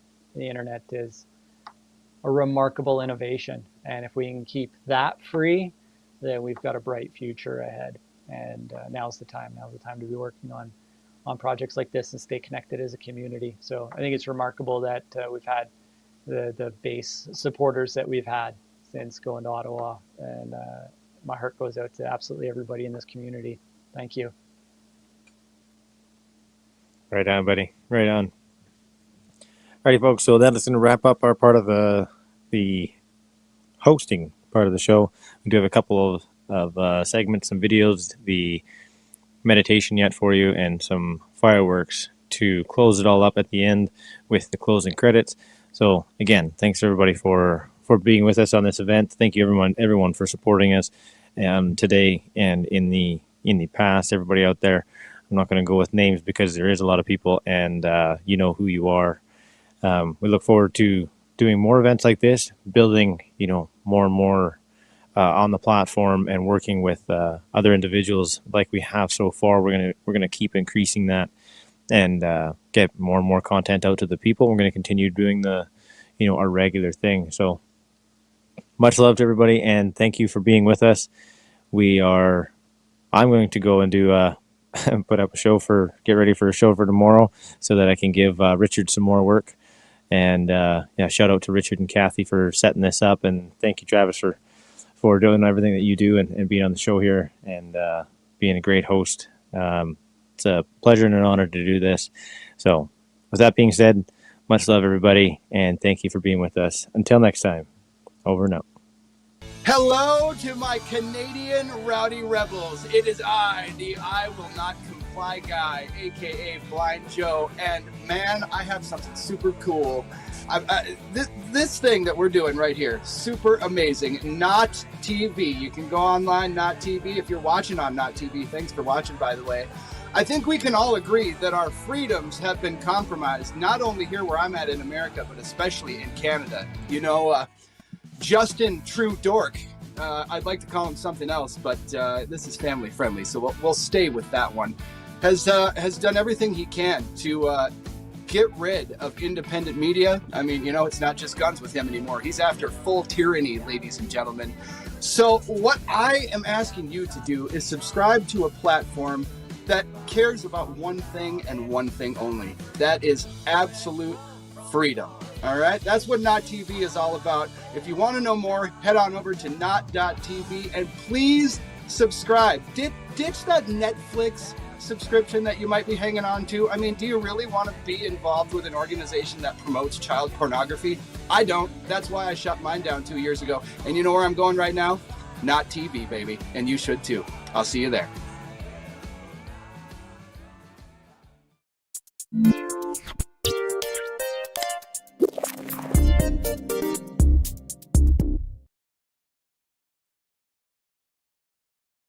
Hello, and thank you for joining me here. My name is Dr. Alicia Alabai, and I'm really looking forward to guiding this meditation. I'm grateful to be here with you. So please, let's get started, settle into your spot, and you may want to turn off any distractions. And let's close our eyes and take a nice deep breath in. Exhaling slowly.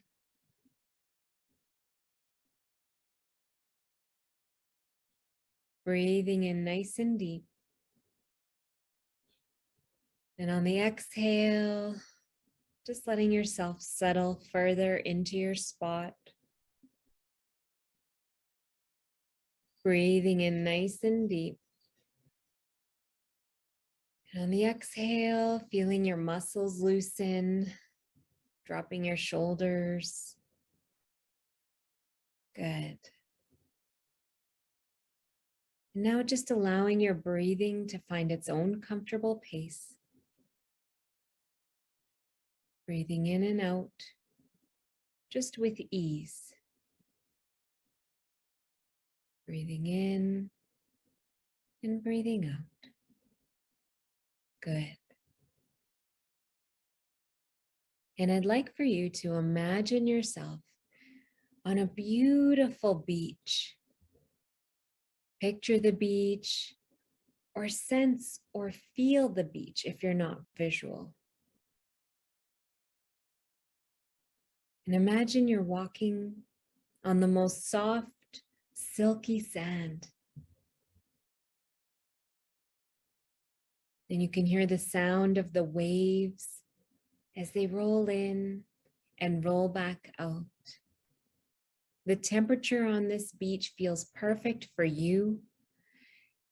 It's bright and the sky is a beautiful color. It's peaceful. And as you walk forward in the beautiful sand, feeling it beneath your feet, you feel calm. You feel very serene, tranquil. It just feels like a perfect, peaceful moment, connected with nature on this beautiful beach as you walk forward, one step after the other in the soft sand.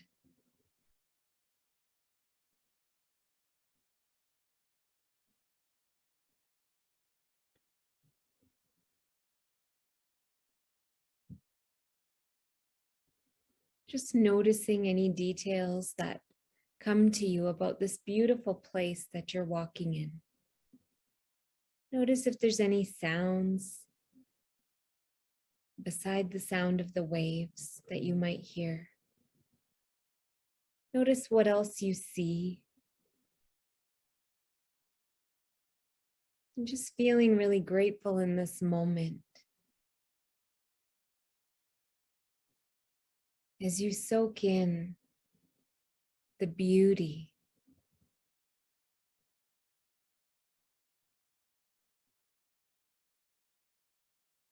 And up ahead, there's the perfect spot for you to pause and sit. Maybe you sit in the sand, or maybe there's a chair, maybe you sit on a log or maybe sit on a blanket or a towel. Just notice what's right for you. And you have a seat facing the beautiful ocean. The water is beautiful and the waves roll gently towards you and they roll gently out. Maybe if you like sitting in the shade, maybe you're seated under a beautiful palm tree, or maybe you have an umbrella. It really is the most perfect spot for you and you're comfortable, at ease, and just feeling blessed in this moment. Bringing your awareness to the beautiful blessings in your life and taking a moment to feel gratitude. Remember, when we think and feel grateful for something, it expands in our life. So as you sit and look at this beautiful ocean in front of you, beautiful blue water ahead, allow some things that you are deeply thankful for to pop into your mind or your mind's eye. What are you thankful for in your life today?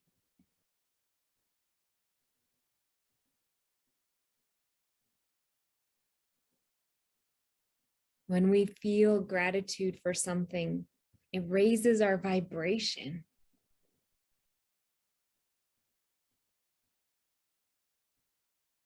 And it also brings more blessings. What else are you thankful for in your life today? Just thinking it or picturing it or saying it in your mind. What are you thankful for? And it could be anything. But just really feeling grateful.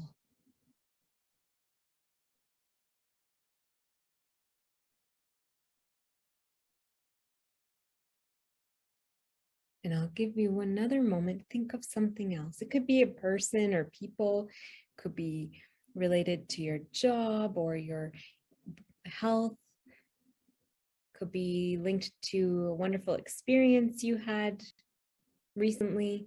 What are you thankful for? Really feel it and the wonderfulness of it and feel that deep gratitude.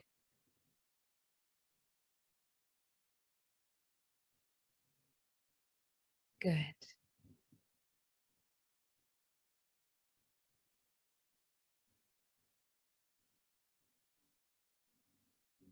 Excellent. And know that gratitude is a beautiful wave that lifts us higher. And it's a beautiful place from which to not only live our lives, but connect with others. And I want you to bring your attention now to the beautiful waves of water. And I want you to notice as the waves gently roll in and then gently roll out.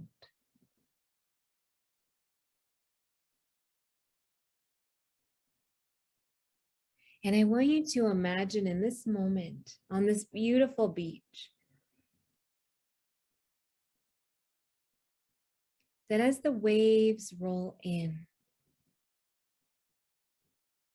they carry with it a beautiful energy that flows to you.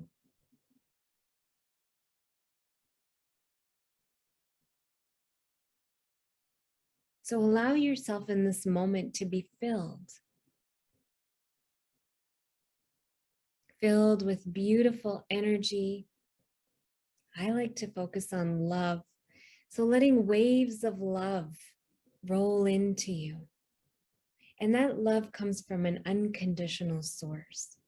So as these waves of love fill you, as the waves of the ocean roll in, carrying the waves of love, imagine it's coming from a source, whatever feels right for you. It could be from your higher power, or it could come from loved ones. It could come from maybe your pet, if you have pets. The source of love can come from anywhere.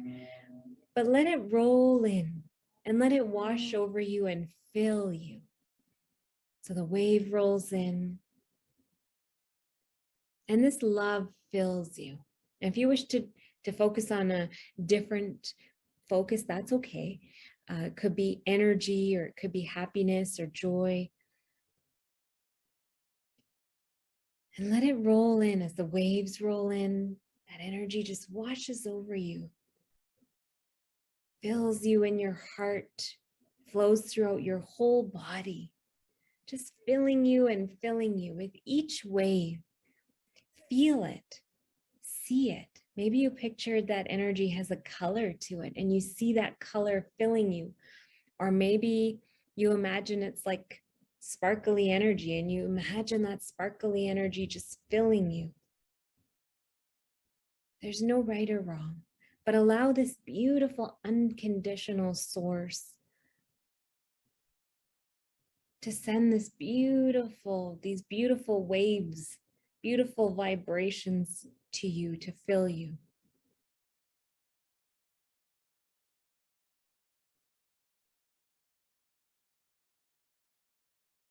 It fills you from the top of your head to the tips of your toes, also to your fingertips.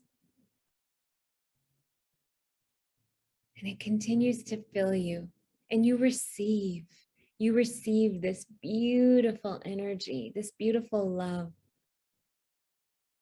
So much of the time, many of us give. It's so nice to receive. And it fills and fills you first, till it fills you so much that it fountains out of you. Maybe you picture it fountaining out of the top of your head or flowing from your heart, filling your aura, filling that energy space around you. And this beautiful energy continues to flow to you and fill you, so that it's a never-ending flow and you are always filled and blessed with beautiful high vibration energy. Whether it's love or happiness or joy, whatever you're receiving, it just fills you. And then, as it even fountains out of your aura, overflowing, you allow it to send back in the waves that go back into the ocean. So as the waves come in, you and your aura and your space is always filled first with this beautiful love.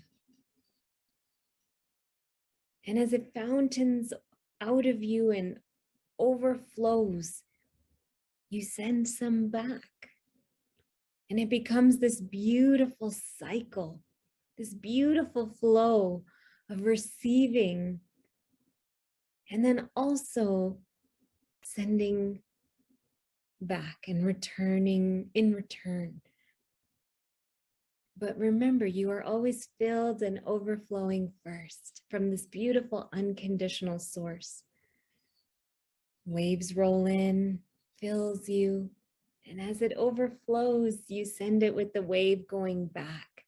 And know that this beautiful energy is being received by all those you are connected to.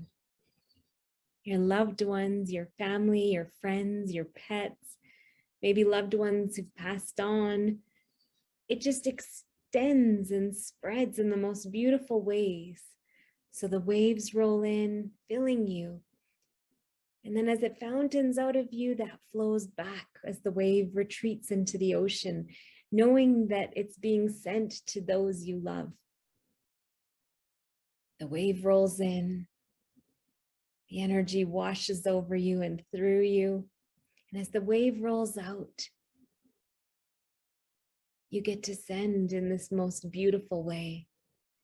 And maybe it even sends to those, it extends and spreads to people you don't know. The waves roll in and they roll back out. And this beautiful process continues. And there's so much flowing to you from this unconditional source, that you also have so much to give. You receive first, and then you give. And it continues to spread outwards, even beyond the people you know, to others around the world, to those who could really need it right now, who could really use it in this moment. The waves roll in, and you soak in that beautiful energy. And then you give as the waves roll back, spreading love far and wide.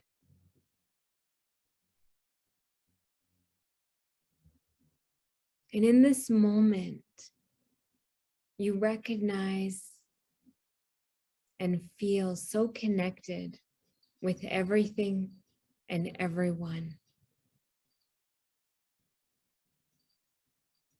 You soak in this beautiful feeling of oneness, of connectedness, continuing to receive and continuing to give. The waves have a beautiful rhythm, supporting this beautiful receiving and giving of this love, light, high vibration energy.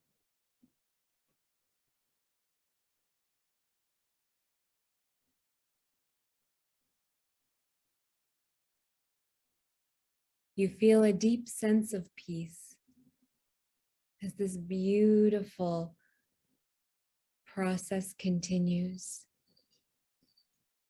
As your realization of our interconnectedness and oneness settles deeper,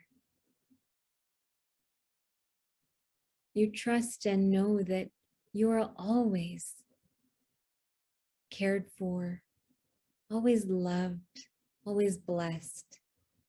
And you feel grateful for that in that moment. And you take that knowing. You take it with you.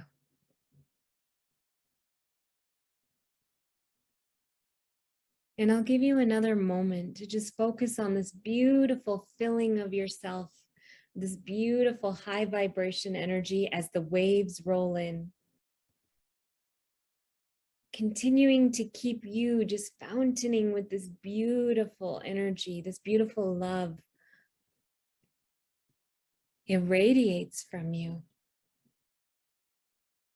And as the waves roll back into the ocean, there's so much to give.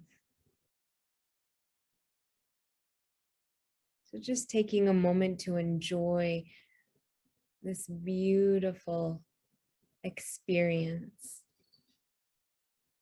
Sending love to your loved ones and beyond, to even people we don't know, but trusting that it will reach those who need it.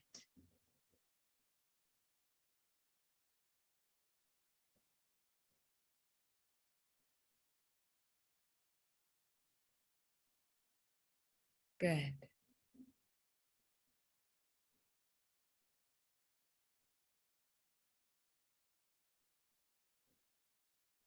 And you take a moment to just look out at this beautiful, large ocean in front of you.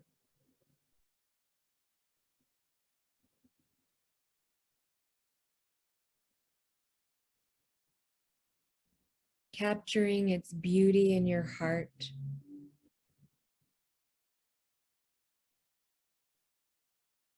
Feeling grateful for this moment, for being so filled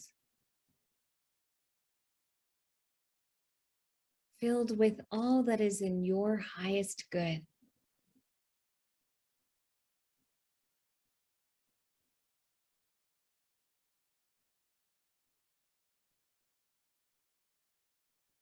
Feeling so grateful for being able to be a part of sending love out, of sending blessings, beautiful energy out.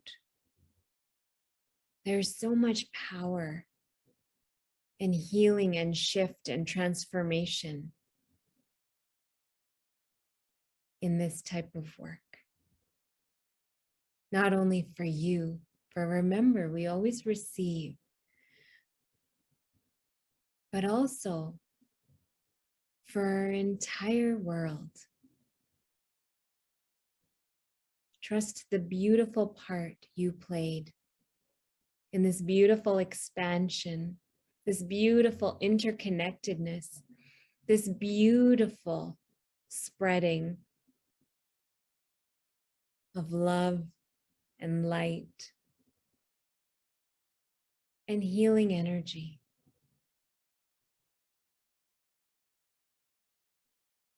In this moment, you feel bright.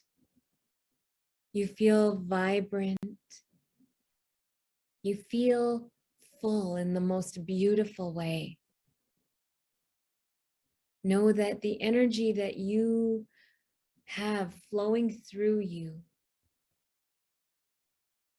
and flowing around you will continue to not only bless you in the most beautiful ways, but to bless those that you come in touch with today, this week, this month,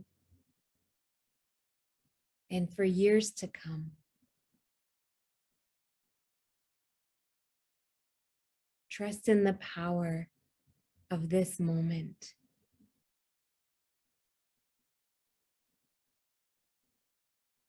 Taking a nice deep breath in, breathing into this full version of you, full with beautiful energy and love and high vibration, breathing into this new version of you. Exhaling slowly. Remember that you can come back to this exact spot on this beach anytime you wish, if you need to be filled, and if you wish to send out and connect with those who need it, you can come back to this spot. Simply close your eyes and picture it, and you will be here. Breathing in again, nice and deep. Exhaling slowly, starting to wiggle your toes and your fingers.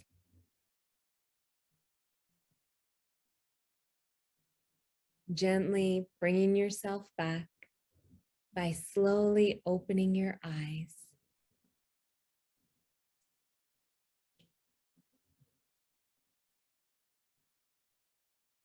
Thank you so much for joining me here. Many blessings.